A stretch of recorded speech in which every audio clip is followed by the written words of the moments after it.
Nigga, you about to come? Hold on, nigga, you better pull the fuck out. Nigga, I know you is not coming to me. Nigga, is you nutting in me? What the fuck? Is you nutting in me? Get straight out the boat. I told you can't sit a real bitch down. Okay. You ain't finna have me cooped up in the house. Yeah. You got 24 hours to pull up with that motherfucking pill, nigga. The fuck? Bitch. I'm so tired of taking D plan B's. This nigga won't stop nothing in me. Soon I had his baby, he gon' say I drive him crazy. Nigga, please stop fucking nothing in me. I'm outside this summer. I'm shaking my ass. I'm on the scene with all the niggas who throwing that cash, cause where the bag at? Nigga know he got it spinning. On the way I'm coming over if I know that dick hit. Make him pull out when he shoot. He tryna trap you, bitch. Who? I ain't going out without a fight. Me and my nigga beefing, I ain't going home tonight. We outside. He tryna trap a bitch. I ain't going. When you met me, nigga, you knew I was home. We fell in love cause I fuck like a pro. I'm so tired of taking D plan B's. This nigga won't stop nothing in me. Soon I had his baby, he gon' say I drive him crazy. Nigga ain't for a big Nigga, please motherfucking stop reason, fucking nothing Ay, in me. I know my pussy a trap. He can't hit from the back. He gon' try to keep it in, but I don't play like that. Where the fuck is the money? I wanna fuck in the bank. He tryna trap a boss, bitch. He want a baby with dank. Nigga, get the fuck out of my face. You ain't no hitter, can't shoot in my club. All of your niggas be showing me love. I know I'm pretty, let's keep it a bud. Hit it tomorrow, hit it today. Nigga, you really go nut in my what? Nut on my face, maybe nut on my butt. Nigga been mad, he ain't hitting the mud. I'm in the club with no panties on. I wanna take your man home. I wanna hit it for weeks. Hit it today, better have a plan B. What a mistake, abort the baby. I'm that bitch, don't play them games. They so good, but you better pull out. Nut on the bed, nigga, nut in my mouth. I'm so tired of taking D plan B's. This nigga won't stop nothing in me. Soon I had his baby, he gon' say I drive him crazy. Nigga, please stop fucking nothing in me. We outside. He tryna trap a bitch. I ain't going. When you met me, nigga, you knew I was home. We fell in love cause I fuck like a pro. Ay, I mean, I just feel like I'm that bitch for real. I just feel like you niggas ain't fucking with me. I mean, you ain't finna try me with no motherfucking baby, nigga. What the fuck I look like C9 for 9 months? The fuck? I'm outside, bitch. It's summertime. I'm outside shaking ass. I'm outside looking for the niggas. You already know what the fuck going on, bitch. Kayla Ma, Big Dang, we in this bitch. I felt it was necessary to play the entire thing, chat, and I'll explain why, okay? Someone in chat even said at the beginning of that song, AI horrors beyond our comprehension. When I saw this, I saw a clip of it. I saw like 15 seconds of this, and I thought, this has to be AI generated. This has to be AI generated. There's no fucking way that it's 3 fat black bitches holding a 40 Lolcow and a KFC, outside of a KFC, dancing and singing about abortion and Plan B. There's no fucking way. There's just no fucking way that's real. It's real. Real person. She even owns a business. Believe it or not, she's not a full-time rapper yet. She hasn't quite taken off. So you guys are on the ground floor of this. She owns a weave studio. So when she's not singing about abortion and Plan B, she's actually doing weaves for black ladies so they can look their finest, so they can go out and get trapped by niggas and get nutted in and get Plan Bs themselves. Shit. So, it was honestly, while watching this, I'm thinking, this is the most racist fucking thing I've ever seen. There has never been a racist mind on the internet. No white man trying to come up with the most, preposterous anti-black meme on the face of the fucking planet ever thought of. Yeah, let's do a KFC rap song about abortion. And never. Nobody did it. Murdoch never did it. Nick Fuentes never did it. I've never did. Nobody ever in the consortium of racists, regardless of their true racial orientations, has ever sat down and said, yeah, the KFC abortion song. That's it. That's the one I'm going to do an AI generated thing for. It's just, it's really just astounding. So hello, everybody. Thank you for watching. This is the June 27th episode, Mad at the Internet. The next episode I guess I shouldn't show the next episode beginning of this one, but the next episode is the July 4th one, where, as I promised, I have a very, very cold bottle of Old Bay sneezing vodka in my fridge that I've been keeping safe and sound, completely unopened for 2 months now, and it is calling my name. So my plan for that stream is that I'm going to set up a way, because OBS has an API, so you can programmatically interact with it. I'm literally going to set up a website, I think, that has a end stream button, and I'm going to provide this button to a few of my most trusted inner circle members. And so I will just conduct my stream, and should anything go awry, any of these people will be able to press the button to destroy the stream mid conversation without any sort of manual intervention on my behalf. So that is my plan. I'm gonna do. I'm gonna come up with some creative animation or song or whatever for the end stream frame. But yeah, that's my plan. So this stream, however, maybe that stream will become the most controversial stream I've ever done. This stream, I think, will definitely be the most controversial stream I've ever done. I can't wait to burn decades of goodwill with everybody, but I've got a plan. Listen, I've pissed off so many people in my life because I thought, you know what? It would be really, really funny. So I've done this before, all right? In the name of comedy, I'll pursue and when I say comedy, I mean what's funny to me. Don't get it twisted. You're not factoring into this. All right. Let's see. Let's start with some news. I got some Roblox news from 404 Media. Martyrdom or bust. Texas man caught plotting terror attack through Roblox chats. According to the FBI, a Texas man talking about killing Christians on Roblox and search for our suicide attacks, haram, and Islam on his iPhone. So here he is, and he legit has like a white Sharia coif and sandals on. So he's full on LARPing about this. And this one he's actually got a Saudi coif, and he's saying, let's see. He's keeping it disclosed. Aki, we will make duel for you once you are a martyr. I cannot confirm anything aloud at the moment, but things are in motion. So these are screen caps of Roblox that the FBI intercepted. Oh yeah, we do need the news hamster. So they're keeping us safe by spying on the number one source of crime in the entire world, and that would be Roblox. Sometimes you're just there to catch the pedophiles, and you accidentally catch a white Sharia, but it happens, shit. Charging documents. See if I can find Roblox in this. Hell yeah. His name is Burger? I have to look up what this guy looks like now. James Wesley Burger. That sounds white to me, chat. Is there a picture of this guy? That's him. Oh my god, he's even got the Muslim neck beard. This guy is like such a Texas looking redneck. What the fuck is he doing pretending to be Islamic? Okay, so the United States is investigating Burger, I'm sure they are, for making threats via the Roblox gaming platform to attack a Christian concert or event. I want to point out that the United States government in its indictment capitalized Christian, but 404 Media did not. Little C Christian. Okay. The FBI received a report from an individual located in the state of Nevada, a possible domestic terrorist incident being discussed. Okay, so they weren't spying on Roblox. Somebody saw him openly discussing committing a terror attack on Roblox and filed an FBI tip report, which actually resulted in the government responding. I can't even believe it. So his name was Kraz3 Plane, or Crazy Pain, I guess. The witness observed the user Crazy Pain state they are willing, as reported by the witness, to kill Shia Muslims at their mosque. Crazy Pain, another Roblox user, continued to make violent statements, so the witness left the game, but returned later.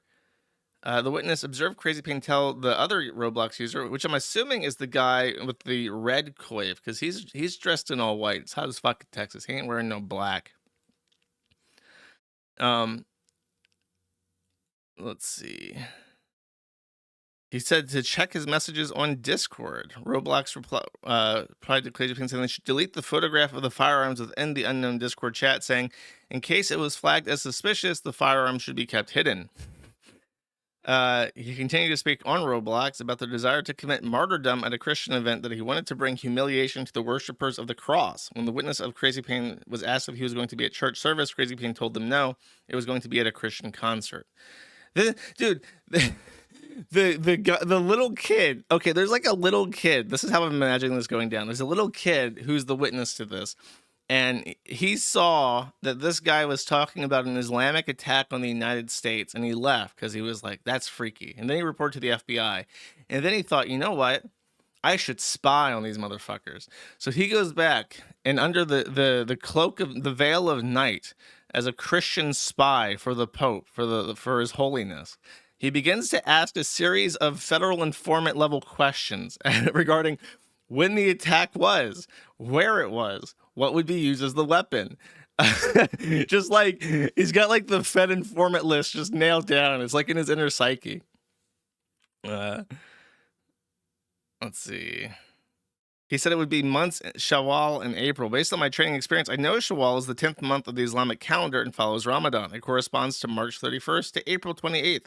The witness observed messages from Crazy Pain saying they owned at least one firearm. The following are certain screenshots provided by the witnesses, though not all the communications were captured. Then they looked up his billing information, because apparently he had been buying some Robux on this terrorist account, and traced it down to Round Rock, Texas. Cool. Okay. What? During interviews conducted in connection with the search, agents learned that one of Berger's family members had installed a keylogger on his computer. Based on a resource view of the keylogger's company website, it's capable of collecting chat and email messages and basically everything else. It also records deleted messages and phrases. And then it was configured by the family to send email reports directly to the FBI. Oh my God. Everybody around this guy in his life, be it little kids in Roblox and his own fucking family, thought this guy was a deranged lunatic and hated him. That is so fucking funny. They all knew. They're like, this guy is cringe. He's a white Muslim. We gotta fucking lock this nigga up. Fuck him. That is awesome. The keystroke logger recorded an individual accessing the Roblox player beta. During an interview with law enforcement, Berger admitted to using this laptop to play Roblox. Berger typed the... Oh, so this is like a chat log that's very poorly formatted. Type the www Ibn is a backspace. Assalamu alaikum. I've come to conclude it will befall the 12th of Shawwal, and it will be a music festival attracting bounties of Christians. Inshallah, we will attain martyrdom. I love how and deal a grievous wound upon the followers of the cross. Please pray for me and enjoy yourself in martyrdom. There, inshallah, Rabba al-Muldin, an employee of the Keylogger software company, has confirmed that the slash refers to the player hinting the enter key. Thus, I believe these statements were communicated and not merely typed on the computer. This is very well written. They got this motherfucker by the balls. Berger agreed to speak with the agents while seated in his living room. He was advised that he was not in custody and that his interview was voluntary. He was afforded the opportunity to pause the interview and leave the room to pray.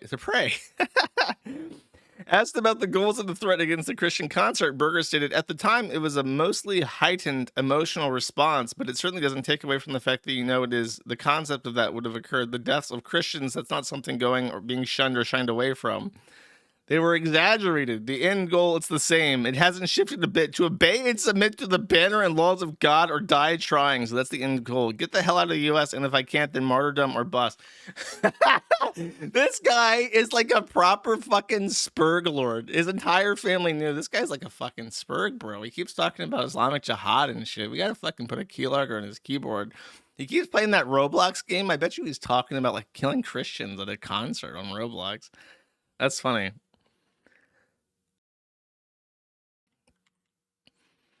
I kind of want to move on, but like the action is meant to cause terror. I cannot agree with the term terrorist, I agree it would be what a terrorist is seeking. Asking whether he would be a terrorist, Berger means, yeah, since my own definition, I guess I would be a terrorist. Holy shit. What the fuck is wrong? Dude, this guy is like, he lacks that self-preservation instinct to such a degree that it's like, is he like actually mentally ill? You know what I mean? It's like, is he like is he like actually retarded? Is he able to stand trial? I would use a pistol or a car like a small hunting rifle. I don't remember mention of a shotgun. Asking whether he would be looking to acquire a rifle, he said yes, pretty much. Dude, he doesn't have self-preservation instinct. He's just retarded.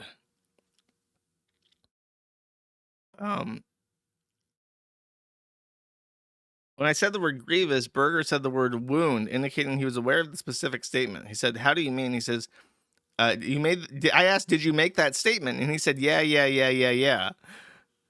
All right.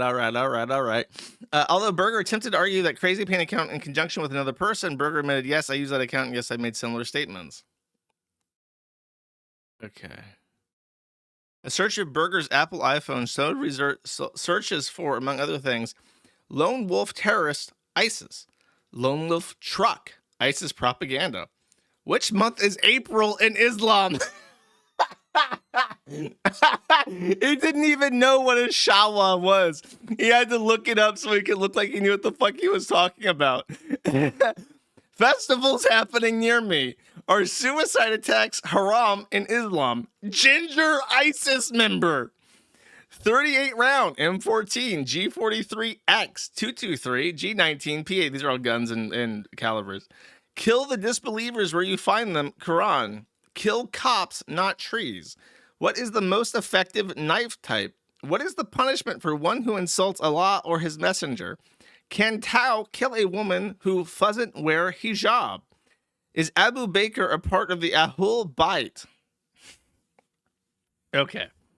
Well, let's give a round of applause to our ladies and gentlemen in the FBI who followed up to a little kid being concerned about a fucking terrorist in his kid's game and actually made an arrest to someone who was obviously, like, don't get me wrong, this guy wouldn't have killed like 40 people, but he would have gone to the concert and shot like one random grandma, sitting in the back for the Rappin' for Jesus concert before being tackled by the big black bouncer. Like, that's what would have happened. So grandma got saved. At least one person got saved from being shot in the back. Good job, FBI.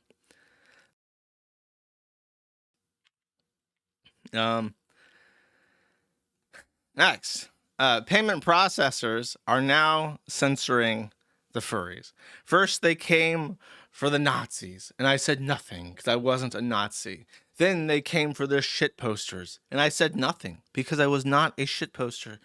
And then they came for the furries, and there was nobody left to speak for me. So this is in regards to Fansly. Fansly is an OnlyFans alternative that was promoted by Anissa Jomha. I believe they were a sponsor of Creator Clash even. And which is weird because she's on OnlyFans, but their sponsor was Fansly. Anyways. So Fansly updated their terms of service because their payment processors came down and basically said, you have to get rid of this furry shit. So the clarification came from the payment processor, and as in, like, it follows the Lolicon stuff that was being enforced on Pixiv and other sites in Japan that was pissing people off. Let me see if I can actually find the exact thing here. So Fansly, we're updating new policies, AI-generated content, alcohol and intoxicating substances. Media account. Okay, policy clarification. Anthropomorphic content. Our payment processing partners classify some anthropomorphic content as simulated bestiality. As a general guideline, kimonomimi, human-like characters with ears and tails, are permitted, but full personas, kimono, and scaly content are prohibited in adult context. And then it has a further prohibition on hypnosis and mind control as a form of rape. And then nothing recorded in public. I see. Okay. So it's just so weird to me because it's like you have digital Satan, right? You have the payment processor sitting there like, yeah, like, well, hold up. Let me pull this up.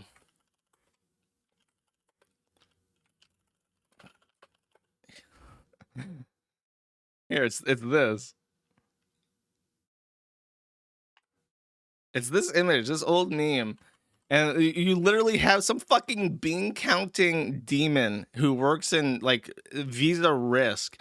And they're sitting here staring at this image like, yeah, probably about 33% on this scale. 33% is probably our cutoff before it becomes a reputational risk to Visa card. You know, like, who the fuck asked you, retard? However, chat, what they didn't anticipate is the power of the furries. In fact, it could be argued that the current head of the Federal Reserve System is himself a furry, because soon after this was announced, the Federal Reserve announced a reputational risk change.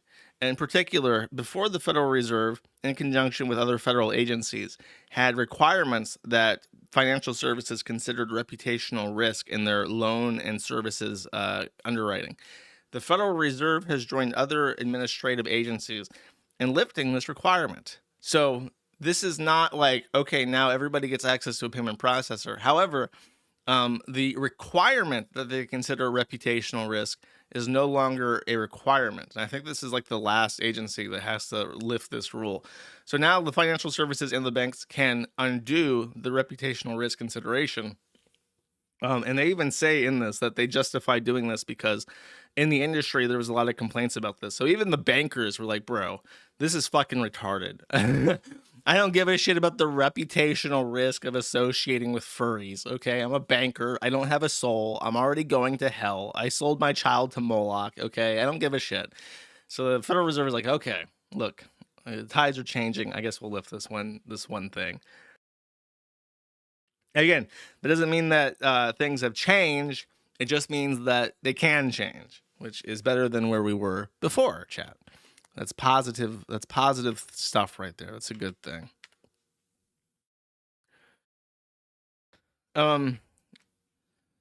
So this is political. I'll keep it short. I'll keep it nice and short.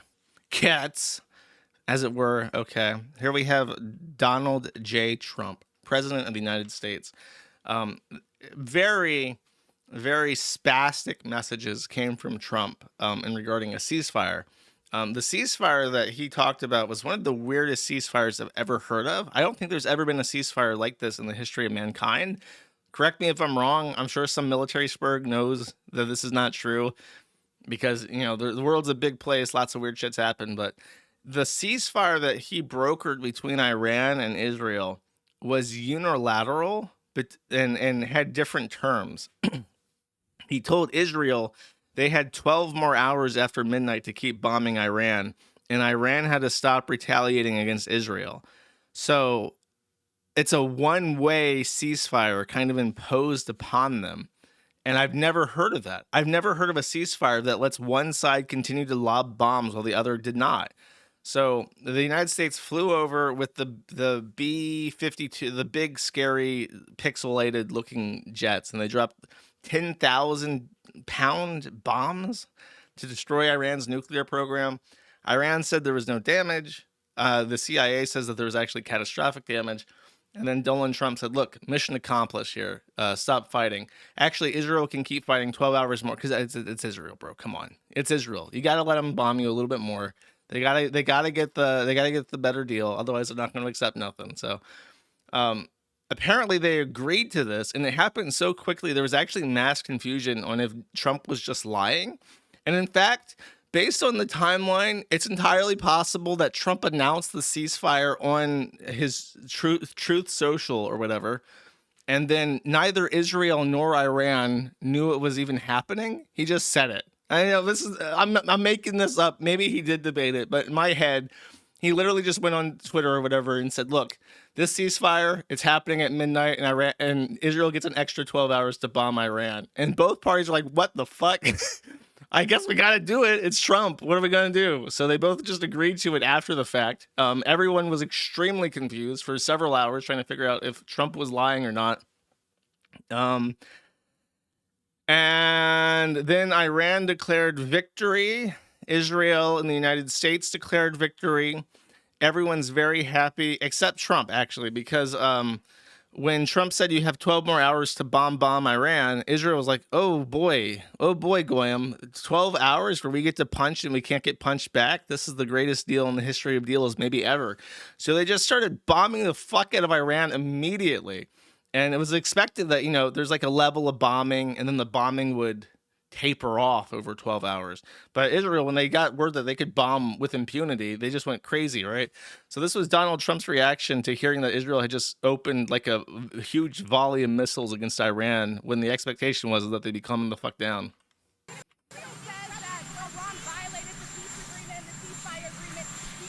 Oh, and there was like one little bomb that went off in Israel after the ceasefire was supposed to take effect, and it was widely believed that this was either a false flag by Israel or it was like Hezbollah or some other agitator trying to break the ceasefire and continuing the fighting.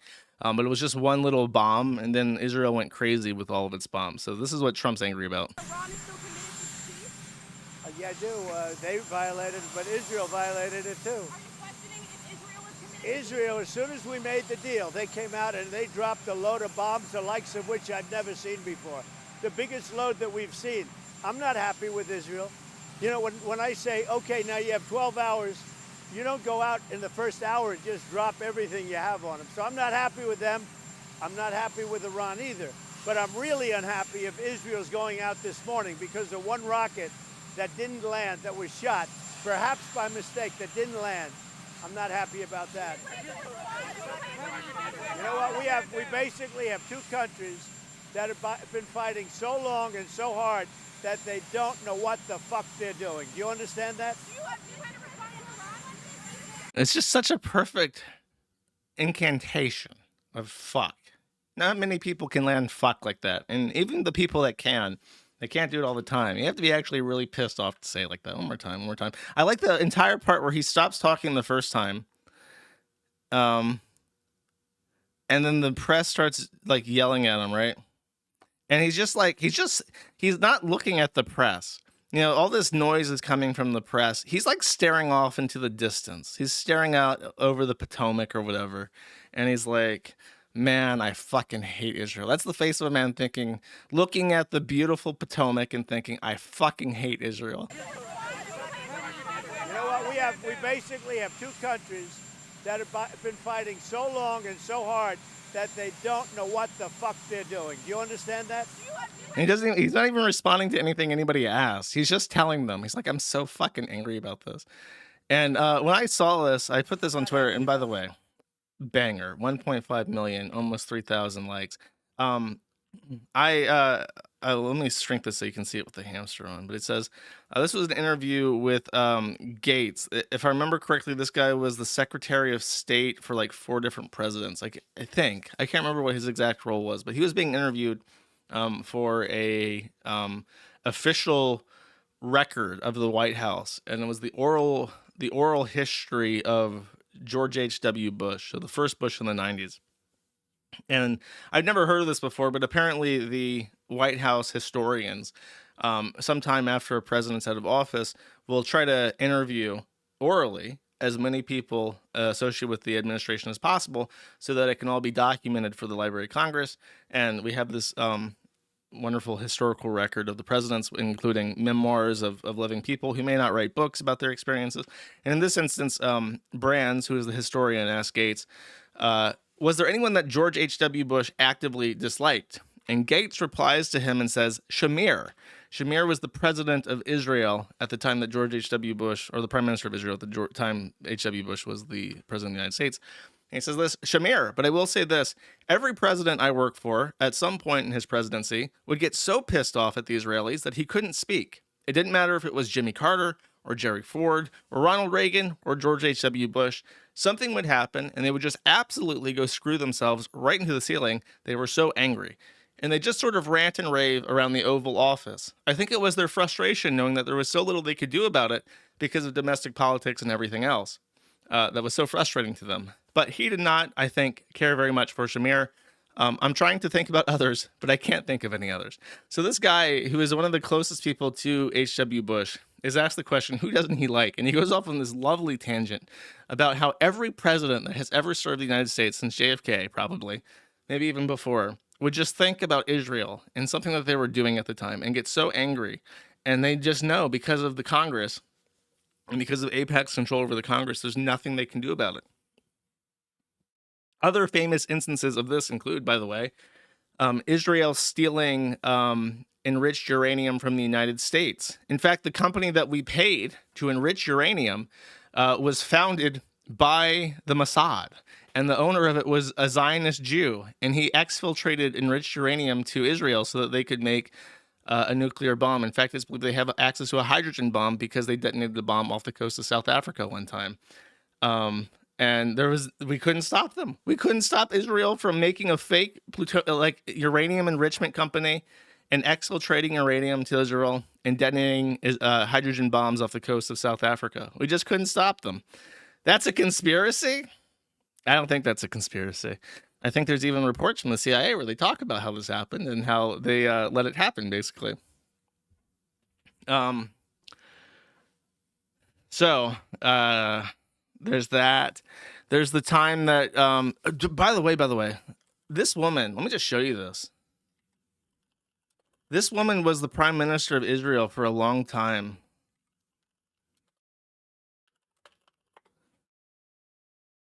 Let's see, I think her name is Goldman. God damn it, what's her name? Female PM of Israel. I thought it was Miriam Goldman, but it's not. Golda Meir, sorry, Golda Meir. This woman was PM of Israel for a long ass time. Look at her, man. Is that not the most evil looking woman you've ever fucking seen in your entire life? That's like shocking. It's unbelievable that she's a real person, that she was like the actual leader of Israel. It's like if you were going to create like a caricature of an evil Israeli woman and make her like the leader of Israel, like, that's exactly what you would come up with. That's Golda Meir. And I think she was responsible for overseeing the invasion of Egypt and conquering the Sinai Peninsula. And they don't teach this in history class, but Israel, like when they invaded Egypt and took over the Sinai Peninsula, they held that shit for like 10 years. And some of the other presidents, they were frustrated because they kept trying to talk Israel into giving back the Sinai to Egypt because Egypt was like not necessarily a hostile entity that they wanted to piss off. And they just couldn't do it. It took them 10 years to negotiate handing back the Sinai to Egypt. And during the entire time, they were like settling the area with Israeli settlers. So it's like in every presidency, there was an instance where Israel would do something that jeopardized peace, put the Americans at risk, damaged the American international reputation, conquered land, stole uranium, bombed Iran, just like constantly. They just every fucking presidency they do something, and it's just like, and we can't do anything about it because we got Ted Cruz in Congress and he's getting paid, and that's all that fucking matters. It's just crazy. Maybe one day something will change, chat. Knowing that one day things may change, it fills you with determination. Here's a funny thing. Here's a little bit of hopium copium. Okay. This is a Supreme Court decision in regards to an executive order about Trump. However, that's not the actual decision is not necessarily what I want to read. It's this. So this is a quote this is the majority opinion, and I think that this opinion was 8-1. So every Supreme Court justice on the Supreme Court bench voted in favor of this opinion. In the dissenting opinion, the lone dissenter was Ketanji Jackson or Brown Jackson. who of course is the loudest and newest member of our Supreme Court, and Amy Coney Barrett, of all people. I think that's her name. I don't know. I can't remember her name. It's a weird name. Amy. We'll just call her Amy. Amy wrote this. And I actually was not suspecting that Amy wrote this when I first read it. We will not dwell on Justice Jackson's argument, which is at odds with more than 2 centuries worth of precedent, not to mention the Constitution itself. We observe only this. Justice Jackson decries imperial executive while embracing an imperial judiciary. So every Supreme Court justice agreed that the lower court was acting as an imperial, as with executive authority, and demanding that the government do things that it can't demand them to do, and overriding, precedent for the last 2 decades or centuries of the country. And then Ketanji's just like, but you got to act with your heart, man. Sometimes you just got to act with your heart. And then Justice Amy was like, she got the fatigue. She got a little bit of fatigue and said, no, Miss Jackson, we are not going to completely rewrite the Constitution based on how you're feeling at this exact moment. Actually, there's another part to this. Let me pull it up real quick. I have it excerpted somewhere.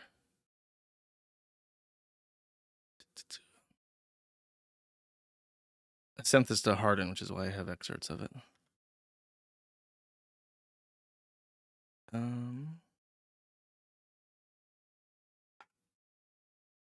Sorry, give me 1 second. Okay.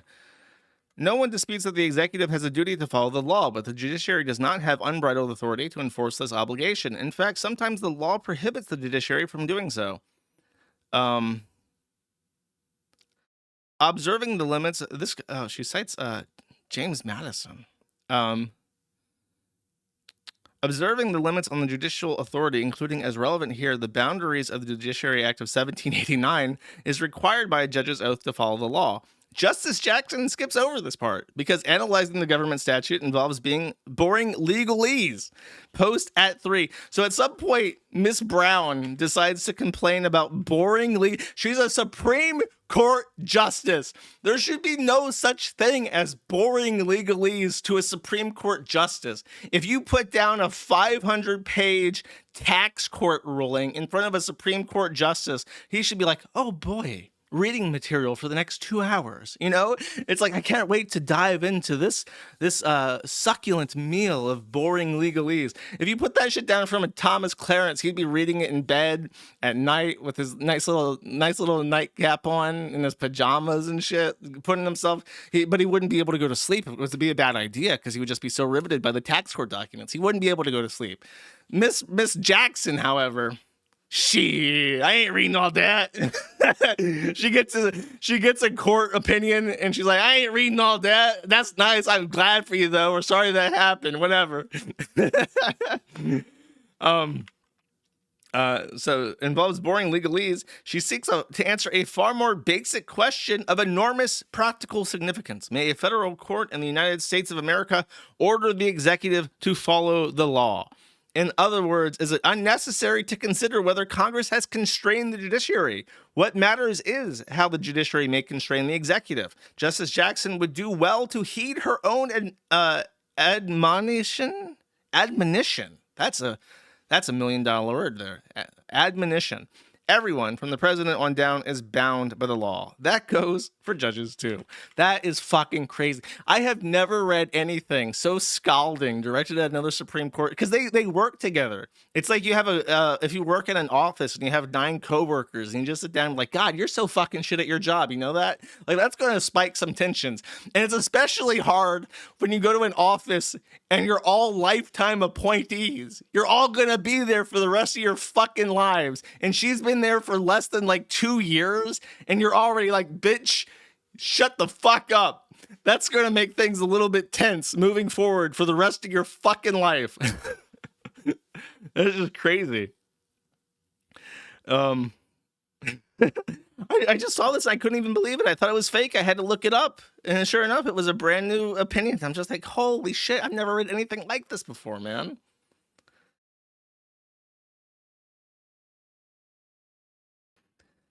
Anyways, Your CEO does this all the time to your coworkers, and she's just so stupid. She's like, ha ha ha, yeah. I have a feeling that Miss Brown's or Miss Jackson's reaction to being told that she's fucking stupid is not like that. It's Nigga, probably you like about to this. Me and my nigga beefing, I ain't going home tonight. We outside, we outside. He trying to trap a bitch. I ain't going. What's funny is that there's another dissenting opinion that she wrote where she got absolutely fucking blasted by everybody else on the bench. Let me see if I can pull this up real quick. It's another thing that I sent Harden, I think.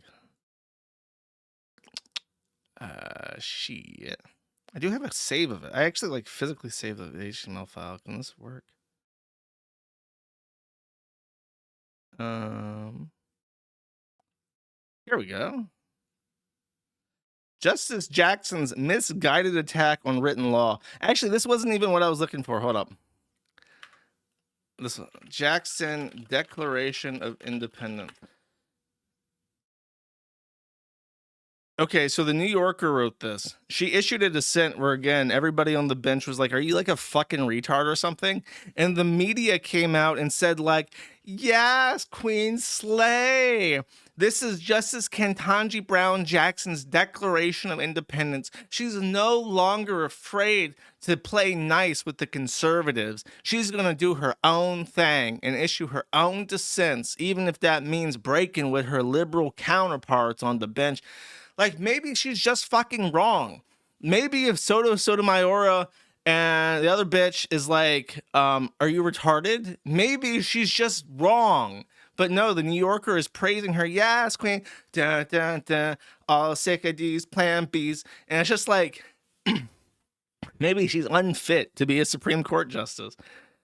This was a response. The first thing I pulled up was a response to this saying, Justice Jackson's misguided attack on written law. The point is that in her dissent, she said something like, textualism is white people and racism and shit. Textualism is when you read the law and you interpret the law literally as it is written. Whereas the other one, I forget what it's called, is when you consider the context and you contextualize the law and you consider what they were going for and what was said outside of the law, like when they were discussing passing the bill and stuff.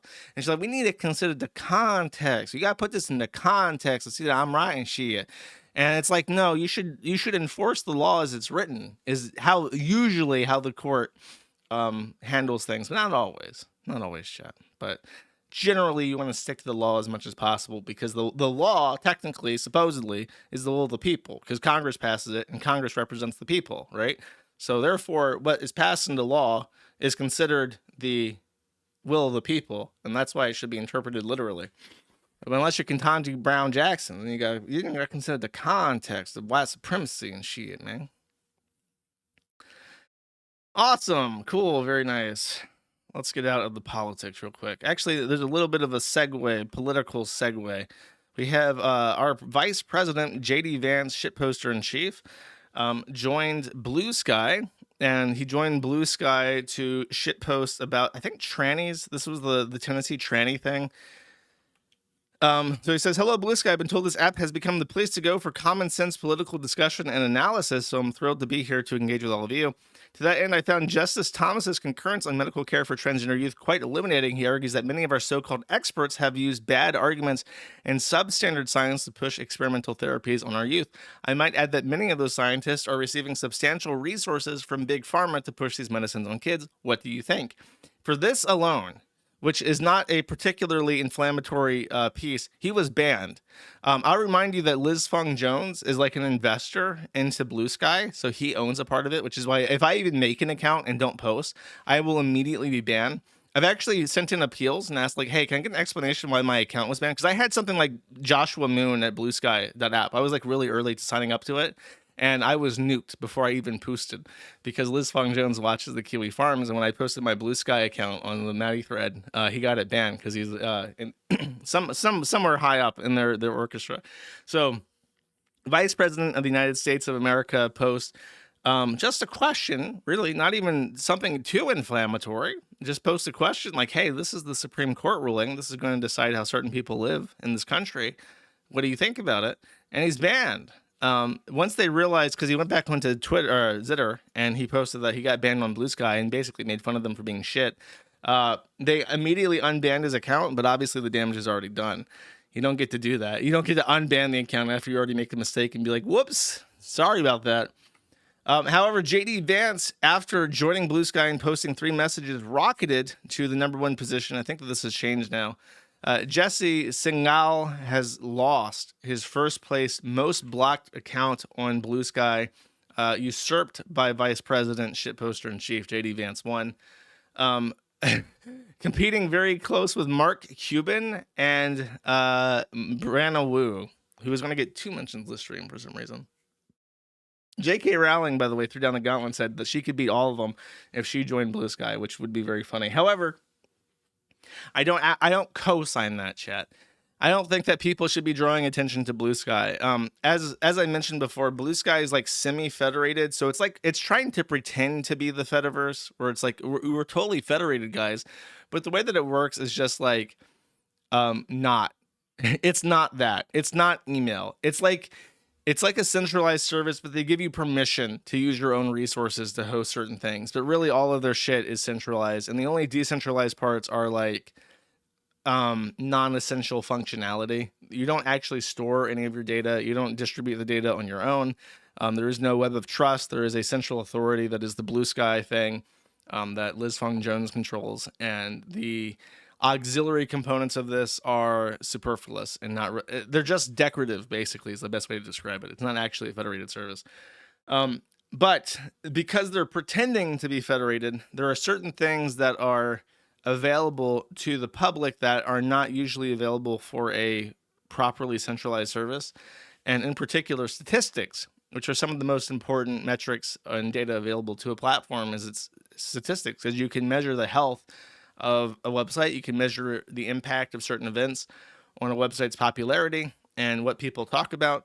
And that's all very important for marketing. And usually, like with Reddit, by the way, some of the most important leaks that ever came out about Reddit and how Reddit corporate behaves came through marketing information. Like the details that they give marketers in regards to advertising costs and stuff. They say if you advertise, I remember this because it happened during the Donald back in 2016 when the Donald was a really popular subreddit on Reddit. Their sub was artificially crushed. It didn't appear in a lot of prominent places, and somehow they were able to determine that not only was the Donald much more popular than it appeared on the site, it was actually I think the most popular subreddit. And the reason why they were able to deduce this is because if you tried to buy an advertisement for the Donald, it would tell you how many users were on the subreddit and how much activity it had, because that's what informs your CPM price when you're buying an ad for a space, right? So for the advertisers, where they were legally bound to disclose accurate statistics, they were telling the advertisers one thing, and then to the actual public-facing users using the site, they were giving them much lower statistics to try and like demoralize them. But to the advertisers, they're like, no, this is a great deal. They got millions of people on this. So statistics, important. Statistics, important. Why did Josh mention statistics? Why did he go off about the Donald? Chat. The answer, Bluesky is dying. Their posts per hour are going down. The momentum of getting off Nazi, tranny, bashing, zitter is failing. And the fact is what's always been true with social media. People go to where people are. That is the product. When you sell a social media site, you are selling access to other people, to eyes and ears and thoughts and hearts and minds, chat. And when you're a sequestered little club of the gayest faggots to ever fucking live, nobody wants to join your site except for other gay retards. And surprise, surprise, the people are going back to Zitter, even though it is ran by Le Evil Nazi. Dun, dun, dun. So my point is, I don't support what's-her-face, J.K. Rowling, the turf queen, playing games like this. I don't even really support JD Vance is a one-off joke. I guess it's really, really funny. But honestly, people should just be ignoring Bluesky. I pretend it doesn't exist, unless I really, really have to. I talk about something that happened on it. But for the most part, I prefer to not acknowledge it because I think it's gay. And it's ran by people who are evil, And I think that gay evil people should lay heckin' die and not lay heckin' run important things that people use unironically, chat.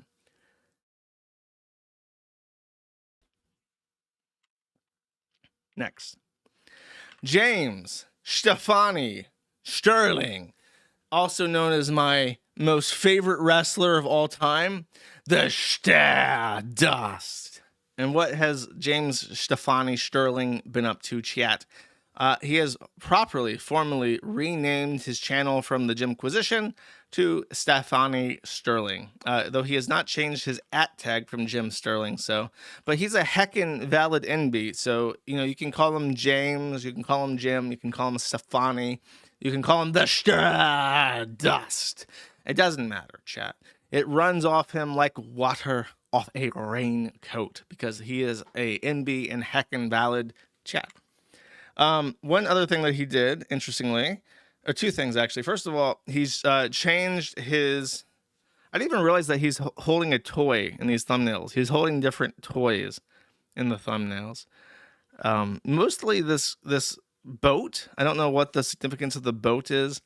He's tried ones where he's in the Stardust mask. That did not do well, I guess, so he didn't do that one again. No, he's done it a couple times. He changes this out a couple times. But he stopped doing this and instead is now using a drawing, like an anime kind of Western, anime style Western, looks Western to me, cartoon drawing. And actually, it's not anime at all. It's just Western. Sorry, chat. I'm being haunted by the cartoons from Japan. It's a lobster, though. And I thought about this. I'm like, that's fucking weird. Why is the Stardust avatar, cartoon avatar, why is it a lobster, chat? Why is it a big-titted lobster tranny? And the answer, hold up. Let me pull this up, because if I just describe it, it won't be as funny as flashbanging you with this. Oh, wait, no. Oh, here we go.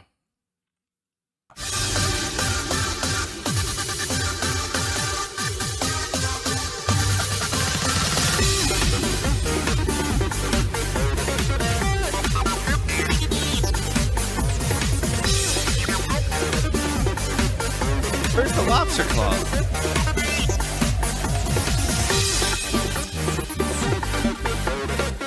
Oh, there it is.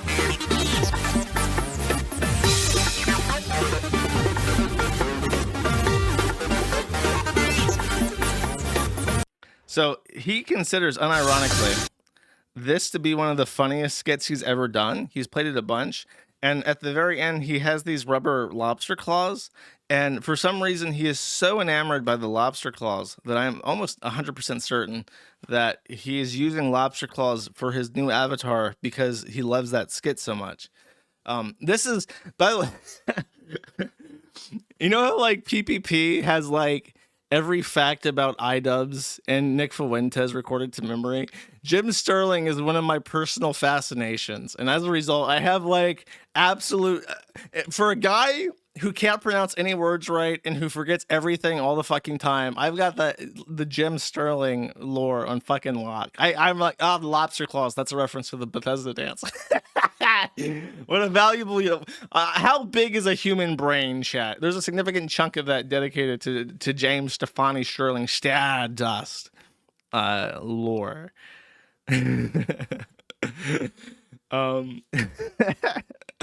Anyways, he's taking a break. He says he's considering taking a break. I guess the stress of being the Jimquisition is taking a toll on him. Though I think that I saw this coming, and I'm not saying that because I prognosticated it. I think he literally said that he was wanting to take a break eventually because it was, I can't remember what video it was. Oh, it was his anniversary video where he had successfully, over the course of 10 years, put out a new video about video games and kind of mostly about wrestling and toys in the last couple of years. But he had made that deadline of a new video every Monday for 10 years. And after he did that, he kind of said, like, look, I don't like doing this. I hate YouTube. I hate logging into YouTube. I hate opening my email and seeing emails from YouTube. And I'll probably take a break. So It's not surprising news, but it is his a literal break from tradition, chat, because he had never missed an episode. So, in case you're wondering, the video itself was not that great. Even by Jim's to his credit, though, and actually I can't even give him credit because a lot of it was fucking bullshit about toys. He just can't stop himself.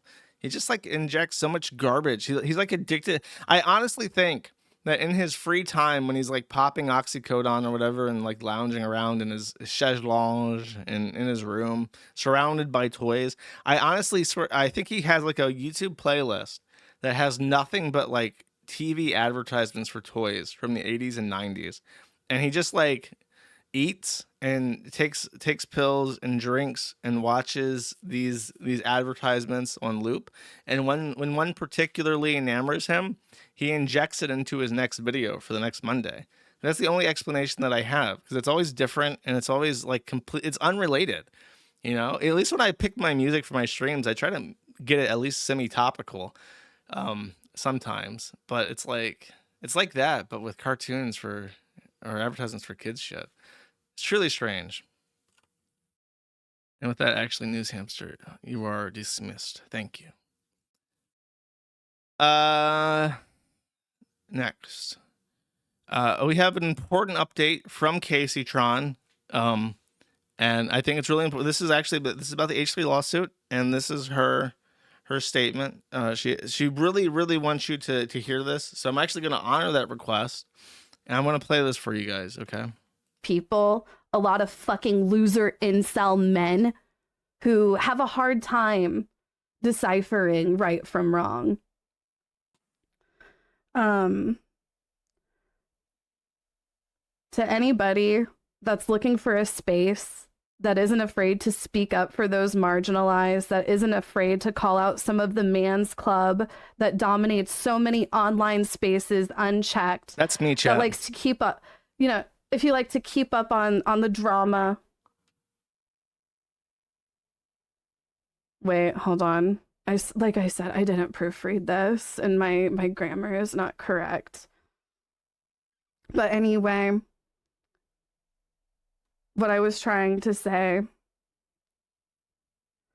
Where hold on, I lost my place.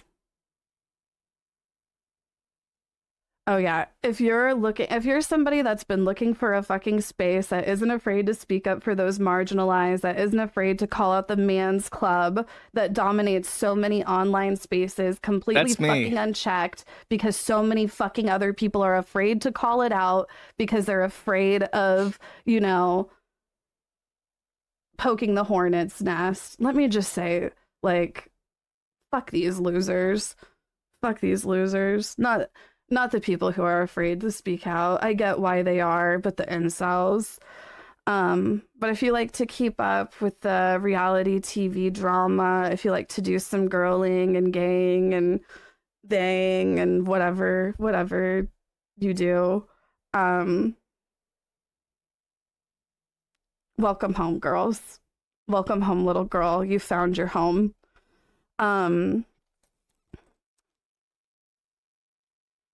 I also want to say I release my content. I release all of my content. If anybody wants to repost my content anywhere that isn't an incel loser, feel free to. Like, oh my. Well, I'm not an incel loser. I mean, I might be a loser, chap, but I'm not an incel. So therefore, I have endless copyright release from Kaceytron to share her videos. Isn't that lovely?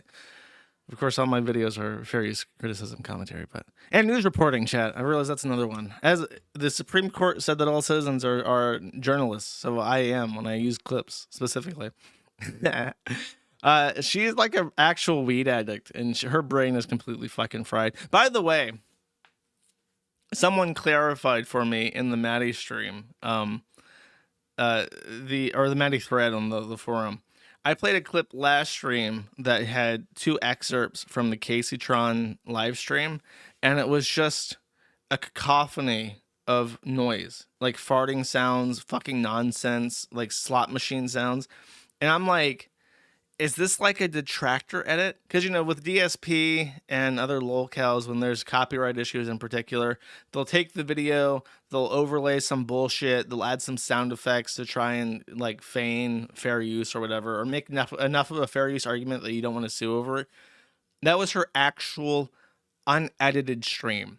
She actually streams to thousands of people, and they literally voluntarily subject themselves to that harrowing experience that you guys endured for mere minutes, but for hours at a time. Is that not the most incredible and horrific thing you've ever heard? That that's actually how she presents herself to the online, and that the online responds positively by giving her attention and money. She, by the way, after this lawsuit dropped, her subscriptions on Twitch are up to 4,200. Now, Twitch takes a big, chunky 50% of that. But if you do the math, 4,200 subscriptions times 5 divided by 2, trust me on this, is $10,000. So she makes over $10,000 a month by streaming the worst fucking slop you've ever seen, laden with fart noises. And she can't even string together a fucking sentence, chat. It's just a nightmare. Proper fucking nightmare. That's Casey. Actually, no, that's not Kaceytron. There's more. Anissa's birthday was on the 25th. And she went to go see a capybara. Very cute capybara. Good choice. That's Ian with the dog. Anissa with a bird. I don't know if this is their pet bird or if that's a real... They went to like a zoo? Do they have a capybara? What the fuck?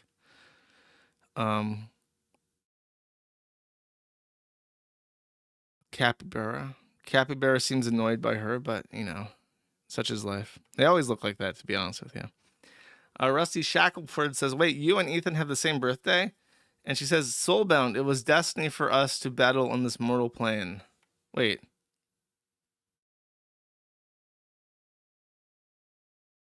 They have the same birthday, and she says, happy birthday to me? That can't be right.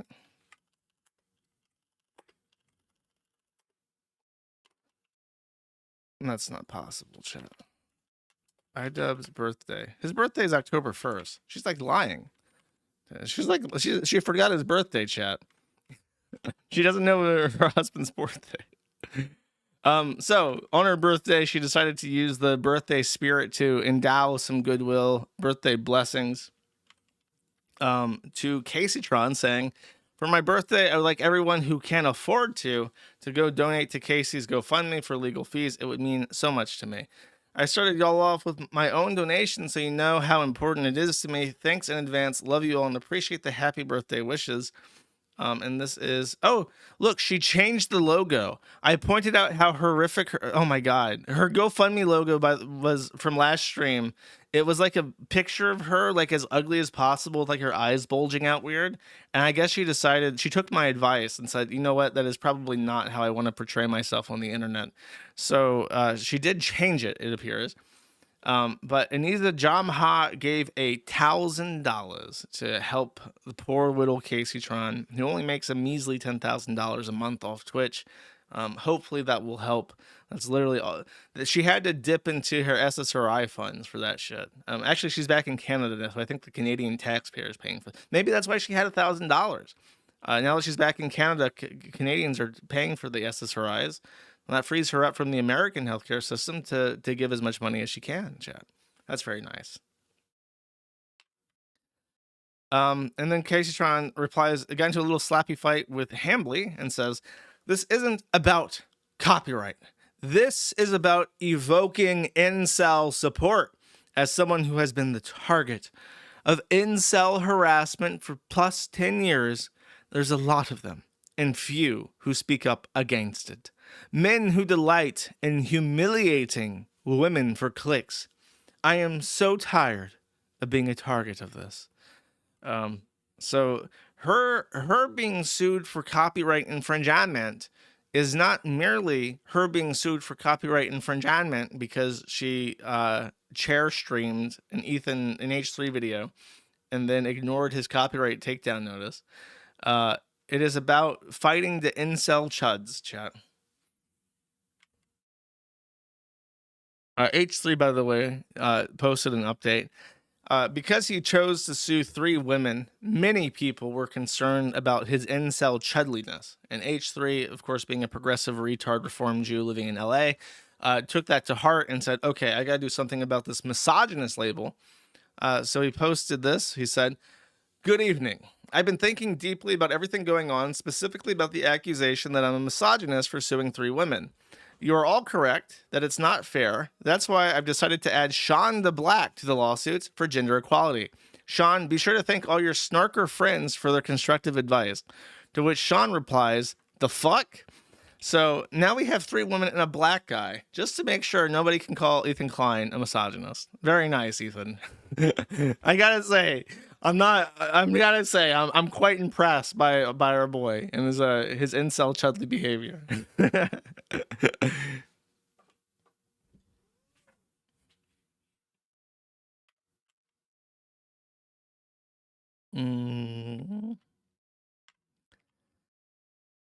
Next, okay, so this is Brianna Wu. So okay, get this right.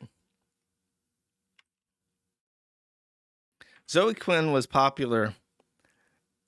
Never.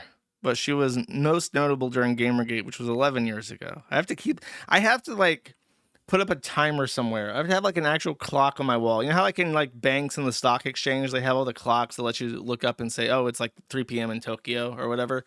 I need that, but it's like a timer that's been how long it's been since Gamergate. So I can just I can be correct when I say this because time keeps flowing and Gamergate keeps getting brought up. So Zoe Quinn once fucked 5 guys for positive reviews for her shitty game Depression Quest, which Wikipedia to this day, because of the press coverage, refuses to acknowledge.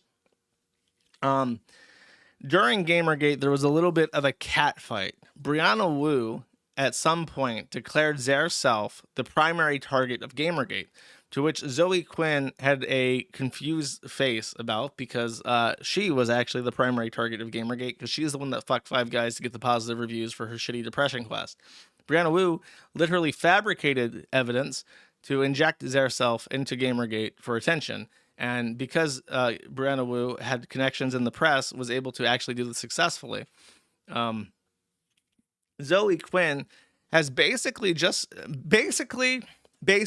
if you basically think about this 11 years ago in a victim competition where Zoe Quinn was the clear favorite to win Victim of the Year, a trans-identified male entered the competition and just through being a man, won unfairly and took home Victim of the Year award, knocking poor Zoe Quinn, who had been training her entire life to be the biggest victim that's ever existed, down to 2nd place. And it was Zoe Quinn was a victim of these trans advantage athletic competitions, chat.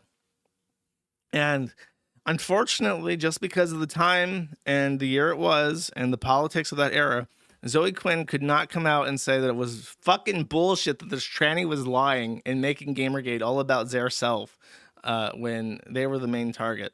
However, not to be too late, Zoe Quinn has finally tried to shit on Brianna Wu. She says, on Beast Guy, "You know what? I've been sitting on this for a decade because I'm not into punching laterally, but I am fine with punching far-right lunatics." So, that's what changed, because Brianna Wu drifted conservative and tried to become one of the good ones. To be like, no, don't like disenfranchise trannies. Look at me, I'm based and conservative, so they exist. I'm like Blair White and shit. However, what Brianna Wu didn't realize is that the only reason that Blair White is popular on the right with certain people like Alex Jones is that Blair White passes enough and is like enough of a bimbofied tranny that closeted gay Republicans want to fuck him. So, but Brianna Wu is like ugly and gangly and a freak and sounds weird and looks weird and is ugly, and has no redeeming qualities whatsoever. So nobody took him up on that offer, basically, not even Alex Jones, which has allowed Zoe Quinn then, because she's apparently unwilling to do anything about anybody that's not on the right, finally post an email that she says victimized her. Are you ready? Drinking the Mountain Dew. Very interesting title from Brianna Wu on May 3rd, 2014. Flashback to the Gamergate, the height of the Gamergate war. Hey Zoe, I hope this will stay between us, but I did want to share something with you. The first time I really heard about you and Depression Quest, a mutual game dev friend of ours in Boston was complaining about Depression Quest. They had counseled you to take the money from Big Pharma. They were talking all kinds of shit about how short-sighted it was of you not to do this, but you stood your ground and said no. They thought you were a total fool. I didn't know about your reality show, but I did read about the aftermath, and what really impressed me about the situation was that you did the exact same thing. A situation was anathema for you. You said no. You were willing to burn bridges with an entire production company over the situation. You and I are similar people. This is like a villain speech. You and I, Batman, we're not too different. We want the same thing, but we have a different way of going about it. Like that's a bit over the top. You and I are similar people that would really care about women in games and calling out sexism in the industry. Me too, Brianna. But the truth is, I'm a pragmatist. And if I were being embarrassingly honest with you, I would probably have taken the money from Big Pharma. And I would have drank the Mountain Dew on camera. But here you are today, and you're doing just fine. You stood your ground and made your choices, and you still won. There's been a situation at GSK. Game Stop Killing? There's been a situation at GSK that's been really bad for us and bad for the company. Oh, Giant Space Cat. Okay, that's Brianna Wu's production company. And I can't go into it, just like you can't go into your reality show stuff, but I can tell you, I drank the Mountain Dew on camera for far too long. I have dealt with a really awful, humiliating situation for too long. I finally ended it this week. I don't know you that well, but I've been thinking about your integrity a lot lately, and how going forward I need to be less of a pragmatist and more of a Zoe Quinn in leading my company. I want to let you know that's something I really intend to follow through on. I hope this doesn't seem emo, but it's true, and I think other women in the industry inspire us, and I think we should let them know it. All the best, Bri. It's cringe. That's really cringe. I guess Zoe Quinn didn't respond to this because she's a transphobe and hates trannies and knew that Brianna Wu was a tranny, because she probably met Brianna Wu at some point and was like, oh, you smell like flesh rotting. You smell like death and decay. I can smell your fetid hot dog hole. And she was just too transphobic to be friends with somebody, even though, you know, there's no difference between a trans whammon and a real whammon. But Zoe Quinn just left this on red, basically. Let's see what she has to say. There's a follow-up. This is her comments to this. So context, the friend she mentions approached me to get me to sell Depression Quest to a pharma company for tons of money, and I politely told him to fuck off. The Mountain Dew thing is a reference to a reality show earlier that year that I was cast on and tanked after it was misogynistic and gross. So at the time, all this felt like a big, weird neg and made me really uncomfortable that someone would be like, yeah, I totally have done all of that because I love money and attention, but maybe I shouldn't because you seem to have gotten away with it. Hard cut to Brianna resurfacing during Gamergate when nobody had heard of her before that. She was barely anything other than an occasional awkward presence in the Boston indie game scene. Did I think it was odd at the time? Yes, but it didn't matter to me then because no one else deserved the Gamergate shit. So I tried to help her anyway because however she got involved, she was involved. And I was a younger idiot who was also being extremely traumatized and couldn't spot opportunists yet. She burned through my goodwill so fast after being shitty to me and other people who tried to help her. That help included talking her out of going on Milo Yiannopoulos' podcast multiple times, letting her scream at me instead of melting down in public, etc. I politely cut her off after she made time to meet with Brad Wardell in GDC, a creep who targeted me and tweeted nice things about him. Mind you, I was at that same GDC, and to this day, I have not met the woman outside of being in the same room once before all this shit happened for some indie event. After I cut her off, I found out more about her racist past. Let's not talk about my racist past, Zoe Quinn. Let's talk about our racist future. And refuse to be part of anything that she was involved in. So do I think she faked her own harassment or anything like that? No. What a pussy. Just say yes.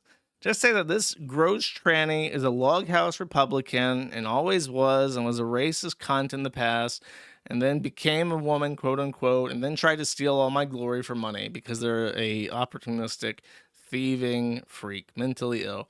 But Zoe Quinn's got to dance around it because she's on Bluesky and she's got liberal friends like, oh, it's a heckin' real woman, but like they were totally racist like 10 years ago, and that's all that matters. And she totally didn't fake harassment, because if I said that she was faking harassment, that would mean that maybe I was also faking my harassment, and I can't have people thinking that. Probably not. Do I think that she wanted to cosplay as her idea of me and directly poke the bear, then let her, quote, pragmatic attitude she references in this small email guide her from there? Absolutely. All I have to say, do you think that her decade working with the far left, she mentions here, that is the decade working with the far left, because it was 10 years ago, but I stopped talking to her after a couple months, LOL. This is Brianna Wu on Zitter saying, Democrats as a brand are cooked. We're going to get the reputation of socialist terrorist cheerleaders who hate our own country and will deserve it. Normies have got to reclaim our party. I spent a decade working with the far left. They kill any institution they touch. I would say that's fair. I would say that Brianna was talking about Gamergate and working with Zoe Quinn.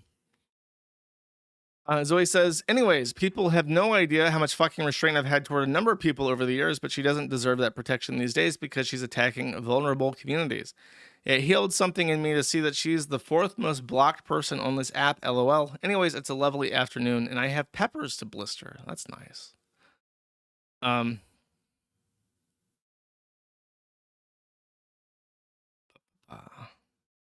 That's it. Let's read the responses. Oh, there's one more. Hooked on Chronic says, to be honest, the PFP with the motorcycle was kind of a giveaway. Zoe says, don't even get me started on her motorcycle thing after I started yapping about my Harley more. I used to joke to like the 3 to 5 people I was comfortable telling my secrets to at the time that Brianna was like the nobody in the Kingdom Hearts way. I don't know what that means.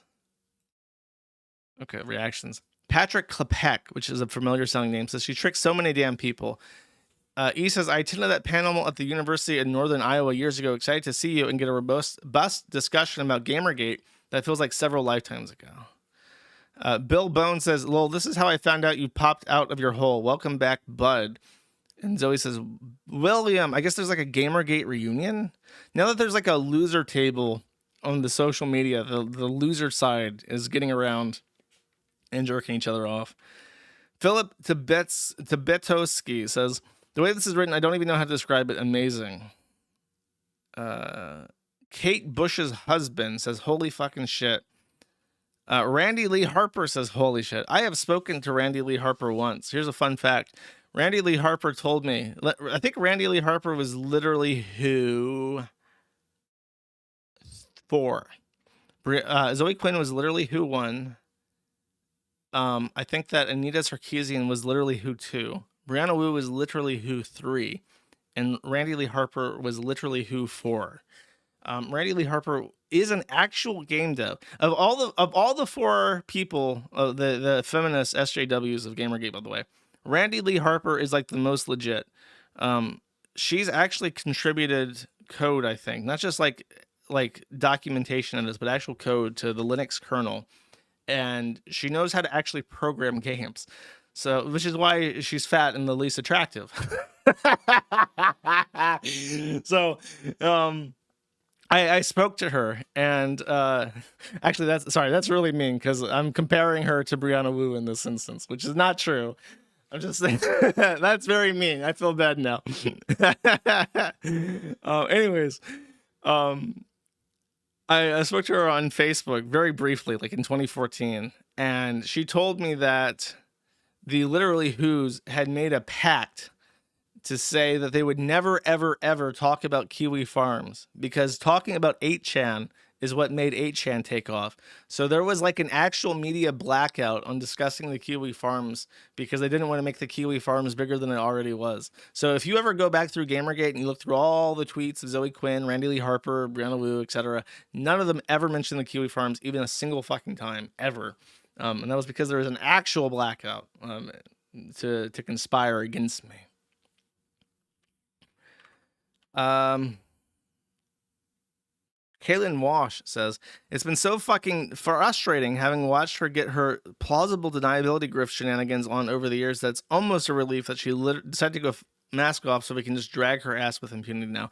Yeah, it's funny how you have to wait 10 fucking years for somebody to go off the deep end before you can criticize your own side at all. Wow, maybe that's bad. Maybe you shouldn't do that. Maybe that's bad for your movement. Good night, Chris. I've been sitting on this for a decade. Good times. When Zoe Quinn is bored and chooses to ruin another person's life on a whim. Alec Lolcow says hi from his grave, Zoe. Zoe Quinn says, what a way to say you hate it when people say things that happen to him. Zoe Quinn was canceled this guy and he killed himself, is the short of it. So people have popularly said that she drove him to commit suicide, which is more than the Kiwi Farms has done. What a murderer. All right, let me get a little sip here because next one, oh boy.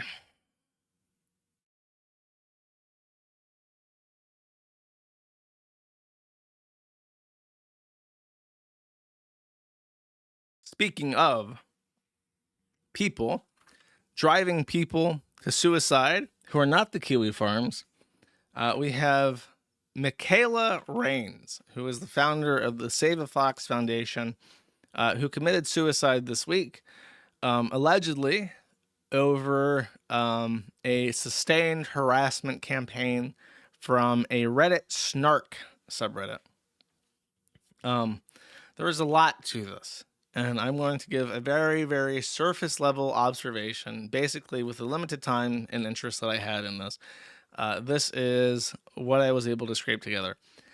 This woman ran a foundation, and she made a YouTube channel called Save a Fox that has about 2.5 million subscribers. She makes a lot of money, and she faced a lot of criticism. Now, here's the issue, is that when animals are involved on the internet, there is always going to be an extremist who tries to make up abuse allegations. I don't know what it is. I don't know why it's like that. Anytime at all there is an animal involved in any public figure's public life, it becomes a point of contention, a point of controversy. People are very, very protective of animals, which I understand. They're defenseless. They're literally pure. They can do no evil. There's no such thing as an evil animal. They're all driven by instinct, by their nature, and they can't be ever held liable for what they do. There's always a person responsible for an animal's actions at the end of the day. And so people get very defensive about animals because they can't defend themselves. They can't speak for themselves. And when an animal's involved, people lose their fucking mind, which on one hand, I get it. On the other hand, calm the fuck down. There were several locales who have had cats, just regular fucking cats, regular house cats. And these cats always, invariably, became a point of contention where people would falsely report abuse, call in animal welfare services on people's homes to inspect the animals. And then even after the animal welfare people would give a clean bill of health and say there's no abuse going on, they just didn't look well enough, or this, they would always come up with some excuse to justify being wrong. And, you saw this with fucking H3, it happened with Chantal, it happened with Amberlynn, happens with Darkside Phil. Like anytime an animal's involved, it's crazy. So you have a YouTube channel about animals, and the stage is already set for fucking disaster. Which is not helped because this woman is a little bit crazy. She is BPD, like 100%, no doubt about it. Probably diagnosed, certified, taking medication, BPD, which means that her behavior is anomalous, inflammatory, and a spectacle to behold, which is not a good thing when you're a public-facing YouTube channel. In particular, she ran an OnlyFans. I think I have some things for the OnlyFans here. So this is Michaela Rains just last year saying, I took these photos when I was feeling sad. I feel fine now. During the C-section recovery phase, it wasn't fun. So some of you are just here for the hot pictures and videos. Some of you are here to get to know me and what I do. More exclusive private life. This video I have to share isn't sexy. It's me in real life. But if you're curious or care to know about how breastfeeding ruined my boobs, I have a whole booby journey to show you before they look, during, and after. Just inbox me, Bab. So she would use, sorry, that's a jump scare. She would use her OnlyFans basically as a place to vent and to get affirmation from men about her attractiveness, which is quintessential diagnostic fucking criteria for borderline personality disorder. And much to the chagrin of her snark community, her foxes from the foundation would serve as sexual enhancing accessories. She did not have sex with animals. She did not do anything inappropriate with animals, but she would pose naked with animals, which, I mean, I think there's like classical paintings of women laying with lions and shit like that. You know, that's not, from an artistic perspective, that's not like a new thing at all. But these are real animals. These aren't just like some horny guy from Belgium drawing a sexy lady laying on a lion all, you know, all gracefully and shit on her chaise lounge. I'm going to see how many times I can say chaise lounge in this episode. Laying on a chaise lounge with her tiger as a pillow, you know. It's not just a horny Belgian man's fantasy. It's a real animal and a real foundation. So people cry about that. I think some would talk about bestiality, but that's fucking absurd. She was just posing to look sexy or whatever. But in particular, this woman who is a pooner, this is Casio Lion, speaking of lions, she is a furry pooner. And may Allah forgive me for saying this word, she's a Redditor. So in the anti-Michaela subreddit, this Casio Lion was responsible for making a, I don't know what to call it. If you ever go to certain snark reddits or certain lolcow subreddits, there's often usually a pinned message that contains this is why we fucking hate this person and want them to die and be homeless and destitute in the street because they're just the fucking worst. Almost every lolcow has this, and then it's stuff like they're heckin' transphobic and they're heckin' homophobic and they want the N-word, and it's just like shit like that. And it's like, so therefore, they deserve to have a community of people who poke at them 24/7, call CPS on them, call animal protection services on them, dox them, go to their house, you know, all sorts of shit.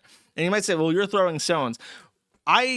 I've said this before, I'll say it fucking again. These snark subreddits are worse than anything the Kiwi Farms does on a routine basis. They are literally everything that the press says the Kiwi Farms is in actuality, and Reddit tolerates it for reasons unbeknownst to me, and they get away with it because they're a multi-million-dollar company.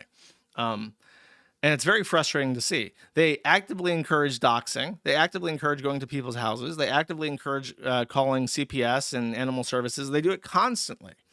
And so this woman put together the big call out post that they pinned.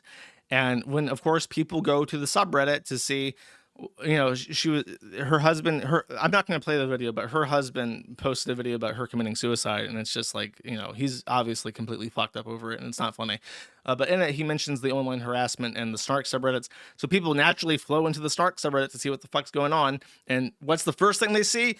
Reasons why Michaela deserves to fucking die. Save those foxes and bash her fucking brains. And here's the reason. 1, heckin' transphobe, heckin' bigot, heckin' racist Nazi, heckin' fascist, heckin' racisms, heckin' colonialism. Like, you know, just that shit. And then everything I mentioned about OnlyFans, some stuff about animals, but it's that kind of shit. So people think Casio did it.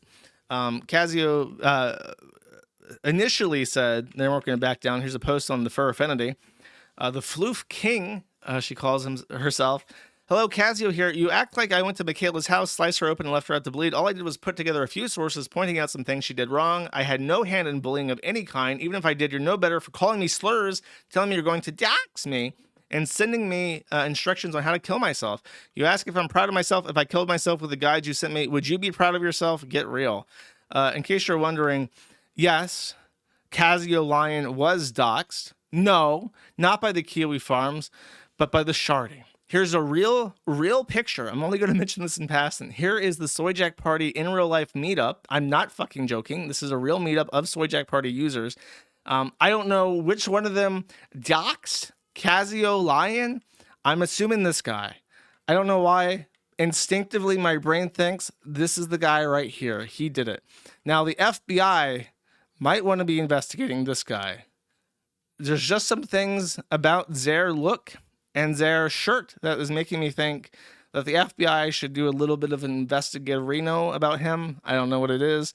But one of these guys, I didn't even notice the fucking Puerto Rican Dominican Republic ninja back here, but we got a Puerto Rican Dominican Republic ninja back here. I feel like I should give him a call out too. And then even we have a Chinese mall cop. This might actually be the FBI agent who's looking after this guy. I think this guy is being watched by this FBI handler in the background. We got evidence of him. He's real. So these guys from the Shardy, one of them, they doxed Casio Lion over here, and posted it all over the internet, which caused Zare to immediately delete all of her social media, but not before posting this to our wildlife rehab. Several years ago, I wrote an informational post explaining why a prominent figure in the animal rescue community is not the saint people think she is. Now I am alone and being blamed for her suicide. A video dropped today announcing Michaela Raines of Save a Fox death. Ever since, my notice have been overflowing with her meat riders. People have obsessively brigaded my posts and comments on various subs. You people are calling me slurs, threatening to dox me, and telling me to kill myself as well, and somehow you're the good guys. I bet if I were to actually kill myself, you'd be very quiet.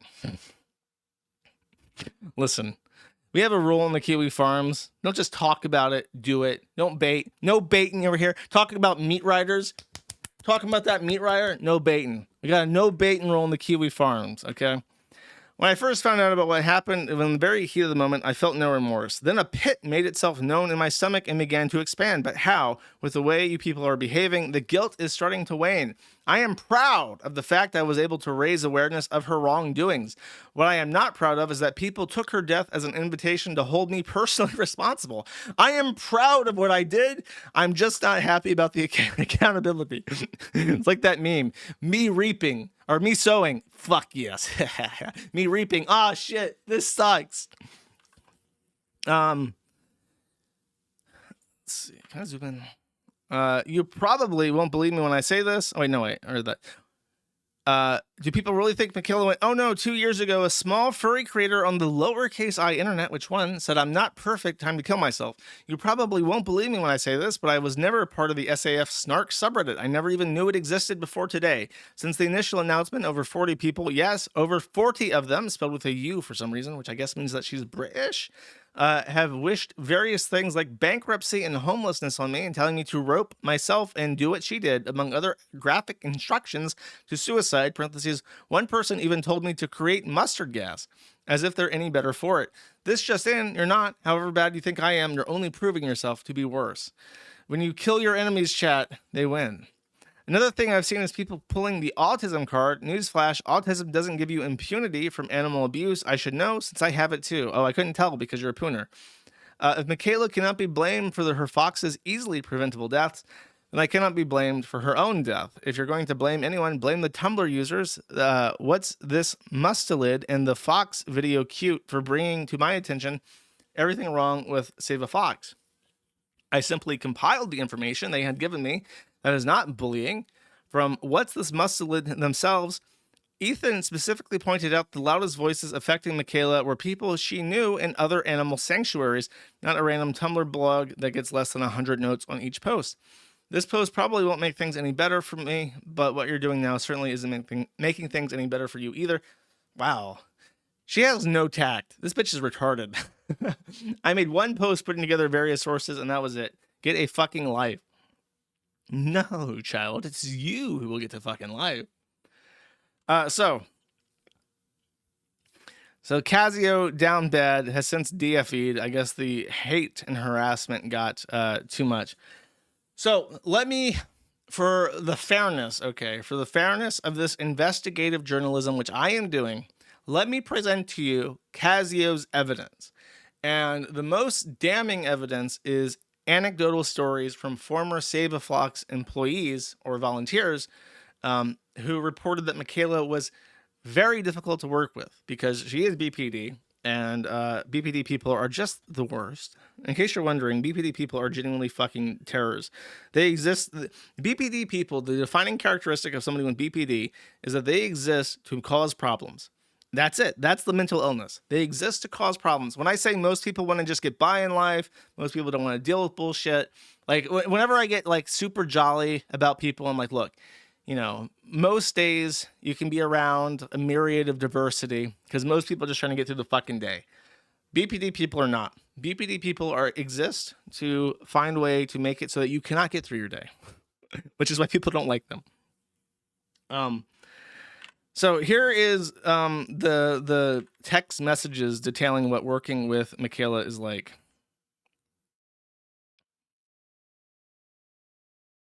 Tits out for Scotch, which is a fox. He was on a leash so lazy Michaela could catch him at night when it was time to put him back in the enclosures. He was on a lead and he got tangled and baked to death. This was on Friday, July 3rd. His leash became entangled in some shrubs in a corner of the yard and he died from being baked in the sun and trying to free himself. The saddest, worst death you could possibly imagine, if you dare to think of it that way. Far worse than a fur farm death, far worse than a shot or hit, and probably more preventable. It's a different story. Luca got out and I ran upstairs to get Michaela for help, and she was out of it, slurring like wham. I'm like, dude, Luca is out of his yard. She goes, and I don't know what to do. Have Jax help you. I'm going to bed. I'm like, what the fuck? It took me 15 minutes to get him back in by myself, and she couldn't have cared less that a fox had escaped. She even told him to have his dog help him. He says he has no clue how the fox got out, but she was zoned the fuck out and didn't care. That fox could have just ran away. So this is a picture of Michaela that someone posted that was just called Michaela Meth Face. So there was allegations, rumors, speculation that Michaela was a heavy drug user. And I don't know what this is. It could just be like a really bad breakout. It could be meth. We talked recently about Chagget scratching at the meth bugs under his skin. Well, I'm not an expert on what that looks like, but that certainly looks like the same kind of red sores that they say meth users get. So it could be that. I don't know if it is or if it's acne or what, but that's what they're saying. And then there's one other thing that, the misappropriation of funds. So it's a nonprofit organization for ostensibly for saving foxes, and the YouTube channel made a lot of money by making very family-friendly fox content. Here are the cute foxes. Aren't they cute? Everybody loves a cute fox. Here's this fox being cute. Wow. Make sure, and then insert the ad for kitty litter that you're going to go buy. So she made a ton of money.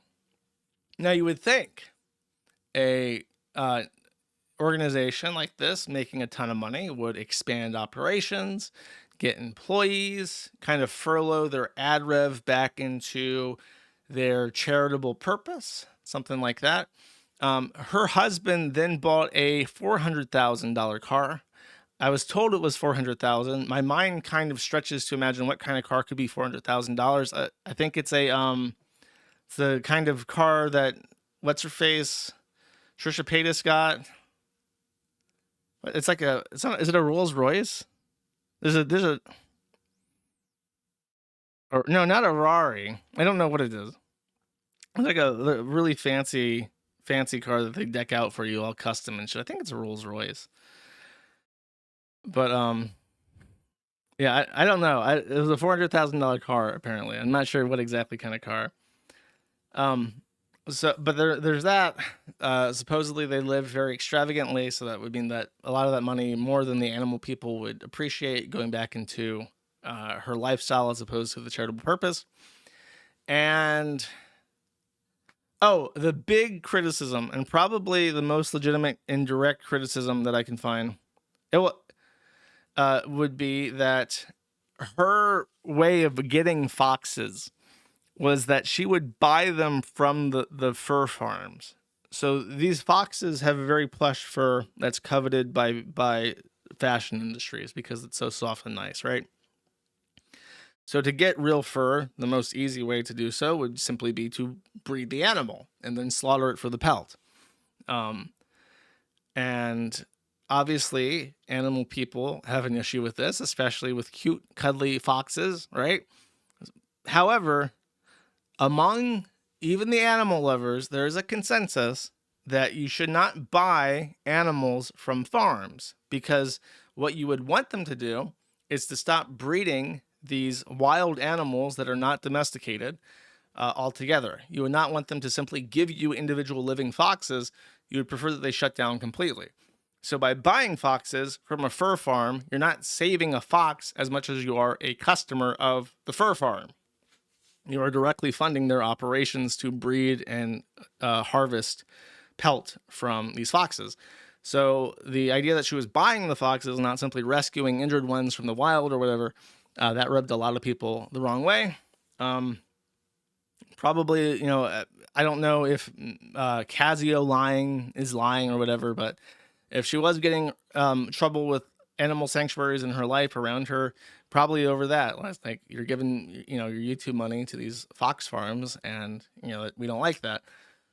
The issue is that even if we were to assume that Casio, the snark subreddits, and all the animal sanctuary people were just the worst people on the fucking planet, and they were literally harassing her every day, the big issue that I have in not being sympathetic for Michaela Raines at all is that she had children. I read the OnlyFans post where she was talking about breastfeeding. She had a daughter, and her daughter is now surviving her. And she's very young. I want to say she's like 8 or something. She's a little kid. So she's done a horrifically selfish thing that is inexcusable and indefensible. And you just really don't have more, you know, even if you don't give a fuck about animals, like, you should not do that to your own kid. That's really fucked up.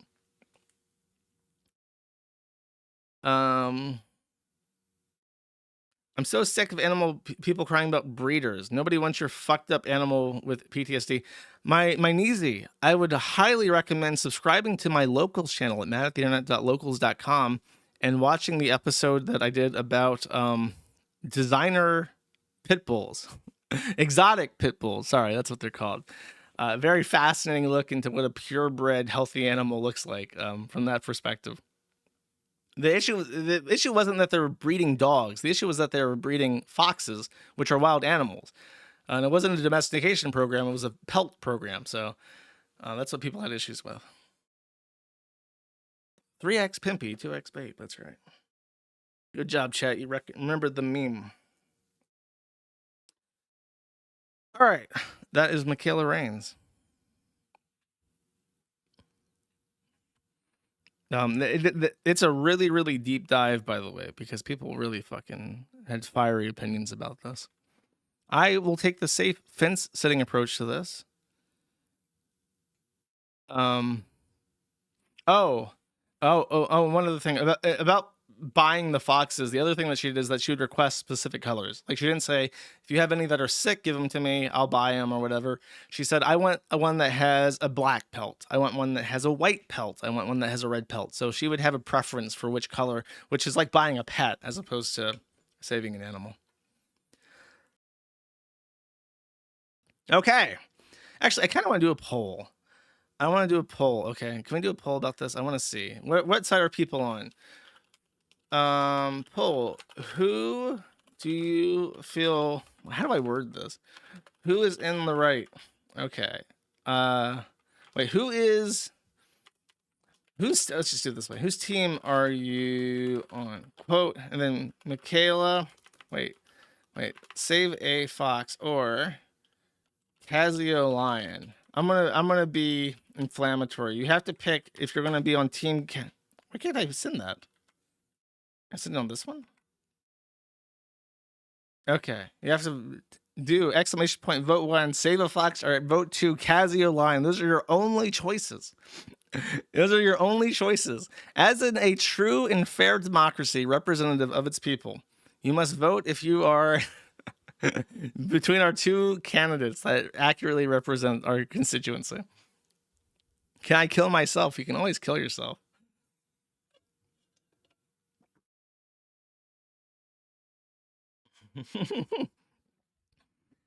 The real drama. Okay, so here's the fun thing. I teased in the Mad at the Internet thread that this was going to be my most controversial stream ever. And I teased at the beginning of the stream that was the same thing. And our drama fan, who was the guy with the fuck is the name of that show? I like that show and I can't remember it. The Venture Brothers avatar. He votes 2. He votes 2 for Casio Lion, putting him in the minority. And I bring this up because in the thread, he said that in reply to me saying this is going to be a controversial stream, he said, you're going to take the side of the Redditors over Michaela Reigns. So my opinion is, as he is a ex-Redditor, recovering Redditor, new R drama fan. He has issues. He simply cannot side against his Pooner brethren, his brother in arms, Casio Lion. He can't do it. He can't betray his. See, that's what I mean, man. You can have these legal immigrants, but they're always going to be loyal to where they came from. You have this legal Redditor immigrant, but when it comes down to picking a side between the Save a Fox lady or the Redditor, he can't betray his countrymen.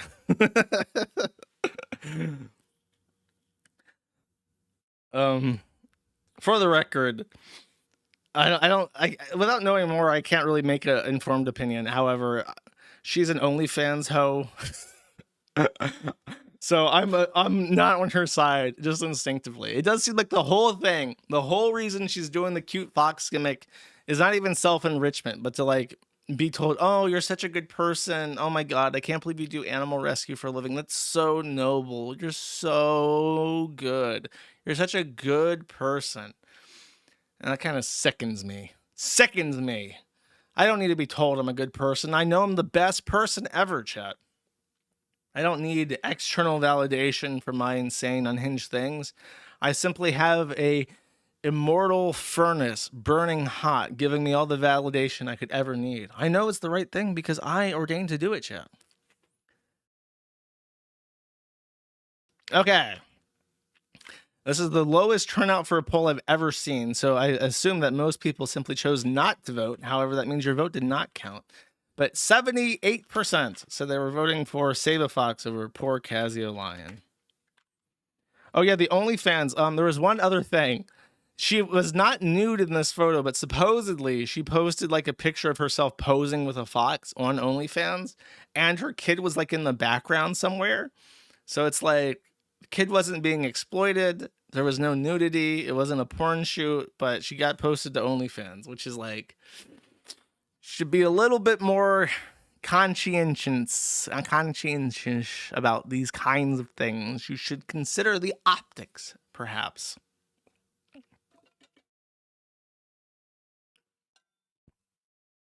Next. We're out of the Troon and Female segment.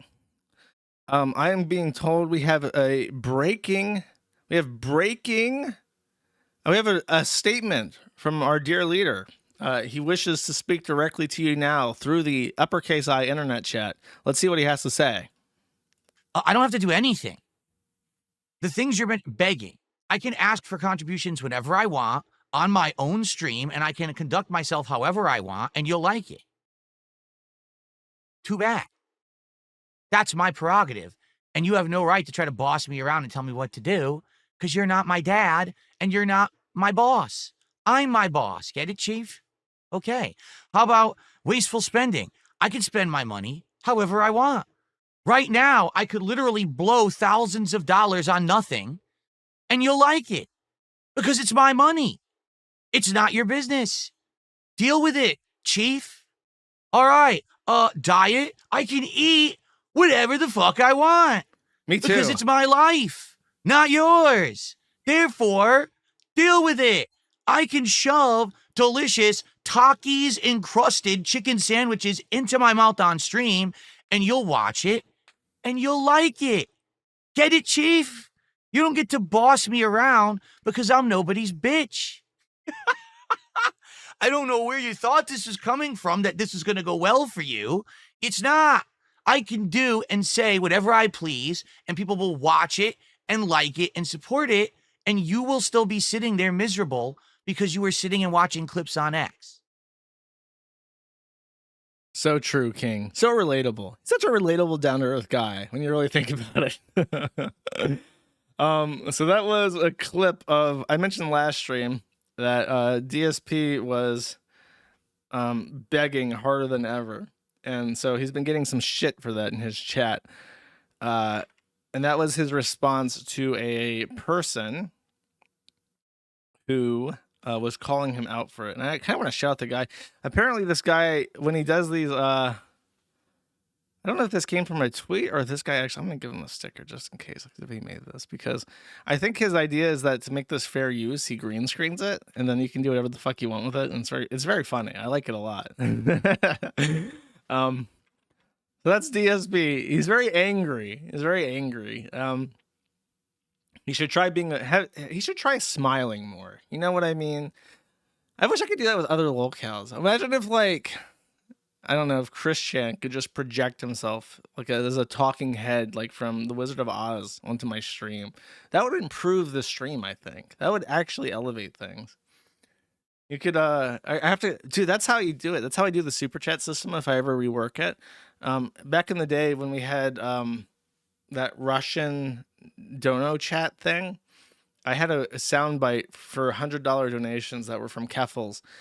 And it was Keffels saying, thanks for the money, I'm going to go spend it on drugs. I got to go find that actual original clip and green screen out Keffels' head so that when that happens, you actually see the head talking on the video. We can do that for everybody. It would be like the Nick Rekieta AI super chats, but real life chat, real life, real words. Okay, so Jobama. After my last stream, you may remember that I did a review of a Etsy page that had people posting photos of themselves enjoying the product, which was an LGBTQIP+ pacifier for adult babies. Number one, I thought this guy was black. He's not black. That's just shadowing. But number two, I pointed this guy out as being particularly egregious because he was just so bizarre looking. His pacifier was even like custom modded, and he was wearing a Lola bunny hat that made him look like Waluigi. So it's just a truly bizarre and stupendous visage that left me absolutely speechless as I gazed upon his photo here. And I was not as mesmerized as I was by this. Other people immediately knew who he was. As it turns out, he's a known person in the King Cobra JFS sphere. He's an ABDL ex-friend of King Cobra called Scrapper Steve. So apparently people immediately recognized him, immediately identified him, and called this out to me. And I just found this fascinating. So I had no idea who this was. I think he came in after my stream about King Cobra, so I never learned about him. But apparently in between showing up on King Cobra JFS streams as a friend, he also shows up on Etsy pages trying out pacifiers. Kind of a small world, isn't it? Such a small world. Here we have a police report from the city of Milwaukee. Well, chat. What could be going on in Milwaukee? Apparently, adult disorderly conduct. Now, who could this disorderly person be? How about Patrick S. Tomlinson, child? Patrick S. Tomlinson was cited for disorderly conduct. He was not arrested. I believed he was arrested. He was not arrested, but he was cited by a police officer for a petty misdemeanor. So he didn't need to get arrested or booked. He was simply cited. Here is the police report. He says on March 20th, I, P.O. Lopez, squad 1122, was dispatched to a trouble with subject at 2613 North Oakland Avenue. I spoke with the caller, who stated that he had worked for JB Hunt Transport Services and was making a delivery to this address. He stated that he had made contact with the recipient, Patrick S. Tomlinson. The items being delivered included fence building materials. Caller stated that Tomlinson advised him to place the items in the concrete parking slab behind the residence. Caller stated that there were vehicles parked back there, but Tomlinson stated that it was fine to put the bulky items back there. Caller did as instructed. Caller stated that just before leaving, Tomlinson approached him aggressively, yelled at him to move the items because they were blocking his vehicle. Callers stated that Tomlinson got into his personal space and yelled profanity at him. Callers stated that this caused a breach of his peace and he felt threatened by Tomlinson's aggressive behavior. He stated that he felt a physical attack from Tomlinson was imminent. Caller, fearing for his safety, entered his truck and attempted to leave. However, Tomlinson stood in front of his truck and would not allow him to leave. When I arrived, I observed Tomlinson standing in front of the caller's truck, which was parked on the street in front of the location. Tomlinson stated that he was upset that the items were placed in front of his vehicle. He denied acting in a threatening manner towards the caller. He could not deny standing in front of the truck since I observed him doing so. He did not call the delivery company to attempt to resolve the issue. There are no witnesses. So, it's so funny because you listen to Pat talk and how he talks to people, and you just know he's like, I think I even said this when I did a stream on him or something. I'm like, you just fucking know that this guy is like this to everybody around him all the time. There's no way that you can spend 20 hours a day on Zitter saying, no, child, enjoy prison. Wrong again, child. That's where you're wrong. And that's why your life is already over. You know, he just does that. It's like you can't shut that off. If you're like that often on the internet, there's no way you can just go to like real life and be like a normal person. So it's like it is like that with random people, random service people. He's just like, put the items in the back, driver child. But there's cars back there. You sure you want me to just drop it off in the back lot? It would block the vehicles. That is what I said. Did not make me repeat myself. And he does it. He's like, you fool, you imbecile. You blocked my vehicle. How am I supposed to drive now, stalker? That's what you asked for. And you wonder, is there any wonder whatsoever why this man is divorced? And imagine being married to this fucking guy and living with him 24/7 and getting stalker childed in real life continuously by this fat retard. So terrible. What a fate worse than death. And an update, by the way. I showed the video of Poo Poo Pee Pee, pedophile, weirdo VR chat Elijah Millar with an A last stream. There is actually a press statement now released by the Department of Justice for the Middle District of Tennessee saying Elijah Millar, 19 of Murfreesboro, Tennessee, was federally charged on Friday, June 20th with the unlawful possession of a firearm, announced Robert E. McGuire, acting United States Attorney for the Middle District of Tennessee. So what he was arrested for was that the protesters reported that he had brandished a weapon. And so with the report of a weapon at the protest, cops are like, holy fuck. So they rolled up on him and arrested him. They did find the firearm, and he was not allowed to have it. So that is a serious charge. And I believe, I'll read it because it says what it is. According to court documents, Millar went to a No Kings protest near Bicentennial Mall in downtown Nashville on June 14th. Miller was dressed in all black, wearing a mask, and was, according to witnesses, carrying a firearm. Witnesses reported to law enforcement that Millar told the protesters that he had a firearm, spat at them, yelled at them, and brandished the firearm. Officers with the Metropolitan Nashville Police Department then approached Millar, disarmed him, and arrested him. According to court documents, MNPD seized a Sig Sauer 9mm pistol. So that was a serious fucking threat. That gun literally has the potential. You ever hear the meme, guns don't kill people, people do? That gun could have killed people. That gun was at imminent risk of going off at any second. So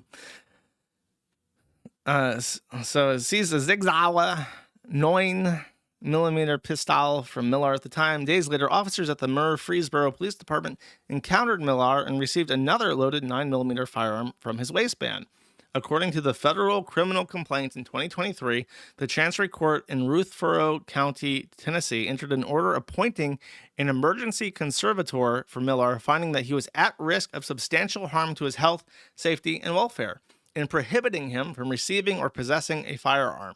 In September 2024, a Chancery Court judge in Rutherford County issued an agreed order of limited conservatorship for Millar, finding him to be a disabled person needing care and significantly restricting his access to firearms.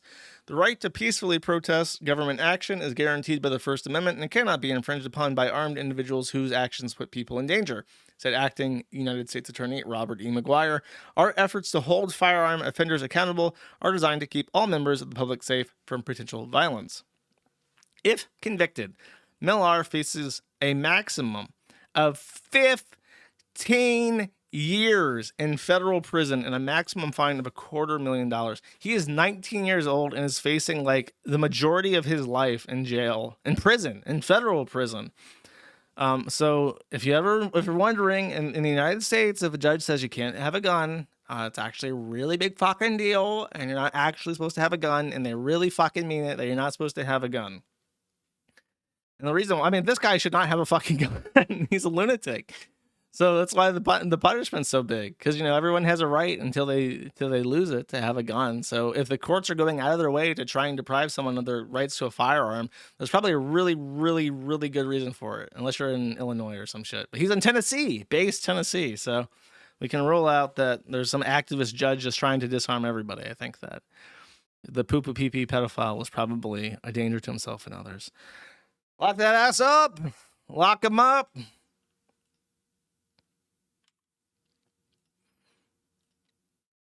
All right, next. Oh, God. This is a mouthful, too. Give me a second.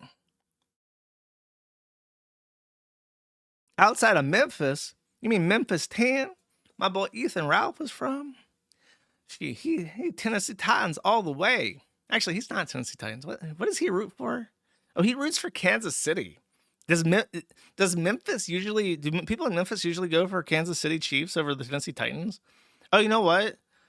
Titans are college football, and Kansas City Chiefs, they are regular football. So it could be Titans. I don't know. Gay people do. Titans are also NFL? I thought they were college football. Oh my God. So... do people from...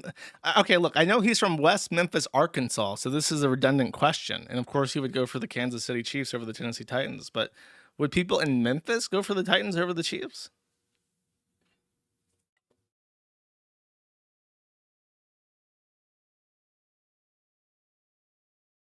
Oh, the Tennessee Titans have L'Jarius Sneed now? Wow. Wow. No. Wrong. Okay, I see. I don't look. I don't care about any sports shit. I'm just curious because I know he supports the Chiefs. So if they're like a rival to the Titans, but he's claiming to be from Memphis, Tennessee, that's just more evidence that Ethan Ralph is not a true Memphis 10, boys. I think we got him. I think I've finally cracked the code. We don't need his birth certificate. We know he's not wearing the orange, chat.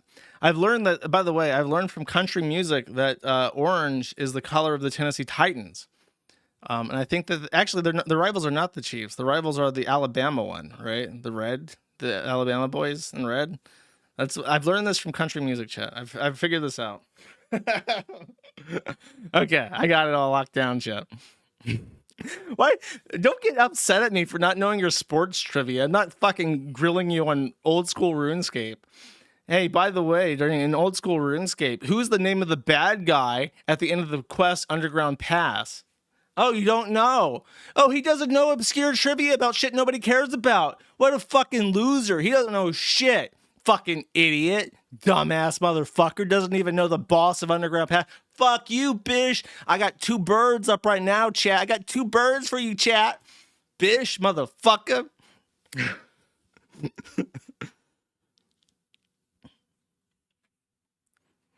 Get in the bin, bish. Okay. Next.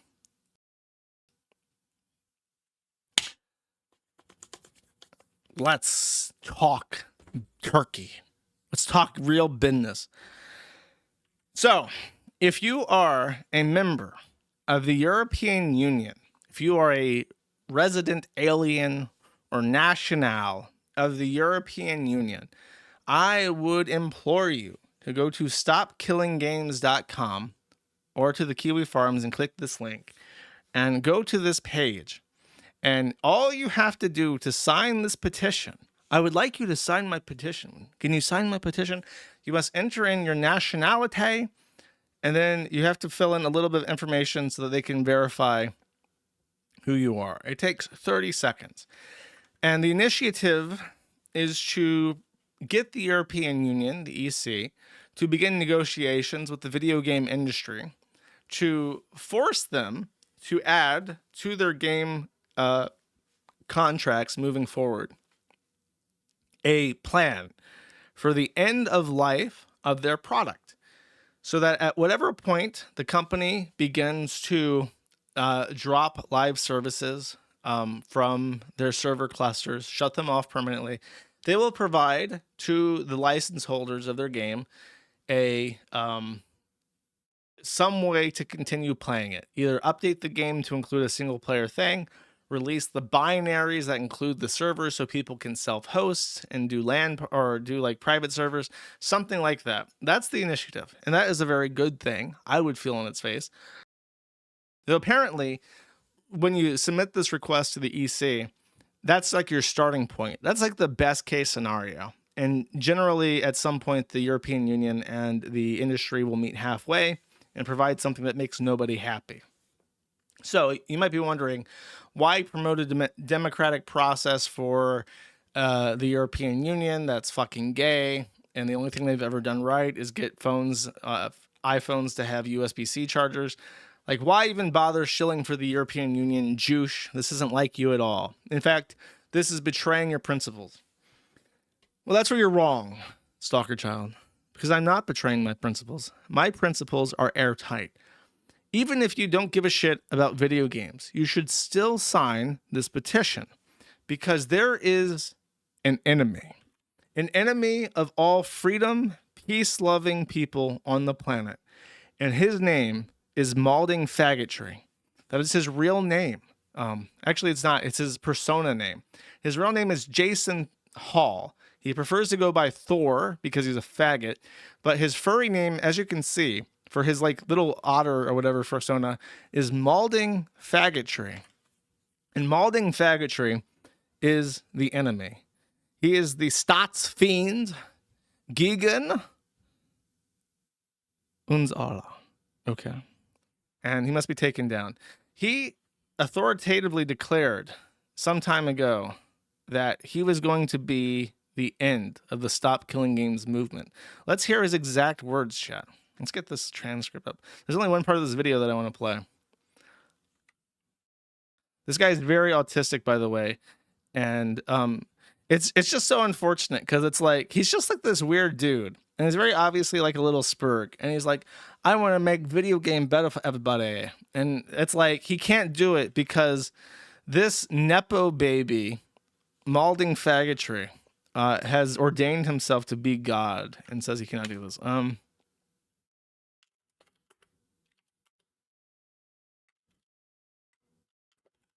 Okay, here we go.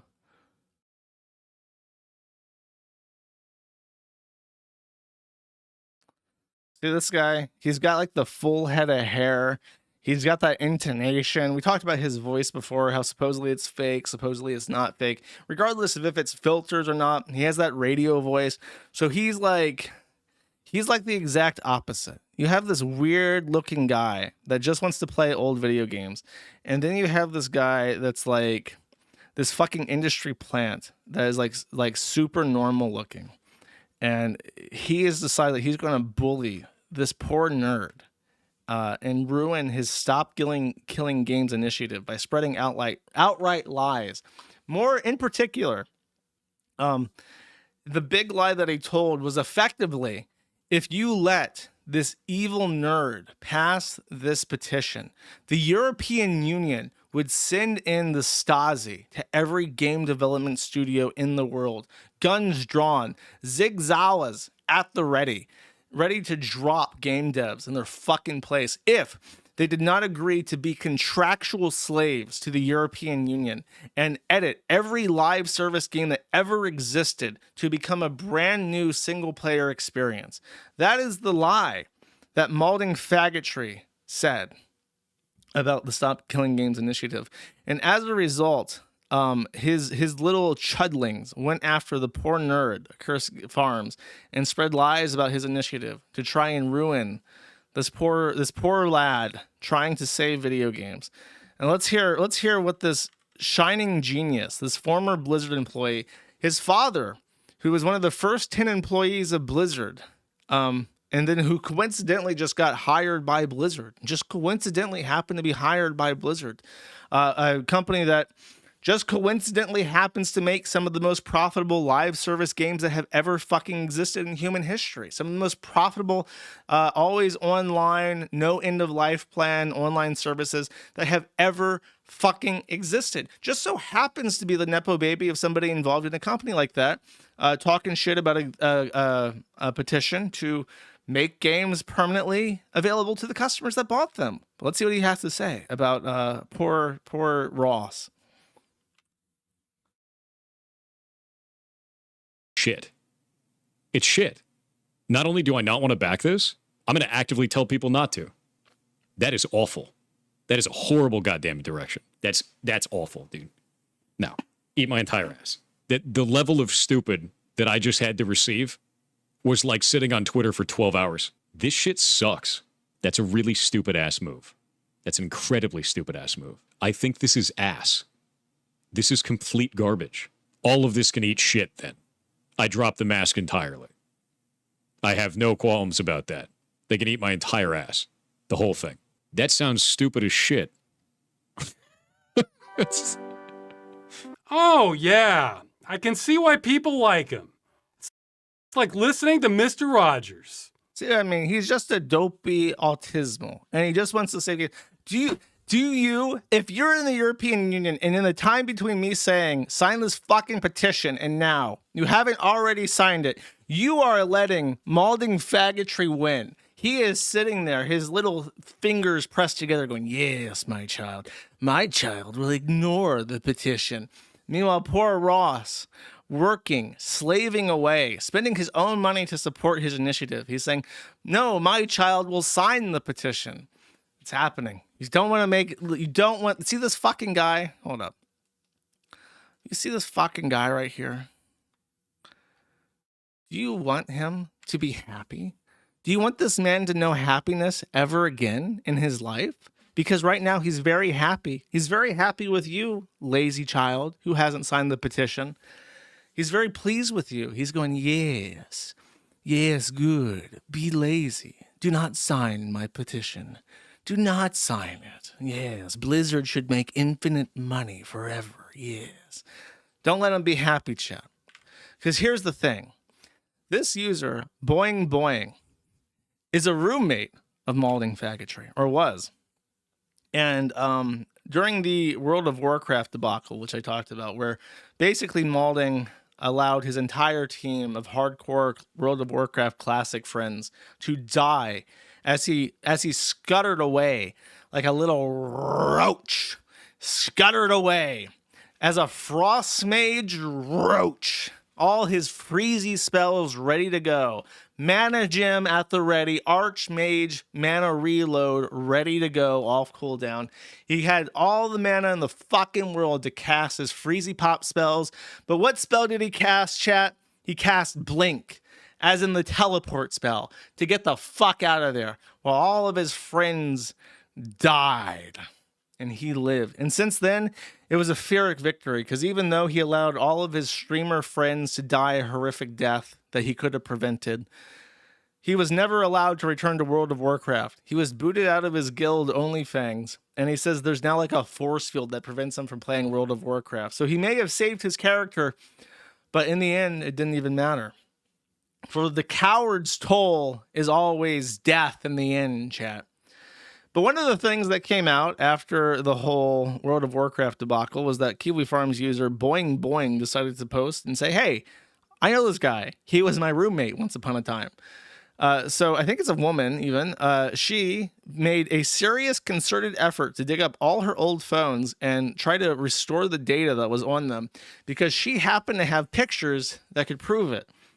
And there is one picture in particular I don't want to show this because basically he left poo-poo streaks all over the cabinet, the toilet and bowl that she had to clean. But there is one picture in particular that I'll take a risk and share with you. This was after he moved out, so I think he left all his shit behind. It is the gnome dildo. It is the gnome dildo. This is like a furry, it's like an actual animal penis dildo that he left in plain view of this woman when in a state of disrepair as he left shit all over the place. So the gnome, he even has like a knot at the end, so he could knot himself with this dildo. So I'm going to do something. Just give me 1 second. I'm going to do something I don't usually do. I'll put the dildo back up in a second, but I am. Does that work? No, it does not work. That work?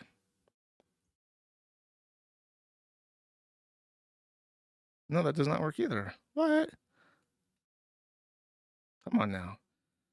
Don't do me like this. How does he do it?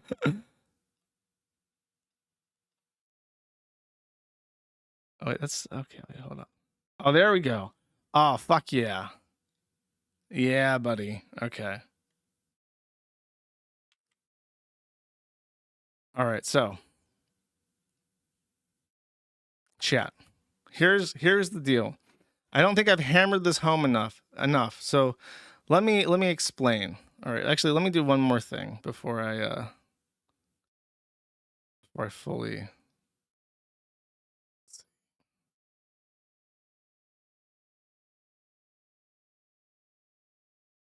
Okay. I'm gonna put the dildo in the corner, chat, so that you can see it.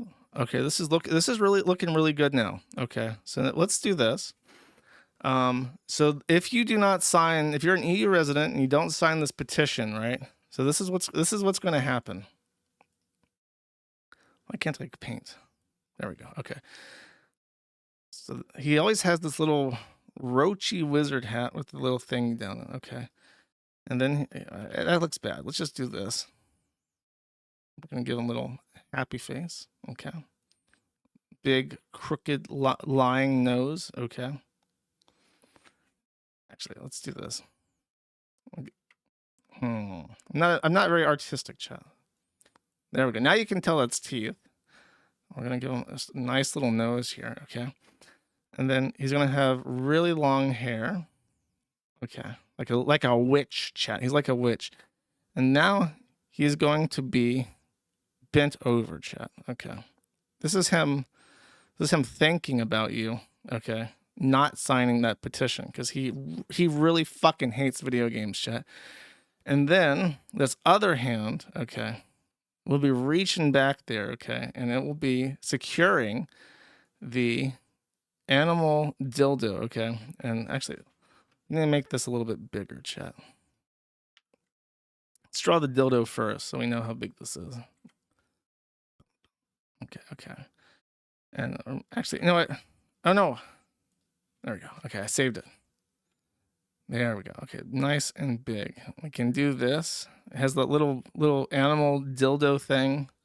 Bam. No. Okay. This is what's happening right now. If you've not signed this petition, okay? This is Jason Thor Howell anally pleasuring himself to the animal dick dildo as he thinks about you not signing that. But he's so pleased. He's talking in that really deep voice. Yeah, my father worked for Blizzard, one of the greatest live service publishing companies that's ever existed, but I swear that has nothing to do with me being hired by Activision Blizzard. And in fact, if you ever even imply that that was the case, I will ban you from my chat because quite frankly, that's really disrespectful and it undermines all the hard work that I've done in my life to accomplish what I have. My video game's been in early access for 10 fucking years as an indie game publisher, and if you mention that either, I will also ban you because indie game development is actually really hard. Even though I get paid millions of dollars through my aggressive Twitch shilling and subscriptions and my YouTube channel that I just so happen to know all the secrets to exploit algorithmically to make boku fucking dollars, chat. That's why I can buy the animal cock dildos from Dragon Dildo because they're really expensive and I deserve the best, chat. Okay. So this is what's going on. Okay. This is what's going on. All these people letting poor Ross down. Ross is literally autistic. He can't help himself. Okay. He needs you. He needs you, especially if you're not like an English speaker. Unironically, the best people who could possibly help this shit right now. Because it gained like 80,000 signatures in a little bit over a day after he made this video talking about Jason Thor Hal. So it's like, it's possible. It just has to happen really fast. It's like on track if it gets 10,000 signatures a day. And I think the people that need to do it the most are like, here's the thing about, when I was in Europe, I looked at European streamers because I was like, can I learn like a language listening to like Twitch streamers? And the people that stream in like Spain and France and Germany and Poland, they all stream fucking Rocket League. And Rocket League is like a live service game. Those Rocket League streamers, if you watch Rocket League streamers, you need to contact your Rocket League streamer and get him in the language that he understands to understand the purpose of this petition. And as we've discussed, the purpose of this petition is to get this fucking asshole, where is it? Get this fucking asshole to cry himself to sleep. And I think if you show people that and you really drive home what this is about, they will sign the petition. They will advertise the petition in a language that other European residents will understand. And we will all benefit and prosper from this, okay?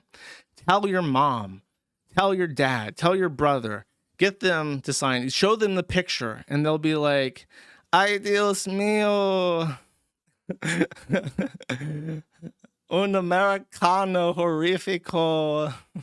I'll sign your petition. I don't know how Spaniards sound. They probably sound more bippity boppity like Italians. I've never been to Spain. I had no interest in going to Spain. Okay.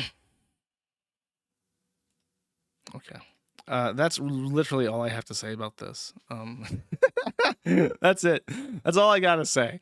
All right. Sign the fucking petition. God damn it. I don't even know how to say that in German. It's a hard word.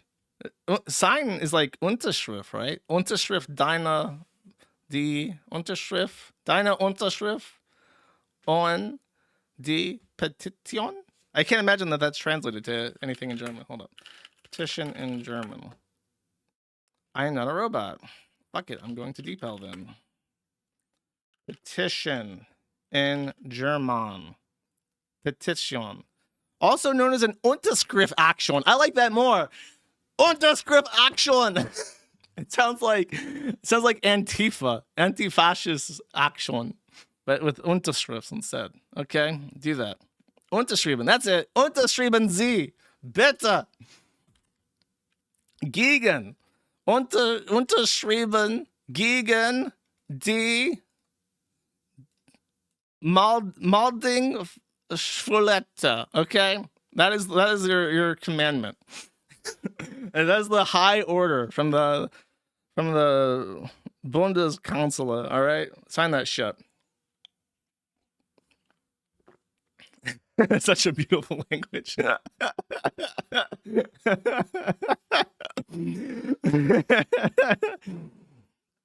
right. All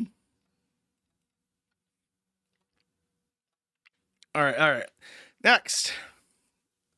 This is oh my God, I can't even believe I'm doing this. This is the second update to the brony being accused of sexual assault thing.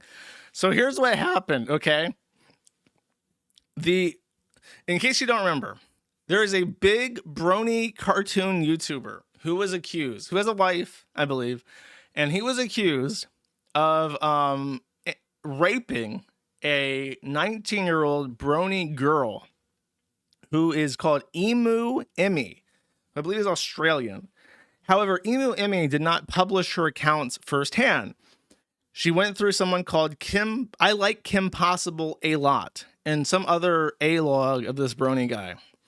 And so the accusations sounded very believable to me. And there was a little debate in my chat over if I was wrong to say that it is sexual assault to push someone down on the bed and fuck them without establishing consent in any way, shape, or form.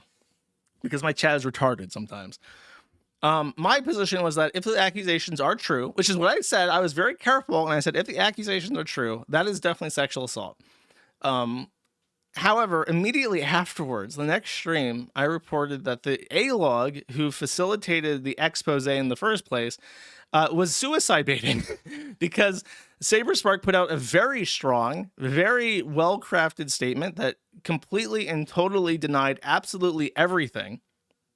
And actually, I think now he's contradicted himself, now that I think about it, because I think his initial statement was that he had absolutely no sexual relations with her. And now, according to this guy, the statement has changed somewhat, where they had a friends with benefits type relationship, and she was not upset with him until months after the fact. So what he did is he paid a guy to lift the text messages from his phone, and he's published those. And they show correspondence between the person who accused him and himself in a friendly and productive way for months after the second sexual encounter, which happened at the restroom, where he just ejaculated on her face. However, most pointedly, and this is incredible to me that he admits this, he admits both times that they had a sexual interaction that he offered her a handshake and said friends. So he confirmed that he's that fucking autistic, which is just like unfucking real. That of all the things that stuck, that happened. It's both sides said that after he ejaculated on this 19-year-old girl's face, he offered her a handshake and said friends. That happened. That's real. That happened on planet Earth in our lifetimes. So truly fucking bizarre. Afterwards, they continued talking to each other. And the only reason why, according to him, the only reason why they stopped talking is that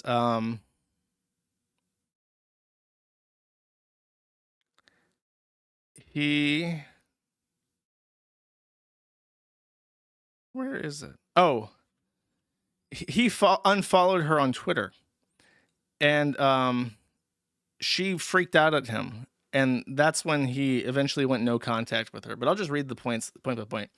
SaberSpark paid hundreds of dollars to get the text messages. They were in a casual sexual relationship that lasted months, and they lasted months after the assaults, or the alleged assaults, which directly contradicts what Emily stated in the video, that they broke off contact after the second time. They discussed being friends with benefits in text messages. Saber ended the relationship, not her. She took it very poorly. Saber apparently was not able to stay erect during sex. The handshake and friends did in fact happen.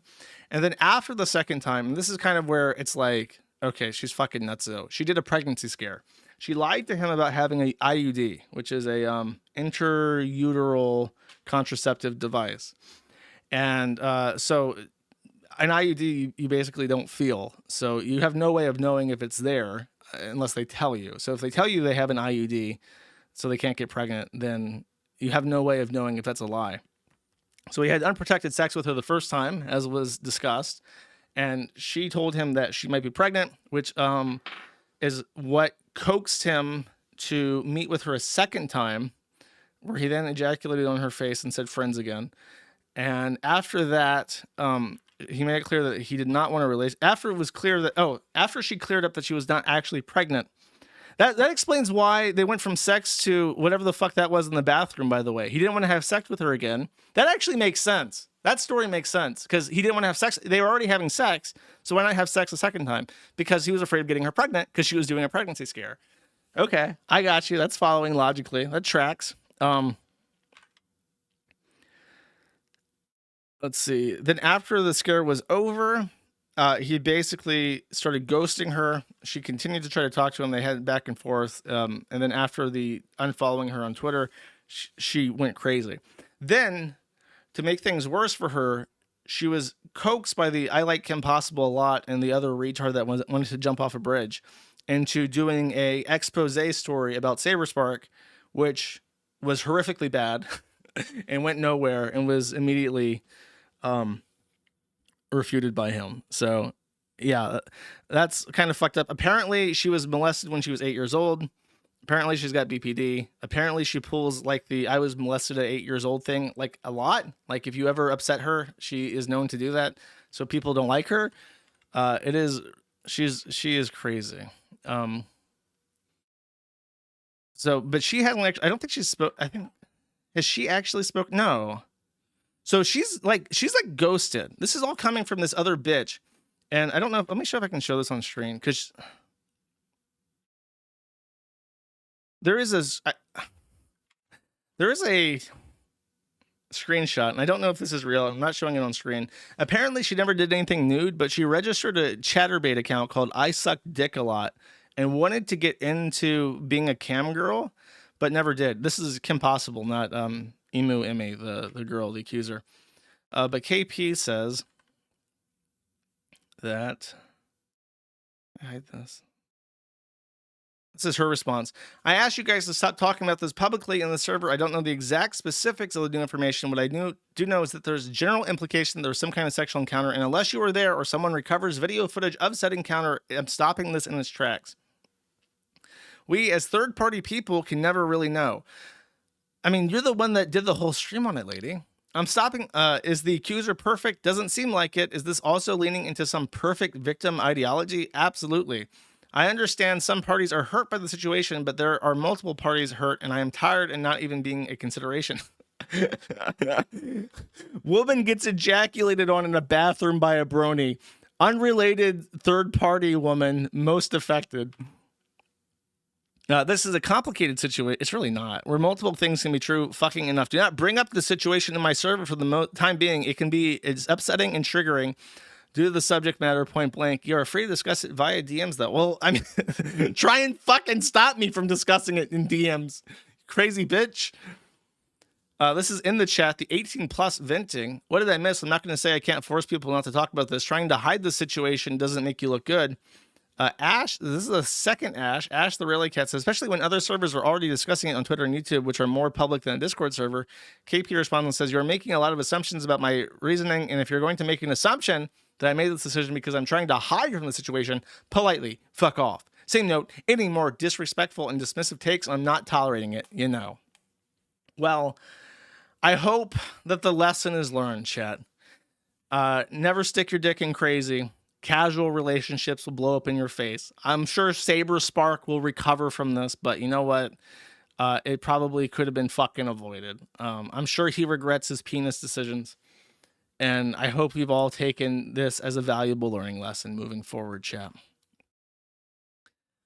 All right. Don't even.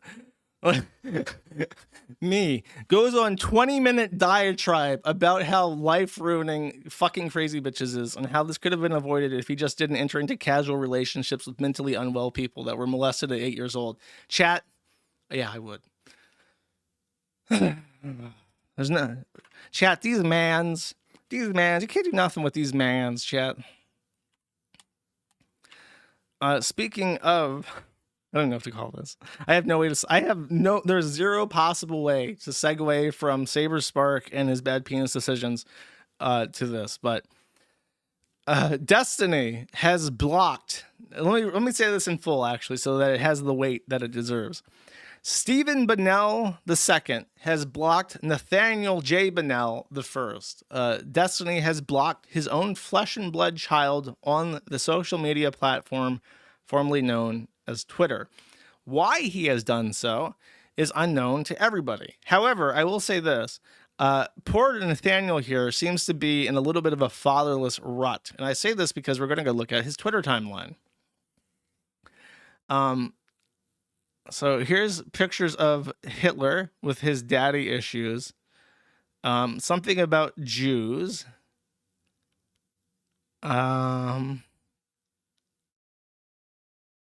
He's posting in German. That's always a bad sign. The sun will rise again, he says in German. I think that's probably a quote from Hitler.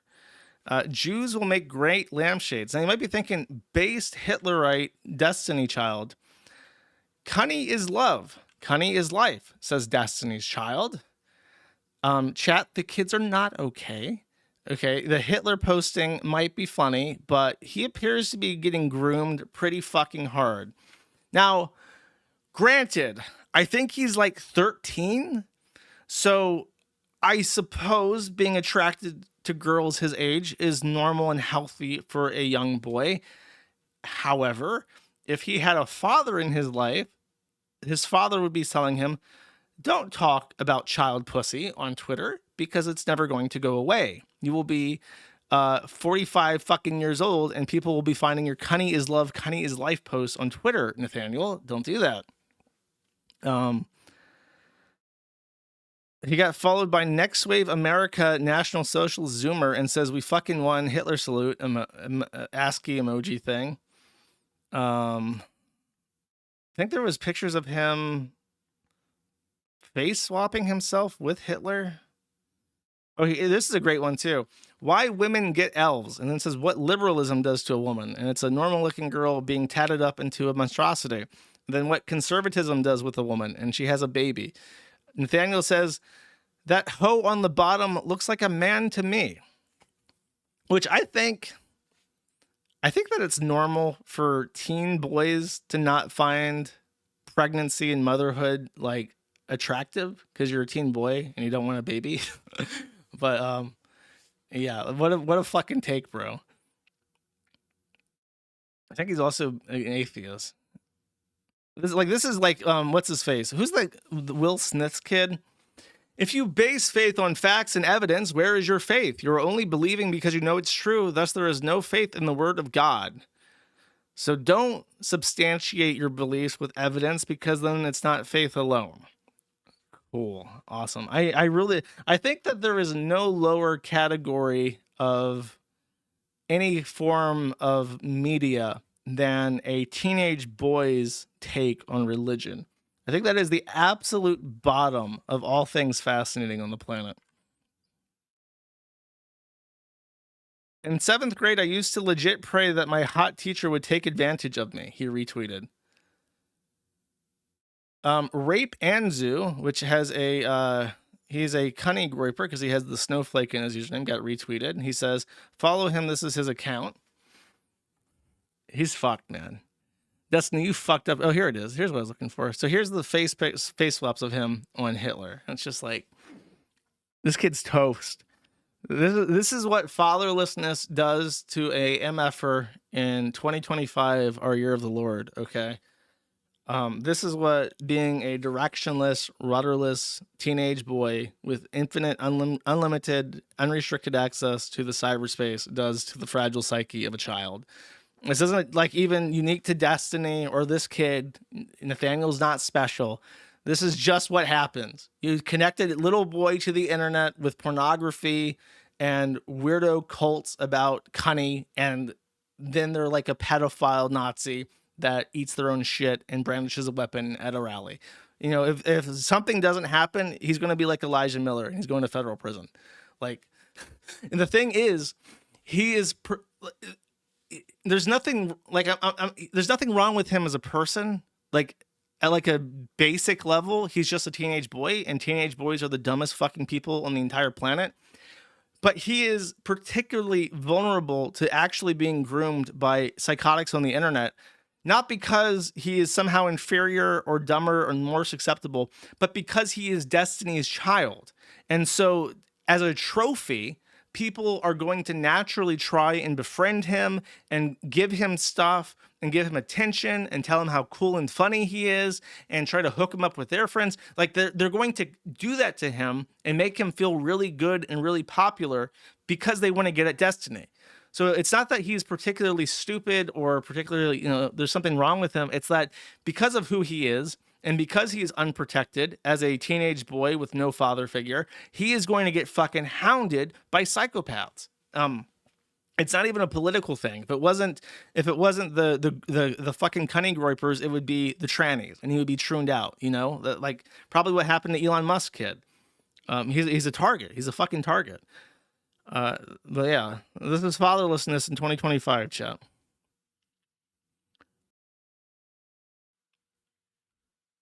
So,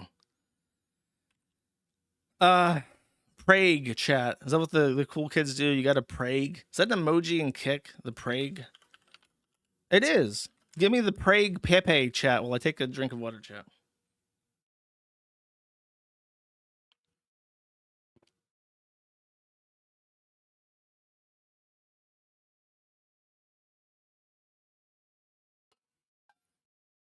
Okay. It's funny, whenever Bossman gambles, he asks his chat to pray up for him, so nice to see. Look at all the support, buddy boy. You're not toast yet. You can dig out of that hole. All right, next. We have a statement from Cloud9, which I believe is a gamer, like a pro gamer thing owned by Tencent. And I say owned by Tencent just because the logo of Cloud9 looks exactly like the Tencent logo. I'm pretty sure. I could be hallucinating this. I don't know.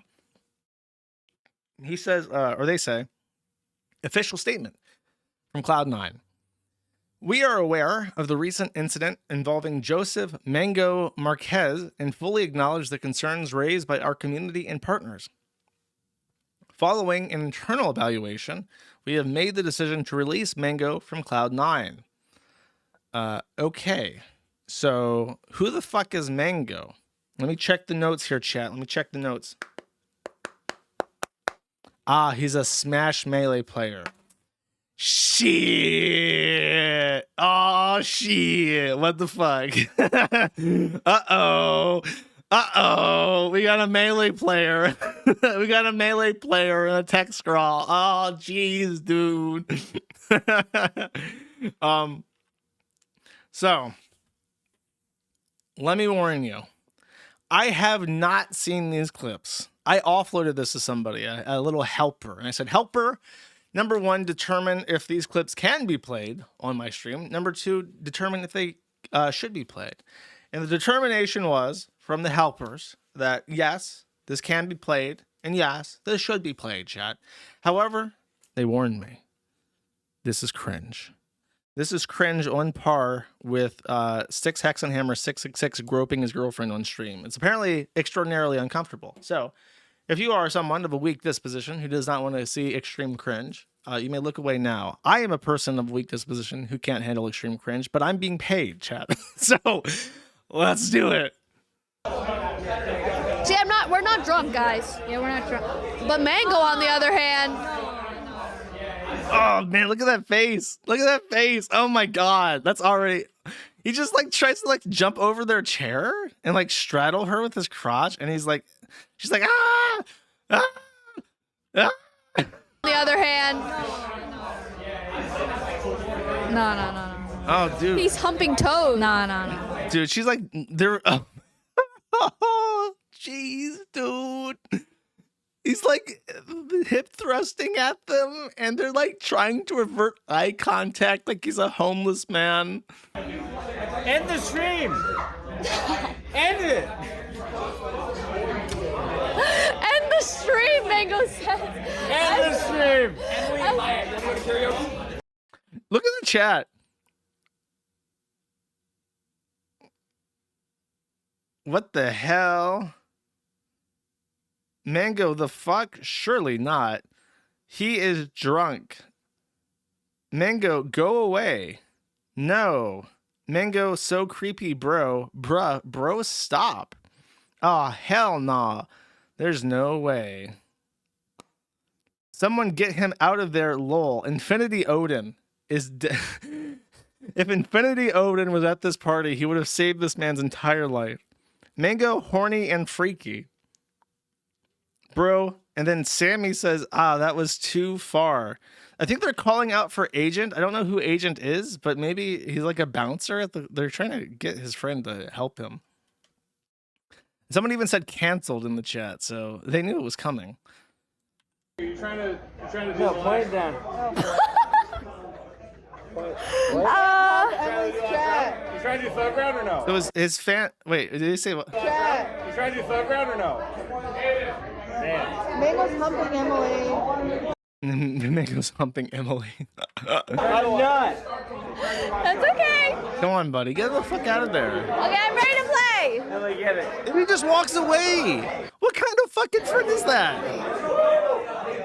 What? Emily, stop it. You're doing great, Mango. Don't encourage it. Very impressive. Nice movement. I can't believe that guy just walked away from him like this. What the fuck? What a dickhead. Dude, you need a partner. You need an accountability buddy at these events so that if you start dry humping at unsuspecting women, they can grab you by the fucking nape and throw you on the ground and haul you out. You can get away with maybe 3 air humps before you're officially canceled. So he needed an accountability buddy there, ready to drag him by his fucking hair out of that event.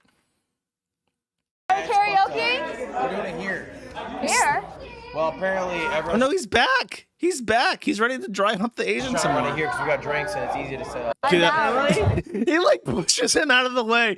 He's like, buddy boy, this is my Asian to hump. Everyone's just trying to run it here because we got drinks and it's easy to set up. I'm down. Hi, Mango. She's like, oh no. What are you pulling her hair? Mango, you're so silly. Dude, that guy like actually pissed. Why are you pulling her hair? Pulling her hair? Stop touching her. You fucking weirdo. I want to beat this bitch up. Don't beat her ass You up, guys bro. are amazing. I won't let him beat you up. Thank you, Lud. Oh, see, look at that. That's the face of admiration. We have a stone cold, in shape Giga Chad here. He's touching the lady. Lady does not want to be touched. Stop touching the lady. And then look at that. Look at that actual appreciation there, Chad. Very nice. That was so fun. Thank you for having me. Hey, Boink, thank you for boink, your boink. He's like, I did ads. Where's your final? dude, that's so creepy. It's so creepy because it's like weird. Like, why is he doing, like, he's patting her head from behind if you can't tell. But it's like, why is he doing that? And it's like he's breaking the touch barrier is what he's trying to do. He's just trying to make physical contact with her. It's actually super creepy. Not placing. I got second in the worst cup. In the silver cup? Red shells. That's not bad. What the hell is that? That's not bad. Right? That Borderlands sponsor actually good? What? Was that Borderlands sponsor good? Dude, it's making me angry. It's making me angry that this guy that I stood up for, I said nice things about, he's just gonna let her like slap her fucking head. He should be shoving her the fuck out of the way, or him out the way now. Fun. I was loving it. I love Borderlands 4. I love to hear that. But this was the best There we thing go. ever. Yeah. Physically removed. Physically, a little bit late, but it happened, chat. He did it. In our stream. Woman's hair. It's karaoke on this TV. Oh, great. Voluminous. She only watches that shit once a month. Yes, I am. Turns out we're staying here. Okay, We're gonna do karaoke on this TV over here. Yeah, let's do it. Okay, I'll end soon. Love, thank you. All right, last one. Let's see what happens. So, back at the fucking Asian girl again. Oh! Final words. What is he doing? Is that like a... Bro, what? Is that him? Did he pick up his own cardboard cutout that has like it has the Cloud9... Sponsored by Cloud9. I wonder why they had to disavow him. That's fucking funny. That's the worst optics you could possibly ask for. Oh my god. Final words. Look at her. She's like in a panic. He's like dry humping. He's dry humping himself. She's now getting like the flickering looks of panic. Ooh. Bro. Look at that. Mango is... She has to say it. Say it already? Say it already. Is that like from before? Mango is a horny dog. That's be Mango. Mango is just humping. Mango is gone. Bro. He's too drunk.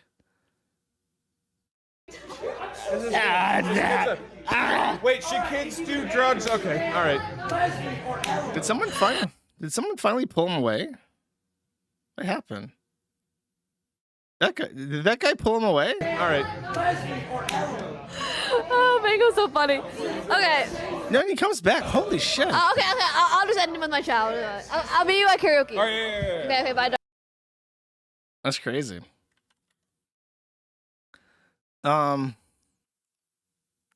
Okay, let's see what these messages are. Okay. So let me explain.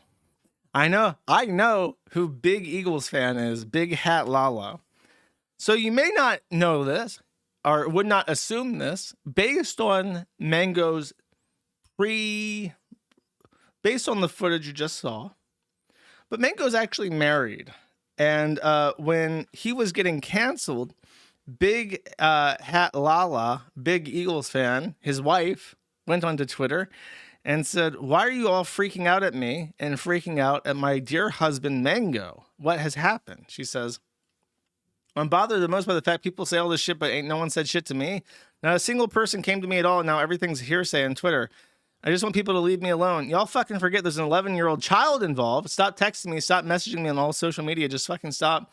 He's almost at a preteen age, and my son does not deserve to read all these things. His friends will probably see it, and it's hard enough to make him friends because he's extremely shy." They're messing with her and her kid, basically, which is why she's upset. She says she unfollowed a bunch of people and then has since deleted her account. So she had no idea what was going on. People were just blowing up her phone and contacting her and harassing her and her kid. She had no idea what happened. Probably saw the clips that we just watched and is now gone. She has disappeared. So after that, in case you're wondering, this is her.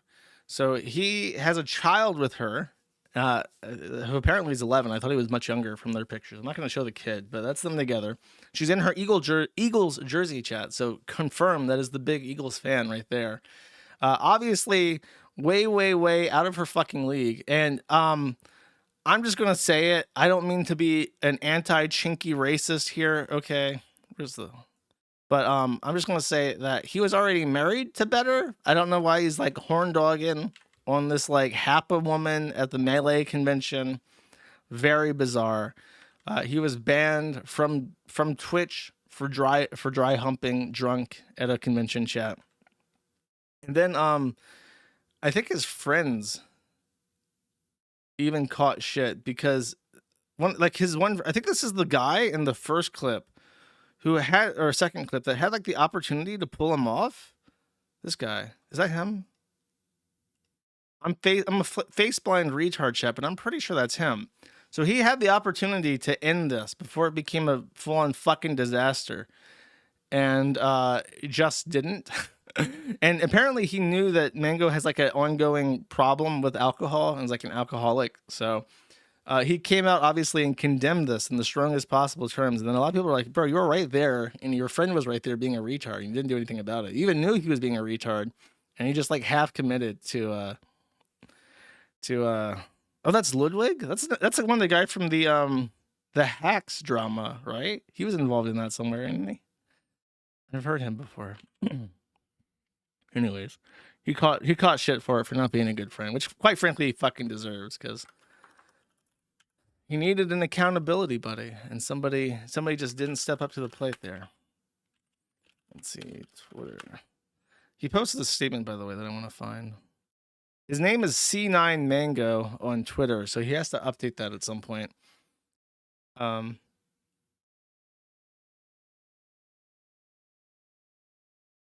I read all this? Oh, this is the one that I want to read.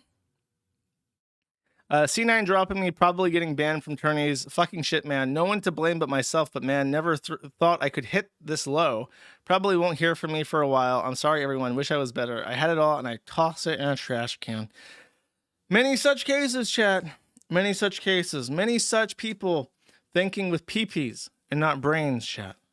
I'm gonna instill virtuous thinking in my audience, and hopefully we will all make better pee-pee decisions, chat.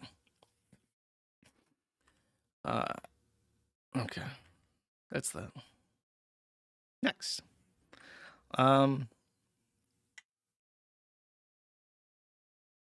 next up is Rekieta, everybody's favorite.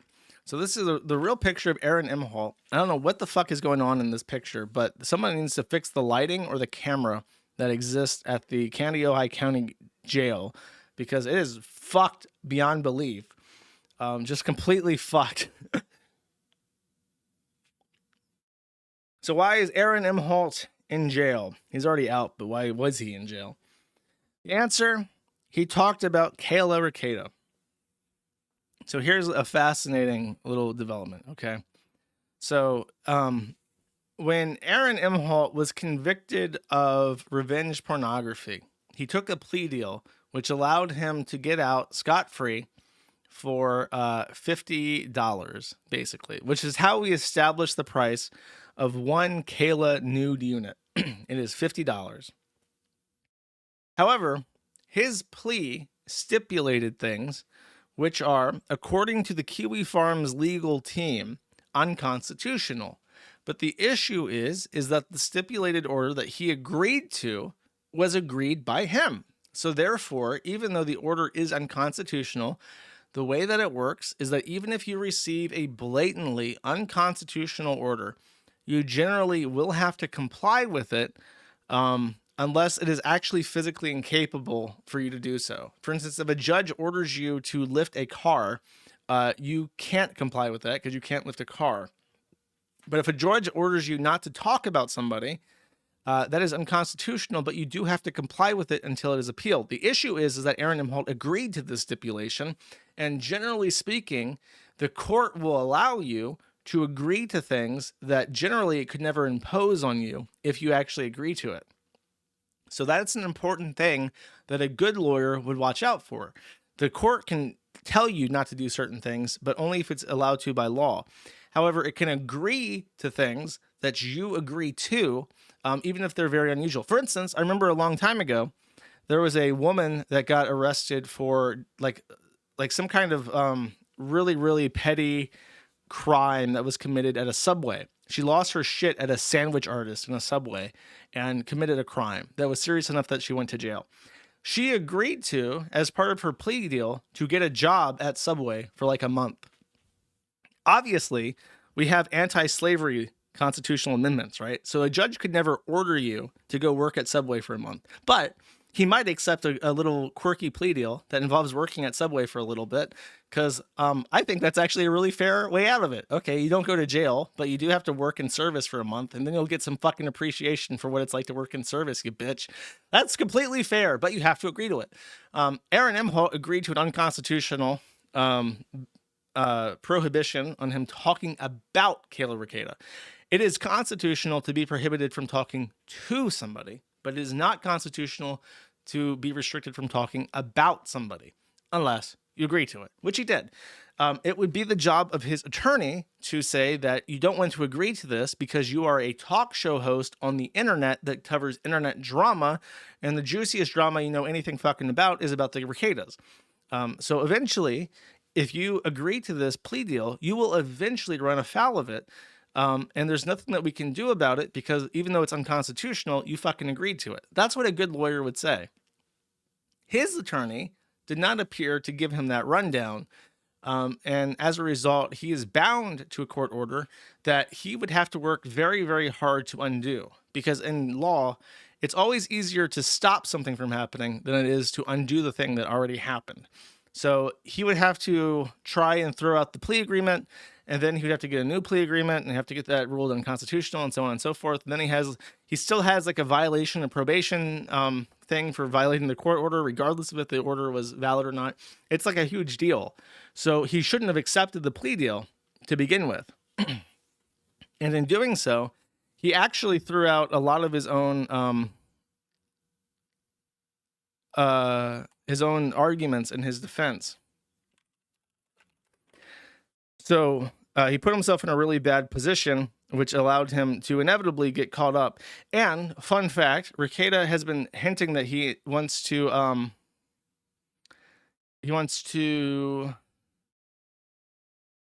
get his law license back. And he wants to get his law license back specifically so he can be a pro se litigant for himself, but also represent his wife and his companies. So as soon as he gets his law license back, he's going to be engaging in lawfare against all of his enemies to try and drain them of financial resources at zero cost to himself. So the issue with that is civil court and criminal court play by different rules. So if you are criminally held to a plea agreement that you're not allowed to talk about somebody, and then you're sued for defamation about somebody, you can be deposed. And in civil court, if you are deposed and you refuse to answer questions or provide information about somebody, the court instructs the jury to interpret that silence not as innocence, as it is in a criminal court, but as the worst possible thing that could ever be said. So if you refuse to answer a question, you're not reserving your right to be silent. That doesn't exist in civil court. You're actually confessing to the worst possible interpretation that silence could possibly mean. Did you murder somebody? That means yes. In civil court, that means you did. You not only murdered them, you fucking raped and murdered them and buried them alive, okay? That's what that means. So let's say that you theoretically agreed to an order that is unconstitutional that prohibits you from talking about Kayla Rekieta. And then Kayla Rekieta sues you via her husband attorney, Nick Rekieta, who just got his law license back. In this lawsuit, he ends up deposing you and asks you a series of questions. You have two options. You can either talk about Kayla Rekieta and go to jail for violating your agreement, or you can remain silent and be absolutely, totally fucking guilty for every single thing you are accused of, because your silence must be interpreted in the least favorable way possible. That is what has happened to Aaron Imholt. His loud, stupid fucking mouth has fucked him as hard as humanly possible. And it's going to be very, very, very expensive for him to fight the civil suit and also to fight the retarded plea deal that he should never have taken to begin with. That is the opinion of the Kiwi Farms legal team. Okay, so that's not my legal analysis. A real lawyer came up with that. So,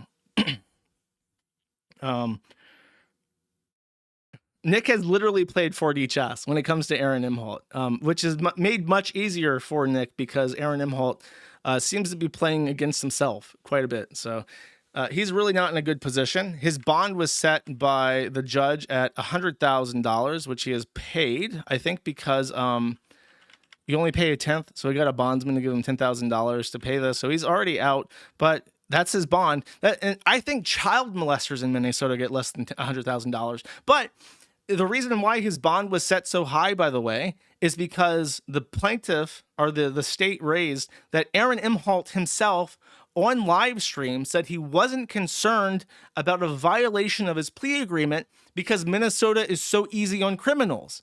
So that thing I just said about child molesters getting less than $100,000 bond, that's literally what he said, and spat in the face of the fucking judge, who heard that and then said, fine, motherfucker, I'll give you some. You want some fucking bond? You want to see some fucking bond, motherfucker? $100,000. Bang, bang. That's what happened. So that's why you keep your fucking mouth shut. Shut the fuck up. Aaron Imholt, shut the fuck up. Shut the fuck up. Get a different lawyer and shut the fuck up. Stop doing your fucking live stream. No one fucking watches it. It doesn't matter. Nothing you say on there changes anything. Nick Rekieta lives in filth and squalor. His kids fucking hate him. His life almost left him. You're not punishing him. You're making him very, very happy when you shoot yourself in the fucking foot over and over and over again. You are ruining everything with your fucking idiotry, okay? Stop it. Shut up. Just, what are you doing, bro? What are you doing? So his hearing's in October, I think, but he's out until then.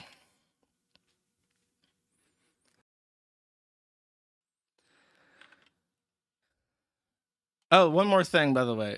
This clip of Rekieta is just very funny because look how uncomfortable he gets a super chat message that's in the AI voice, and then his guest looks as uncomfortable as humanly possible. I think the guest is on to give us apparently his hot takes about Karen Reid or some shit. So this is supposed to be like a serious law tube interview, but of course he can't do those anymore because he's a coke fried retard, and he gets a dopamine super chat, so he lets it play, and his guest has to listen to it. What happened to the peen counter? Also, did you load the kiddos up with enough cocaine they won't disturb the show? God damn it. Yeah.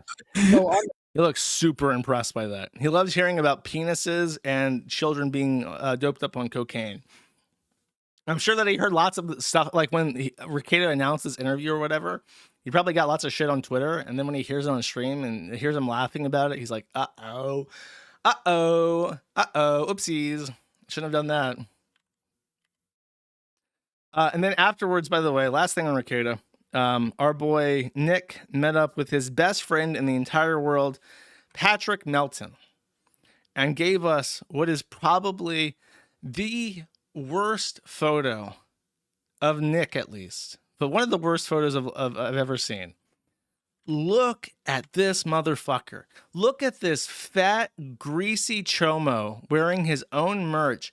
And then Nick Rekieta looking like a 50-year-old fucking corpse. He reminds me of somebody like I know people compare him to Daniel Larson and say he's getting Larson-fied all the time, but he looks like a cartoon character or something. There's like a movie with like an old, decrepit old man sitting in a rocking chair that I'm thinking of. Because he looks like he's 50 to 60 fucking years old. He just looks terrible. He's like balding. And it's like, that's your friend, bro. Your best friend in the whole world is a fucking chomo. And by the way, I think they got kicked out of this bar. I think they're at something like called Stoney's or something. And Patrick Melton got punched or something by the owner, and they were removed from the bar. I think that was a rumor I saw. I don't even know if that's real, but that's what I heard. I don't know. Tell me who you think Rekieta looks like, because he looks like somebody. He just looks so fucking old and sick, and just he looks hollowed out. It's like an actual. You know how like in like a video game, how you have like in certain games, like in Fable, you have like that morality meter, and it's like when you're good, you have like this glowing radiance around you as in your character, and then when you're evil, like the ground cracks and turns to lava as you walk around, and you're like all like shadowy and shit, and you have little devil horns and stuff. That's like Rekieta. It's like he's like actually slipping down the Fable morality meter, and his like horns are starting to poke out of his fucking head. He's getting a little demon tail. The earth is starting to crack underneath him as he walks from his fucking sheer malevolence. It's just like, you just look at this motherfucker and say like you lost it. You lost it. You lost your immortal soul. It's coated in black wax now. Aura, exactly, precisely. It's aura. Don't do drugs, kids. Speaking of drugs, boss man Jack. To the room, say something real quick. Yo, just say yo. Say that pussy nice. Yeah, hell yeah. That's what I got. You heard her voice. Say it again. Damn that pussy nice. Damn that pussy nice. Hell yeah, bro. Damn that pussy nice. Boss man She's Jack. not, bro. She's not fat at all, bro. She's not fat. Boss man Jack had a girl over. Oh my god, we gotta look at her. Look, she's normal. She's like a normal girl. Oh, that's with the Instagram filter. I think this is a more candid photo of her that I think I need to show, to be fair. So he had a girl over, a real flesh and blood human being, to DTPN, have raunchy, disgusting crackhead sex with. Truly wonderful. Happy for my boy. But isn't there somebody you forgot to ask? Let's see what Reddit has to say about this in the Bossman Jack Snark Reddit. You ready? This is what Bossman's new girlfriend thought on him. She just loved the way he luthed it all every day. Oh my, the way he suicide bathed, how he's racist, transphobic, and homophobic, how he doesn't sour or brush his teeth, the way he smokes crack, the way he beats his parents, that would make any girl go crazy. The way he's racist, transphobic, and homophobic. This dude, I swear, I have listened to literally hundreds of hours of Bossman Jack streams. And I know there is probably not, probably not a less racist person that has ever lived. This guy loves blackies. He loves black culture. He loves black music. He loves black people. If anyone, like, unironic, like, you know, someone says faggot in like a chat that you're not supposed to say, like on YouTube or whatever, like someone bypasses the filter, say faggot, the streamer has to like, bro, knock that off. You're gonna get me in trouble. Bossman Jack, he sees someone being racist in 2025. Cringe, get fucking swept, rat. Like, he gets offended. Like, don't talk shit about people of color in my chat. And I have so many wonderful songs just burned into my psyche now. Sometimes I just think, I hate being sober. I think I'm a smoker. I hate being sober. Like, I have so many wonderful new musical experiences permanently engraved into my gray matter for all eternity, added to my library. Okay. Thanks to Bossman Jack and his appreciation for African American culture. As far as homophobic, I don't think so, man. If he is, he doesn't talk about it. Sometimes he calls someone a faggot, but then he walks it back. He's like, I shouldn't say that. So I think he's probably ambivalent on the gay question. As far as transphobic, I guess it depends. To trannies, everything except sucking tranny dick is transphobic. But I think he just has that thing where it's like, bro, I just want to smoke crack. I just want to gamba. And if you don't interrupt me smoking crack and doing gamba, I don't have any issue with you. So it's like, trannies, like, okay, whatever. I don't give a fuck. As long as they are okay with me. If they're okay with me smoking crack and doing a little bit of gamba, I'm okay with them walking around in a dress. I think that's gay. And that's the best you can hope for, trannies. I just want to let you know right now. Apathy is literally your best bet. You will, if you expose your tranniness to people and actually let them get to know you, they will always fucking hate you. But apathetic people, they'll let you get away with murder. So apathy, like Bossman Jack, best you could ever fucking hope for. Just letting you do whatever the fuck you want with no oversight whatsoever. And then I got some bad news. If you don't know, Twitch is probably the absolute worst platform that has ever fucking existed. And it's impossible to watch Bossman Jack on Twitch. It used to be with Kick because he streams that weird out. He has no schedule. He wakes up at 4 a.m. He streams for 8 hours. I wake up, I look in, there's an 8-hour stream to listen to, right? So on Kick, it was awesome. You would just play the last VOD and we would watch it. With Twitch, it sucks because they have some kind of content ID thing, and their way of handling content ID is to mute it. So you have to continually skip past half the fucking stream because if they hear, I hate being sober, I think I'm a smoker, then they just mute it for, however long. And he listens to music nonstop while playing. So it's like half the stream is missing. So the anticipation of him returning to Kick is really high. But unfortunately, he has just announced right before the stream that Evil Eddie flipped the switch. Until Evil Eddie flipped the switch. Evil Eddie flipped the switch. Evil Eddie took it all back. Evil Eddie, that fucking bitch. Evil Eddie, I'm gonna act. Dude, I swear to God, dude, I'm not joking, dude. I'm gonna do something stupid. I'm not even joking, dude. This is so wrong, man. It's so wrong.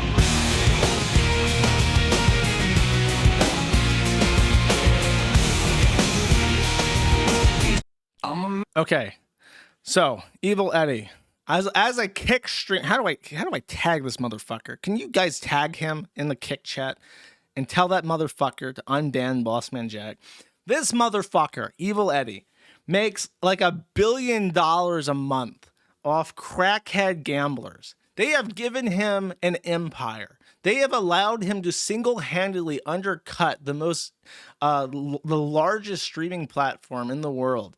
Through crack gamba alone, he has literally lives a life of unbelievable luxury and wealth and comfort that nobody else on earth could ever dream of.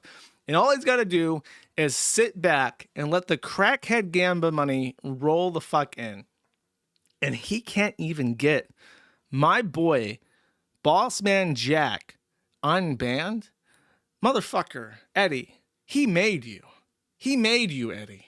The only reason why I know what Kick is, that stake is because a little crackhead that could lost it all again and again and again. Just donated you tens of thousands of dollars.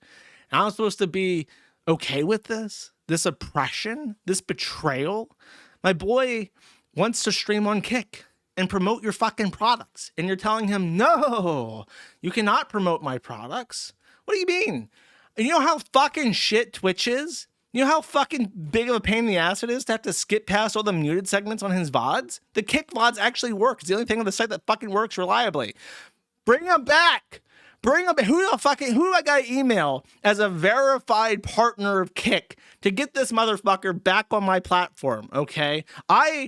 I am honored to have my content appear next to his. When you go to the homepage of kick.com and you see the Mad at the Internet stream and the Boss Man Jack stream, you're just spoiled for fucking choice that day, okay?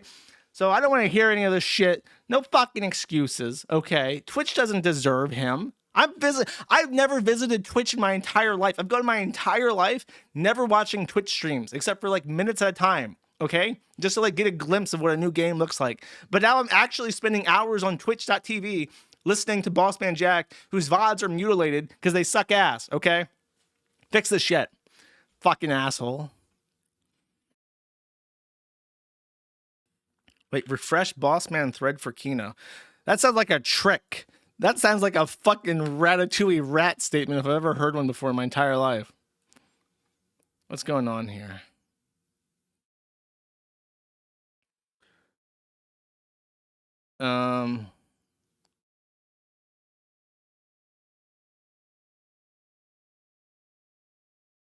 Are these clips? Should I play these clips?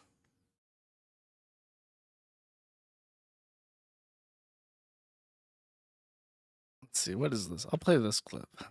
They got 2 clips I'll play. These are brand new. I legitimately want to fucking kill myself, bro. Like, I actually do sometimes, bro. Motherfucker, there is one and literally one thing only you cannot say on either Kick or Twitch. And that is the words, I want to KMS. You just can't say it in any way, shape, or form. It's not permitted. Okay? You fucking crackhead. Stop saying that. That's why you got fucking banned. Just stop it. Bro. That shit's so fucking wrong, dude. And fucking so, dude. Why do I never cash out, bro? Oh, it was on his Discord stream. Okay, great. Okay, good. Okay, see, look, he can do it only on Discord, Evil Eddie. He can only threaten to kill himself on Discord. He's got control now. Dude. I'm not getting that back, bro. I'm not getting that back, bro. I'm not gonna get that fucking money back, bro. I'm not gonna get that money back, bro. I'm gonna donate everything, dude. 50 buck LTC, alright, we got this. Please win this, bro. Bro, please win this, bro. Oh my. Oh my god, bro. I gotta go, dude. I'm about to fucking, dude. Dude. Oh my fucking god, bro. I'm about to fuck. I swear to fucking god, one of these days I'm gonna really fucking do it, bro. I'm gonna fucking kill myself, bro. Don't do it. And I'll never go live again, bro. I'll never be live again. 1-800-GAMBLER, bro. Don't do it. It's just that's story of Bossman Jack. Fucking got bullied online for fucking years and finally kills himself, bro. Love you. Do it, bro. I swear to fucking god, dude. I swear to fucking god, bro. Dude, it's fucking bullshit, bro. Oh my god, dude. I want to die, dude. I hate waking up in the morning, bro. I fucking want to die, bro. I fucking hate my life, bro. I fucking hate my life, bro. I fucking hate my life, bro. Oh my fucking god. Why didn't I cash out, dude? I fucking hate my fucking life, bro. I'm gonna kill myself, bro. I'll do it. I'm gonna fucking kill myself, bro. Bro, I swear to god, dude. I swear to god, bro. Of all the people we have a thread bro. on, probably the only person I would feel bad if they killed themselves for is Boss Man. That's the only one, man. And you know what fucking sucks about that? I know he's baiting. He does it all the time. Don't get me wrong. I'm aware of who I'm talking about. But gamblers, this is true. This is not, I'm not even fucking bullshitting you. Gamblers of all addictions across all forms of drug addiction, of all, like sex addiction, whatever the fucking addiction, gambling addictions are the most lethal in terms of suicide. They have the highest rate of suicide in the entire world of psychology. Okay, it's like if you know a gambling addict, their rate of like killing themselves is actually really, really, really high statistically compared to the general population. So it's like, I don't know, man. I don't like it. He needs help. My boy needs help. But the thing is that with addicts, the only people that can help themselves are themselves. You can't be forced into rehab, you know? If you don't want to quit gambling, you can't quit gambling. All right, one more. Did I already play that? Yeah, I did. I already played that. Ah, so stressful, chat. So stressful.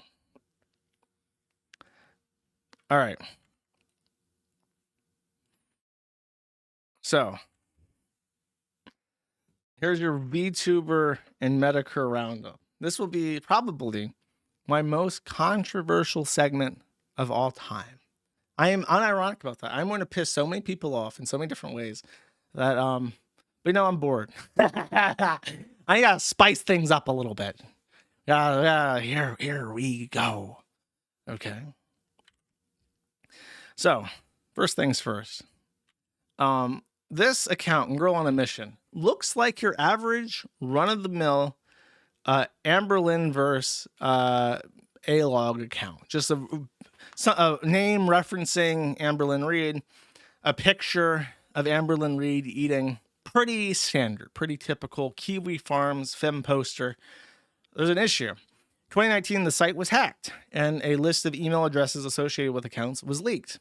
And as we know, there are many, many people out there with known email addresses and accounts to cross-reference those addresses with now as a result of this leak. In particular, this user ignored my warning that was on the registration page and has been for a very long time to not register with your actual email address. I said that before the hack because I knew we would always be a high-risk target for a hack.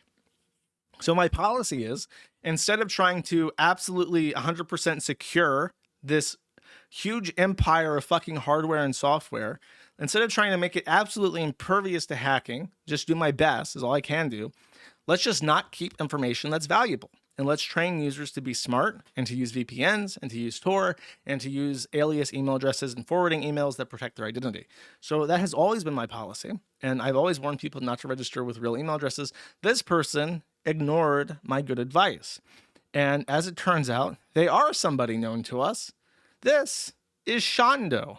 Yes, the I'm a little girl. If someone wanted to rape me, they wouldn't be able to stop them. Shondo. As it turns out, and has been speculated, she's has eating disorders. And Amberlynn Reid is one of the most famous people in eating disorder communities because she is what's called fatspo. In Tumblrite eating disorder communities, there's two types of inspo. You got thinspo, which is really, really, really, really skinny women. And it's kind of like, I don't know, they just share like these really skinny women, and they say like, look, you could look like this too if you were extremely anorexic. You're thinking about eating that gram of rice? That's like 50 calories, you idiot. This is what you would look like if you didn't eat that rice. And then they're like, oh, dude, that's thinspo. But then it's the opposite of thinspo is fatspo. You post Amberlynn Reid eating rice, and you're like, that's what a rice eater looks like. You think about having that gram of rice, huh? Well, you're going to look like Amberlynn Reid. So those are the diametric forces that squish young ladies into anorexia, bulimia, nervosa, and so on and so forth, right?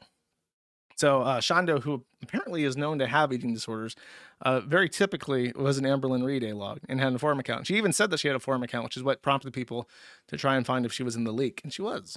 So shout outs to Shondo, the Kiwi Farms user. Honestly, we're just happy that we have a big umbrella. We're a big happy family, okay? So if I guess we have to just deal with the fact. Who did I give shit for?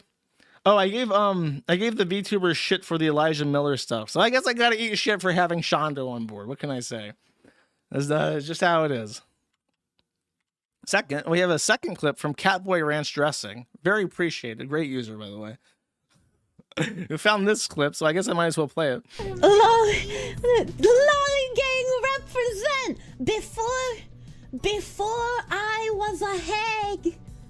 Before I was a hag foxu, I was a fresh 18-year-old foxu. Hello. Real Elin hours. Oh my god. Need correction. You need correction, chat. Oh, she even does the oh man. The need correction is like a it's like a lolicon thing. It's like, oh, there's bratty little girls in the shows, so it's like they need correction. They need to be punished by being raped. You are the one who needs the correction. I see. Okay. Well, there you go. I don't think I need to say anything about that. And then, so the reason why this is even brought up is that Kershaw was on with Medicare. The Medicare announced the stream, and there was some, what's the word? Trepidations. People were somewhat trepidatious. You had the people that were big anime fans that like Jim, that are super happy to see another VTuber being put on spotlight, just like Pippa Pipkins was. Then you had everybody else who's like, what the fuck? Because even with the Pippa Pipkins thing, years ago when he was doing his final stream, he declared Pippa Pipkins would be his heir to the Jimothy throne, which was mostly a joke. I think she also called in by Discord or something, and he did a like a group chat with fans and just like let people talk to him and stuff. And I think Pippa was one of those, and she got really sentimental about it. But even then, that was like a small part of a larger stream. So talking to Kershaw was a whole stream dedicated to having one guest on who was a VTuber. So this was a first, and people were somewhat trepidatious about all that. I asked why the Pippa Pipkins thing didn't piss people off like this did, because I was a little bit confused. But then I think the consensus was that number one, it was a smaller part of a larger stream than number two, that because it was his goodbye stream, it was kind of washed over by just the sentimentality of what was supposed to be his final video, which obviously did not happen. So on the stream, when I talked about this being announced, I asked Jim if he was going to ask Kershaw about the lolly pussy eater thing, which was, she did a collab stream with a couple other independent VTubers. One of them was called Moonman, I think. And Moonman in-game went by Lolly Pussy Eater. And then they went on about Lolly Pussy Eating for a couple minutes. And I asked Jim to ask about that, and he actually did. And he said she said that it was a joke, and therefore they moved on. Okay. So this is Jim also joking about this. It's a very funny joke, apparently. Look, I'm not a professional comedian, okay? So I don't know what's a funny joke and what's not a funny joke. But this was another funny joke that Medica went off on at the end. I gotta sell this magical fucking powder. I gotta get me some anime tits. Holy shit. I'm gonna make an avatar of a fucking 6-year-old girl with double D tits. That should appeal to all of you. They're not like, oh, she's using a lolly avatar. I'm gonna be the most lolly avatar you've ever seen. Hi, my name's Jimothea, and I am a 6-year-old girl with giant tits. Buy my gamer subs. Buy my game. I want to buy a house. I want a second house. Buy my gamer subs. It's totally normal. I'm 8,000 years old. There's nothing wrong with that. All right, let's do a small break. So hypocrite that I am, I did not watch the stream because I could not bring myself to do it. I had to rely on third-person reports about what was said because I had zero interest in listening to this, and I just didn't. However, someone was kind enough to record for me the live chat, and they went ahead and they made a little visual rendering, let's say, of the most common words said during the Medicare stream with Kershaw, and they rendered this so that the most common words were the largest in the diagram. And this is what it looks like. We have lol Josh 1 TTD front and center. The word Josh was the most uttered word in the entire stream because apparently Medicare streaming with Kershaw was the biggest epic own against me ever conceived in human history, which I just don't fucking understand. But there it is.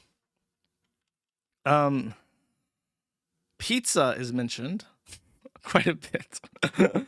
Lolly's showing up. I have to make a phone call after this. Kiwi Farms. So this is what it looks like. Cancer. So I don't know. I don't know what about this stream was a personal attack to me. I guess I was epically owned though. I can't say for sure. As I've been informed, and this has always frustrated me. It's very frustrating, even in my own community. Anything I say about Jim, any criticism, no matter how light, is always interpreted as jealousy, contempt. And it's like, I don't have contempt for Jim. I don't. I'm not jealous of Jim either. He's dying of cancer. I'm not jealous of him. I would not swap places with him. But it's super frustrating to me, and that I run my forum and I do my podcast because I have an insatiable desire to say whatever the fuck I want about whoever the fuck I want. And when it has come to Medicare consistently over years and years and years, he's the only person I've not been allowed to express how I think. because people will genuinely fucking freak out at me, and I despise that. It's actually really it's really annoying. So after this stream, the thread about Jim was very negative, and it was the most negative I've ever seen it. Usually, if you say anything negative about anything Jim's doing, you will be dogpiled by people protecting him. Just always. People will jump in and they will attack you. They'll just attack you personally. They'll derail the thread. They'll undermine anything that you have to say. Any criticism that you have is not valid. But the thread became mostly negative. To the point where people wanting to talk about it positively went to the Kersha thread and the VTuber board to get away from them. So it was the most negative I'd ever seen. Now, everything I've just said has been an extremely kind of surface level observation. I'm not really giving my opinions. As I said, I get annoyed by how often people seek to deprive me of my ability to give opinions without having to eat shit for it for weeks and weeks at a fucking time. And to this day, no matter what I say, somehow it always causes an issue with people. Why is Josh so fucking salty at Jim? I'm honestly a million times more annoyed with the people that say shit like that than I've ever been with Jim. But now apparently, now is the time. So instead of me giving my opinion and me sticking my neck out, because I don't want to come across as jealous or bitter or anything like that, I've decided to do the smart, intelligible, and Jim sanctioned thing to do and simply offload my baggage onto an anime girl. And I'm going to allow an anime girl to give her opinions about Jim in this stream, and Kersha, and Pippa. And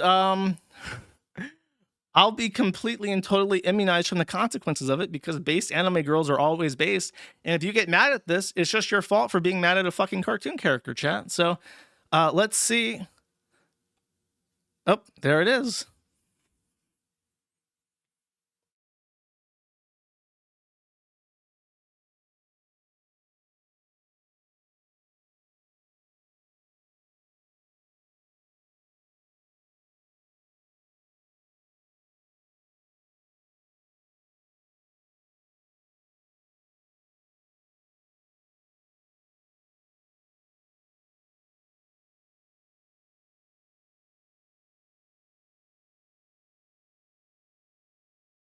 Is it actually muted?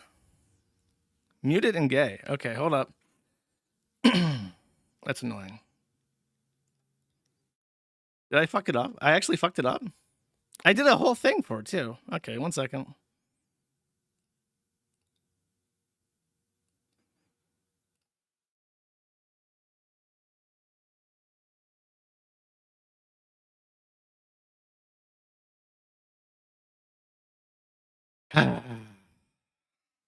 Such is life. No, you're gonna suffer for it. Hold up. I have to fix my Discord chat.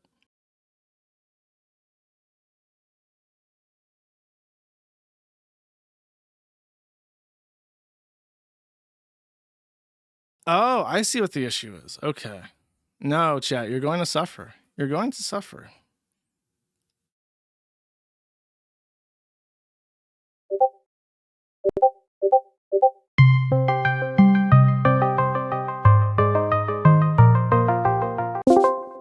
Konnichiwa!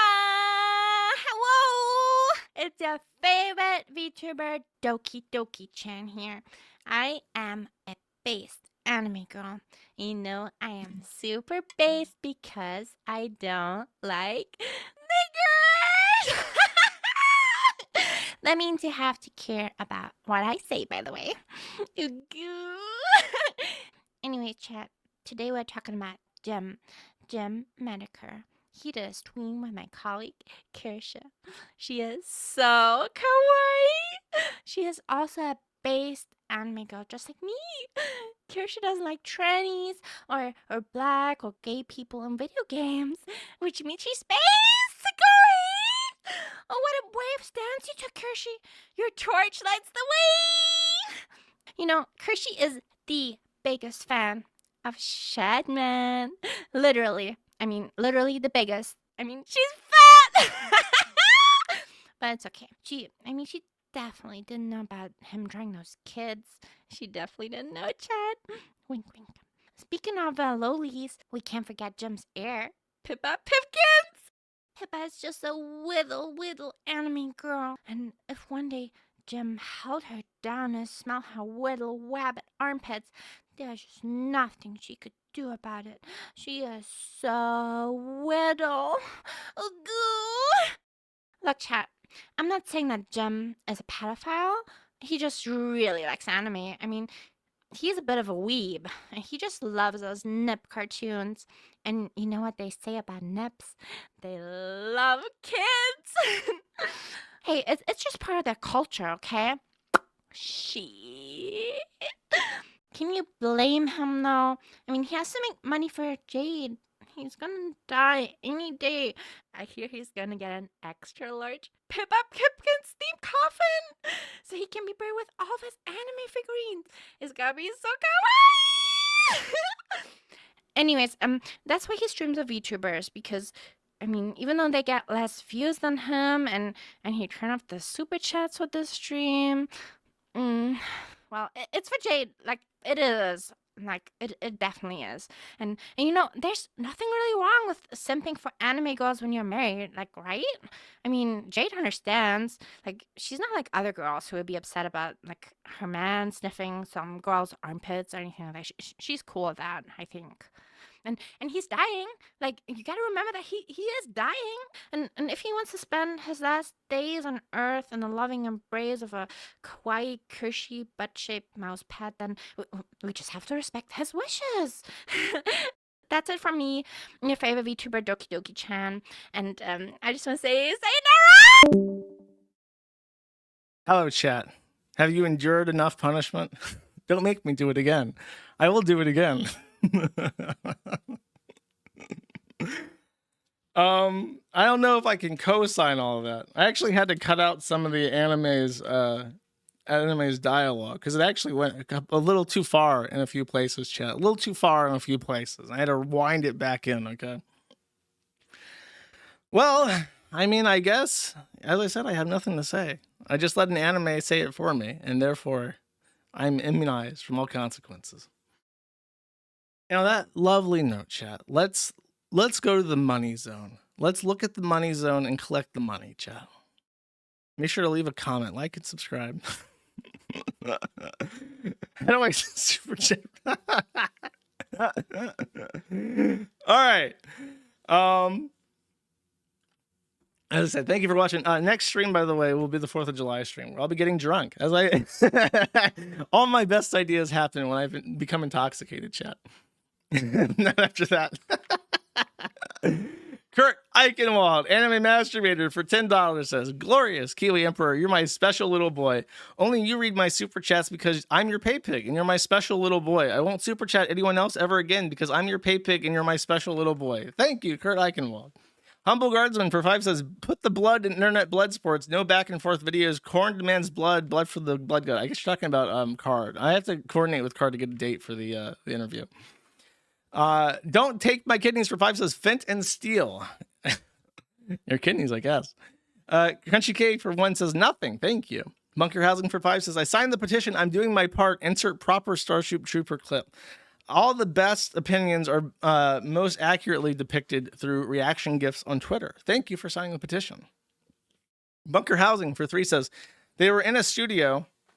And the background was green screen. Also, you will never be as worthless as a tattoo on an in-person. I mean, because it's like black on black. You can get white tattoos as a black person. Yugila Sneed for 5 says, the VTuber reckoning is upon us. Anime's mad. Jersh wins. Great idea. Humble Guardsman for 1 says, you didn't capitalize Christian in your tweet, retard. Okay. David S877 for 25 says, has the government called to hire you to man the machine guns at the new Alligator Alcatraz? If they need me, I am on standby. I'm standing back and standing by. Meowga1 for 10 says, hey Moonpie, big thanks for responding to my email about payment processors, Peak Kiwi Business Advisory. Welcome. Happy to help. Pogo Stick for 10 says, WebM 9 seconds. Okay. Do I have to like show this? Is this like a thing? Ew. I'm not. Ew. I'm not playing this. Ew. It's like an AI generated image of a guy biting into something that it squirts, and then his head explodes into like spaghetti and popcorn. It's actually viscerally disgusting. I'm not playing that. Citrus Addict for one says, I saw a pixel bomber when I was a kid. I had no idea what it was. Described it to my dad. He didn't believe me, and I had no idea why he didn't. That is actually oddly relatable for some reason. Citrus Addict for 5 says, precious Sneed cord memories. Oh, the Sneed cord. All good things come from the Sneed cord, as we found out. It appears to be little doodles of, the regulars. Okay. Sarah over mom. Me as the cowhead. That's cute. I recognize most of these there's Fatty Catty, the incel Jew. And then Polly. I think I don't know what happened to her. She's not around anymore, I don't think. I think Overmom's still around. I don't want to say anything about her personal life, but I think she's doing well. Drewby82 for 2 says, morning Josh, do you believe a growing streamer benefits from an accountant or just sensible investment? I mean, if you're a growing streamer, you probably don't have any fucking money. So you should get an accountant when you have money. I would advise against frivolous expenses. Save as much as possible, ideally. Bunker Housing for 3 says, maybe Kiwi Farms should tap into those APAC monies. No one would dare mess with the Kiwi Farms then. That's true. But then I'd have to stop people from posting about Jews, and I don't think I actually have the ability to do that. Jim Stewartson for 5 says, happy pizza day, Josh. Now that you've done t-shirts, coins, and patches, what's the next merch item going to be? Ever thought about socks? Socks are a great and subtle way to show that you're an internet turbo tranny killer. I do need to do something for Halloween. I'm not sure what. I think I had an idea before, but I lost it. I am planning another coin run eventually, though. It's a secret, though, so don't tell anybody. Red Eyes Black Dragon for 5 says, never forget Jersh, never forget the lives lost within the compound of a pack cow. I know. The trannies, they drag those poor alpacas kicking and screaming into the shed, and they were never seen again. And they were the lucky ones. Space Allen for $50 says, ham jam. Thank you, Space Allen, very much. I appreciate it. Bot or not for 20 says, I've been spending the last couple of weeks watching through old Maddie, and man, it made me nostalgic for Stream.me and how small the audience was. Proud of where you are now, regardless. Thank you very much. I appreciate it. Yeah, Stream.me was, I guess, comfy is what people like to say, but that was years and years ago now. I can't believe I've been streaming that long, really. It feels like a new thing, honestly, that I do. Thank you. Crocodile for 5 says, if all blacks were like Clarence Thomas and all Jews were like Stephen Millar, the world would be a better place. It would be literally like that that meme from The Simpsons where all the people of different colors and religions are like holding hands and dancing in a circle under a rainbow. That would literally, if that was the case, that's what life would be like. But we are denied that. God made the Tower of Babel and made us different to punish us for our arrogance. Crocodile for 5. Oh, I heard that. Bunker Housing for 3. The way Justice Jackson acts is giving diversity hires a bad name. It's true. Didn't think it was possible, but it's true. Racist soft shell crab for 2 says, will you be shooting off any fireworks alongside the Old Bay vodka next weekend? Liquor and fireworks are as American as apple pie and baseball. Before I got to the second sentence, I was going to say that actually fireworks and alcohol don't mix, but you beat me to that. So I can just say no. I don't plan to shoot off any fireworks.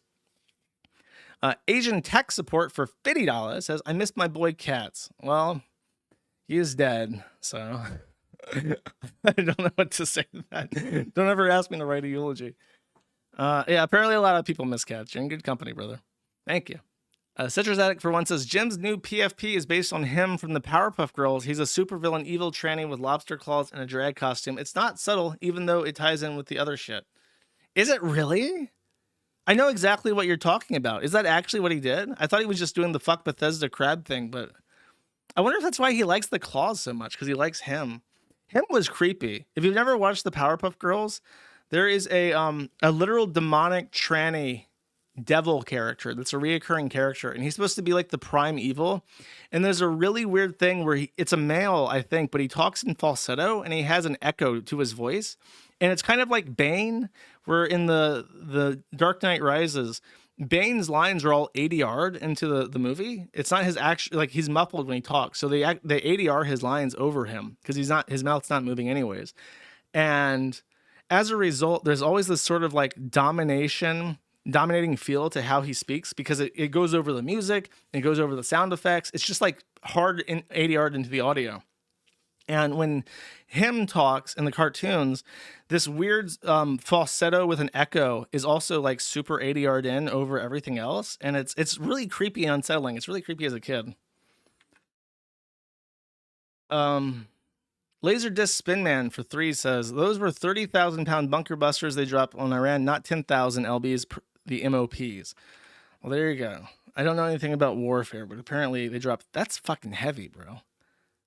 Our planes can carry a 30,000 pound bomb? Those pixel planes can carry 30,000.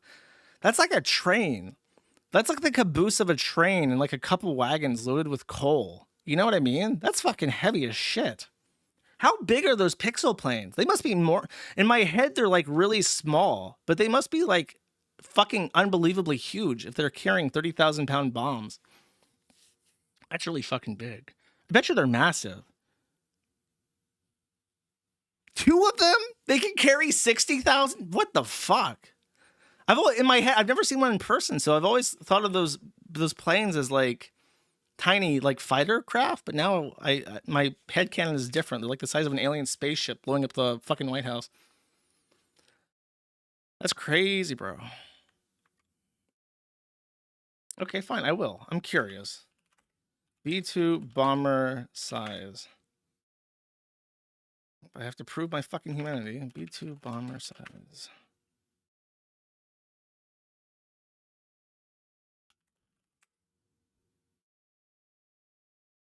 Oh. I need... Is this it? Yeah. There we go. Hold up. This is a B2 bomber that apparently went off a runway or something. And as a result, you can see how big it is compared to like the emergency craft and people standing next to it. That's a really fucking big airplane. Look at that. It's like the if you on the flat sides, you could probably line like 5 of those fire trucks up. That's actually really fucking big. That's really big. Okay, big plane, big bomb, Iran. Gotcha. Sino, for one, says, we know you want to pet a capybara. Josh, I do want to pet a capybara. That's not a lie. It's not even a secret. I'm open about my love. The president of Nintendo for 5 says, here's a few dollars for you to reinvest in a fart and slot machine soundboard to spice up your streams. I think I accomplished that. Also, what is the story behind calling iDubbbz the raped? I don't know. I don't know where the rape came from. It's kind of like it always felt like a graper meme to me, and it was kind of like weird, so I've never leaned into it, but if you ever put the words "the rape" next to a picture of iDubbbz from recent times, it looks true. It does look true. Colia Dante for 20 says, Ethan Klein spent the last 5 years calling everyone who had a problem with Ian and Anissa a misogynist incel. If he has to take a spoon and eat the shit he's been spewing, I will not shed a tear. That's very true. I don't feel bad for H3 at all, but it is funny what he's doing because it's to the right people, Chad. To the right people. Thank you.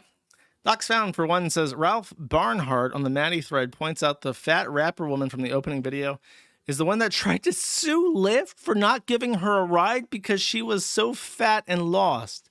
I did not know that. That's very funny. It's such a small world, chat. There's so many levels to this. Dad of Them for 10 says, you absolutely had to mention Iwu body cam, didn't you? Now I'm hooked. You happy? Yes. Everyone should see body cam footage and see what the dredges of society are like. Thank you. The Uncredited for 5 says, semi-regular donation reminding the Maddie Niggas to play crime boss Rockhay City. I still don't know what that is, but thank you. Simulligan 2 for 5 says, if you didn't cover this, Kid Bandit is grooming teenagers on Twitter. I did not cover that. I'll take a quick look at it. This guy posts a lot about Kid Bandit, but like, how old is he?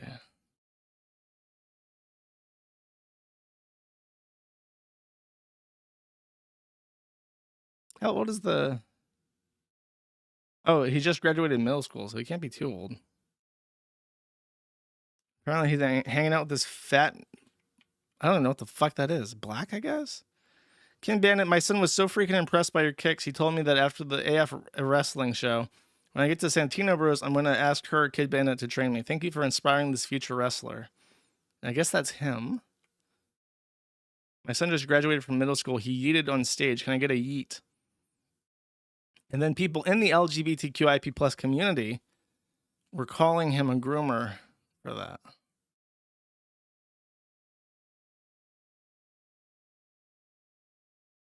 I mean, if the guy just saw him at stage once, I mean, here's my question. Okay, he's a weird, gross tranny. If you have a kid and you want him to become a wrestler or he wants to learn wrestling, who do you take him to? You can't take him to another kid to get trained in wrestling, right? So you'd have to take him to an adult that does wrestling, right? So, I mean, there's nothing wrong with an adult teaching a kid sports. I hate to take the fucking Kid Bandit side of things, but a kid being like, I saw your kicks at a wrestling event and it was nice. That's not evidence of grooming, bro. It's a pretty heavy accusation of levy against somebody. Judy for 10 says, since you don't know much about VR chat and I know you hate cringe, I stopped being a Jew and coughed up $10 so you may watch at least 1 to 2 minutes of any video by a YouTuber called Proximity Chat. Okay, let's do it.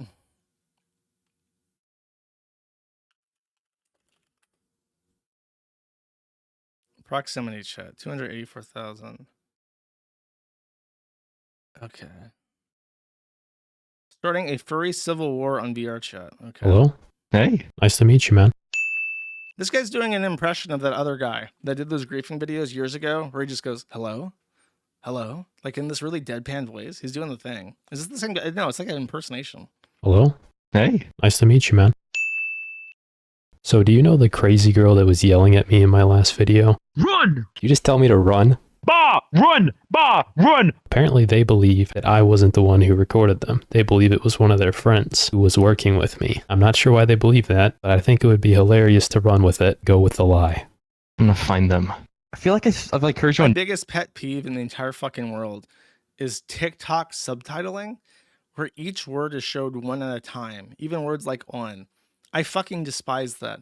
Whoever the fuck invented this needs to be beat upside the head with a wrench, because this is the most grating, obnoxious shit ever, and I can't look at the fucking video because I have this flashing ass fucking text on the bottom of my screen.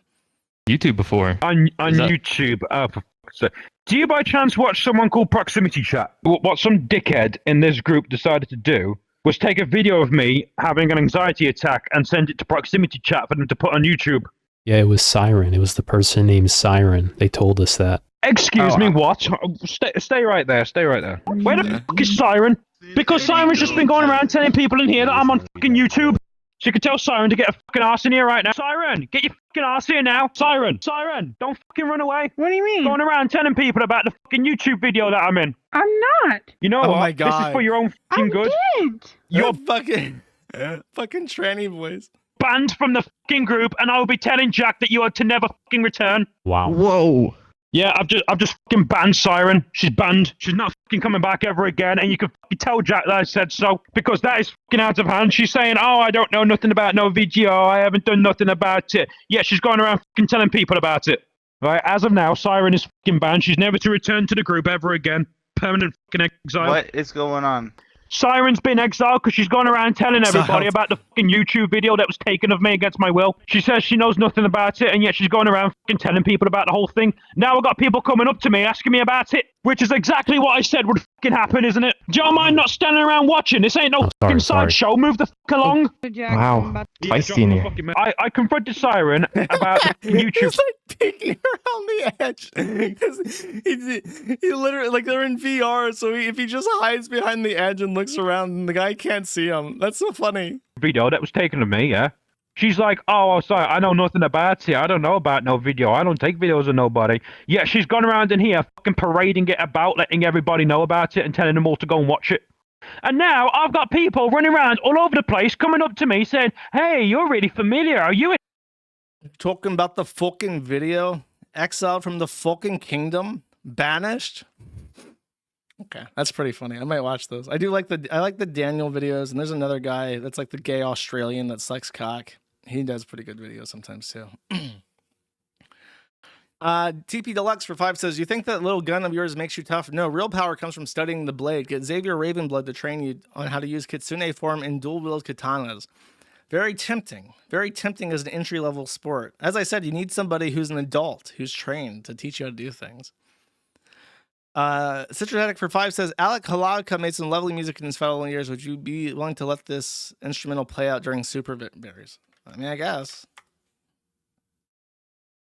It's called Mallard's Tomb by Alec Halaka, which has almost 400,000 views. Okay, I might get copyright struck for this. Get a little bit quieter, actually. Awaken34 for 1 says, the reason why I call Reddit plebit. Awaken34 for 2 says, even with the OnlyFans thing, it's just depressing about what happened to the Super Fox girl, and I feel something in me die, or at least scream in pain when I found out she died. Well, you might be a little bit too attached there, buddy. Humble Guardsman for 1 says, there's a Jewish roleplay going down in the Crab Shack today. I think that's every day that happens.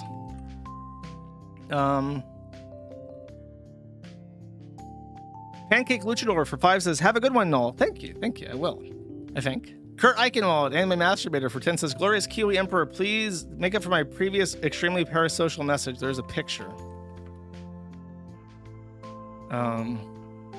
The Russian Avos describes the philosophy, behavior, or attitude of a person who ignores possible problems or hassles and at the same time expects or hopes for no negative results or consequences. It is an attitude that treats life as unpredictable and holds that the best one can do is count on luck. And then there's a post saying, yeah, especially if you think about it in terms of sheer usefulness, any sort of doomerism just undermines your attitude, and it's much better to go through life naively assuming things will turn out well as long as you keep going forward and trying again and again and again despite any downs in the past. I like this pick. That's good. That's very positive, Polly. I appreciate that. Foxes for 5 says, help, a furry pooner thinks it's helping me. Run away, bite and claw, rip and tear. Judy Tester for 3 says, fun fact, the last thing Save a Fox woman did before killing herself was to get a lemur and surprise her husband with it. Like literally hours before. Okay, that is fucking... Maybe her thought was, since I'm gonna die, he needs a lemur. I think that's probably it. Amira Al-Quesadilla Ibn Fahida for 1 says, happy pizza day, Jersh. Thank you. Sneed and Feedin for 1 says, this is Grok's potential Elon Musk rob from us. Okay. And then it leads to nothing because you didn't link the conversation correctly or something. Sorry. Crazy Crunky K for 1 says, crazy BPD horrors Reddit choices. That's true. That's the choices we all have to face. Sergeant Wizard Fist for 5 says, the Japanese are getting yummy Fenty berries from China. Are there like Japanese Fent zombies now?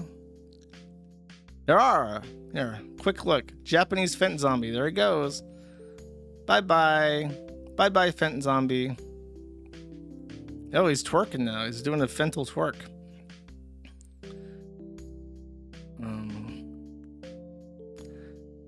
Devious DeV for 5 says, get yourself a jar of apple butter. Oh, you don't have to tell me. I have some. Anonymous for 10 says, hey, Josh, enjoyed this video. I found the greatest incel propaganda video ever made. Let's see.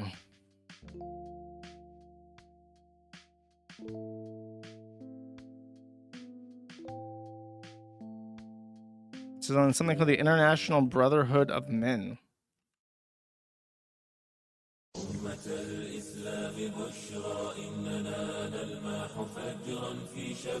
Officer of the Incel Protection Force, and I am Lieutenant McGee, Chief of Staff of the Incel Protection Force. And today is a most auspicious day. It is a day that will forever be remembered in imperishable glory in the history of all Incel men. Because this day, this honorable day, is a day when the IPF has met for the first time in the real world. And yes. Look at a joke? What the fuck is this? This is like a joke. This is what happens when you have too much time on your hands, chat.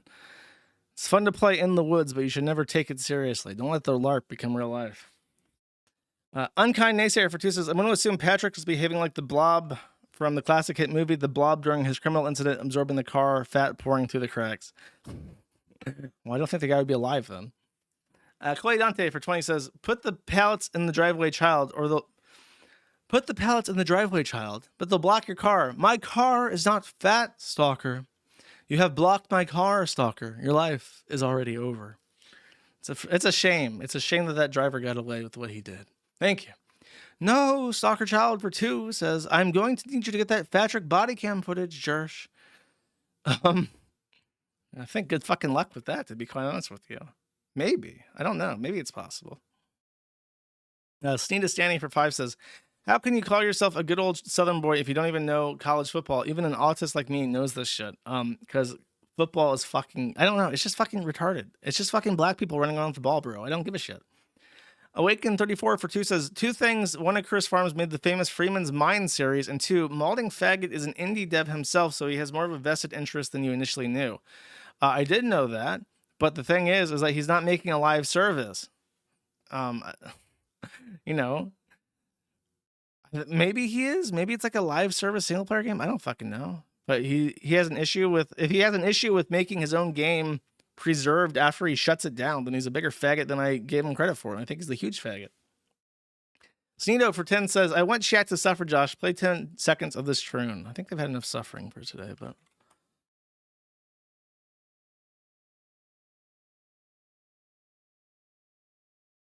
If this person thinks that minors should be able to consent to medical treatment. If minors can't consent to HRT, then they can't consent to puberty. How do you not understand the take? Is this Romanian? This has to be a Romanian.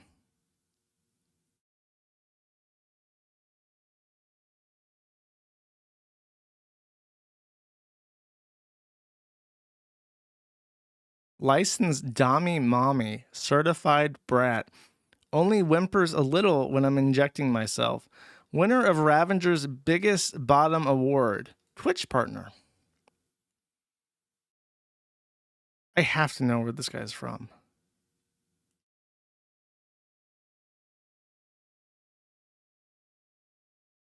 Trans femme.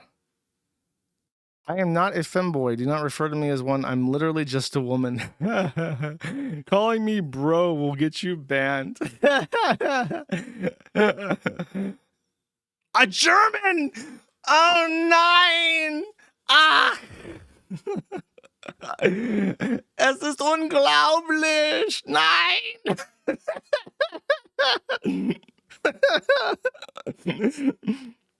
I can't believe it. How embarrassing. What a shitty accent. Maybe you... Come on, chat. Let's cope. Let's cope. It's a Romanian living in Germany, bro. It's a Romanian. It's a Romanian. It's just living there, bro. It's just living there, bros. Yeah, Rouse. Rouse back to fucking Romania, bro. Oh, wait, I didn't even play the fucking clip. I was so distracted. Like, what the f is wrong with you? Like, seriously. If they can't consent to HRT, if they can't decide which puberty they want to go through, how do you, like, justify forcing them through puberty? But I guess, knowing the allegations, I guess it checks out that you want to force people to do something that they are not comfortable with. This person thinks that minors should be able to consent. Oh, he's Australian, but born in Germany? Okay. It's a little bit better, chat. A little bit better. Yeah, I mean, his perspective on puberty is like a indolent teenager's perspective on you forced me to be alive, mom. I didn't want to be alive. You didn't ask me if I wanted to be alive. It's like that. Like, forcing them through puberty. Portlack for 1 says, can you summon the SPCC back into this world, please? I lack such power. Bunker Housing for 3 says, I'm not certain it is a dildo. If it were, it should be for sale somewhere. We need to find manufacturer to serve the purpose of the object, and fuck pirates software fag. It's definitely a dildo, bro. I don't know why you're coping about that. Rich Wet Pasta for 10 says, add this drawing to the next merch drop, and there is no drawing. Thank you. Sneedo for 1 says, a cursed kiwi farms. Oh, sure, we are cursed. Barolo Furman for 3 says, it always sucks how people like Ross will be nice and diplomatic and charitable just for their opposition to be as uncharitable and insulting as possible. It's true. He's too nice. He should have gone for the fucking throat and called him a roach. Like, immediately. Docs Found for 5 says, no one in Memphis cares about Tennessee Titans, mainly because the Titans are based in Nashville and there's a rivalry. Memphis just isn't a big sports city except for local hood basketball. Fascinating perspective from the Memphis 10 over here. Thank you. Ronberger for 2 says, any stream roasting Zoe Quinn can't be controversial to me. Self a bish. It's Red Cap for 5 says, went to a Catholic reliquary and saw a field trip of 4th graders asking decent questions about saints and their relics. It's Red Cap for 5 says, kids of terminally online liberal parents are fucked, but some kids are going to be okay. Well, I don't know if there's going to be enough looking at the Destiny situation. Thank you. Sneedo for 1 says, Lefty Elon Tranny son or Destiny Cunny Chud son, Zitter Pipeline, bro. Not a fucking chance. All right, not a fucking chance. Romberger for 2 says, nice segment on Destiny's Child. I don't think you're ready for this, Jelly. Steven's buddy is so bootylicious for you, babe. Thank you. Bunker Asking for 2 says, first they enable his alcoholism and make content on it. Then they make content on banning him. Hypocrisy. Insert that clip from Rekieta's intro. Yeah, it's true. He just lets him get banned so he can make a video about it and get some money. 777 Flux for 10 says, good stream, boss. I'm glad you think so. Thank you. Clay Dante for 20 says, Ethan Ralph is better at complying with protective orders than Aaron Impalt. It's true. Somehow that's true. Thank you. Photo Pagans for 10 says, Melton's Minnesota showing was pathetic. Didn't turn his live stream on, did no live on-site coverage, didn't annoy the Stonies patrons with his AI TTS. Ralph unironically was more entertaining. Many such cases. The fat Chomo knows. If he did that shit, he'd just get his fucking shit kicked. And he did, actually. Thank you. Pashmina Ham for 1 says, your intro song made me think about Miss Scarlet from Gone with the Wind. You can't be too harsh with them darkies. Verdier for 5 says, gay month is over, chat. Almost. Not quite yet, though. Porglack for 1 says, could you hook me up with 60 or 100-foot Moon catamaran? I'll even do a 2025 model. Thank you for the boat. I even know what that is. A catamaran is the one that has like the 2 things that they touch the water, right? And there's like a gap in between it. I think those are considered luxury vehicles, sir. You may have issues finding one of those for cheap. Spingle Cat for 1 says, that's one of them forest neighbors kept spamming Josh sucks. Yeah, I don't think, unless he was half the chat, I don't think that's the only reason. Ace of Sneeds for 10 says, Josh, please fill out this form live on air as the gun brutally felted you and your fellow e-father Medicare. I owe Ralph nothing. I will get the body cam footage. Thank you. Crazy for 5 says, oh no, my Oshi. David Landby for 1 says, come to England. No. Octavia sales rep for $20 says, how do I super chat for $? I think you did it right, bro. Try it again. Thank you. Hamburger for 2 says, stay off Discord, you fat faggot. I do not have Discord installed. It's called a joke, my dude. Verdier for 2 says, the Doki Chan segment is making me think Liz Fong Jones has some good points. Unkind Naysayer for 2 says, on the topic of a drunk stream, when is the weed stream where you smoke into a coma? I want to witness the stream absolutely deteriorate as you get fucked up. We can do a coke stream for Christmas too. No plans on that, my dude. Not Totska or Toska for 10 says, I'll send you an email. Let me know what you think later. Okay, I will. I do check my email, so thank you.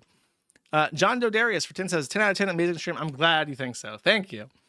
Fatty Caddy for 5 says, I miss Overmom. I have the Tozy photo. Total Josh Log victory over Cancer Man. If it's a joke, I'm not laughing. Do you know if Overmom is still around? I lost contact after the 4th account 109. No. I think she's still around. I'm not sure, though. I think she just is keeping a low profile now. Chuck and Fuck Sneedline for 2 says, the rape meme comes from Frank Hassel video in which he gives people fake tarot cards. It spread through the rest of MTE. I did not know that. Okay, that's a little bit funnier than what I was thinking. Oviduck for 1 says, it has been 1 year since Mama JF disappeared. Does anyone know her legal name? Will JF ever face consequences? Maybe not. Maybe in 20 years they'll find her body or something and he'll get arrested. Sneedo for 10 says, I think Nick Rochefort was doing a VR chat series to mess with retards on there. Okay, let's take a look.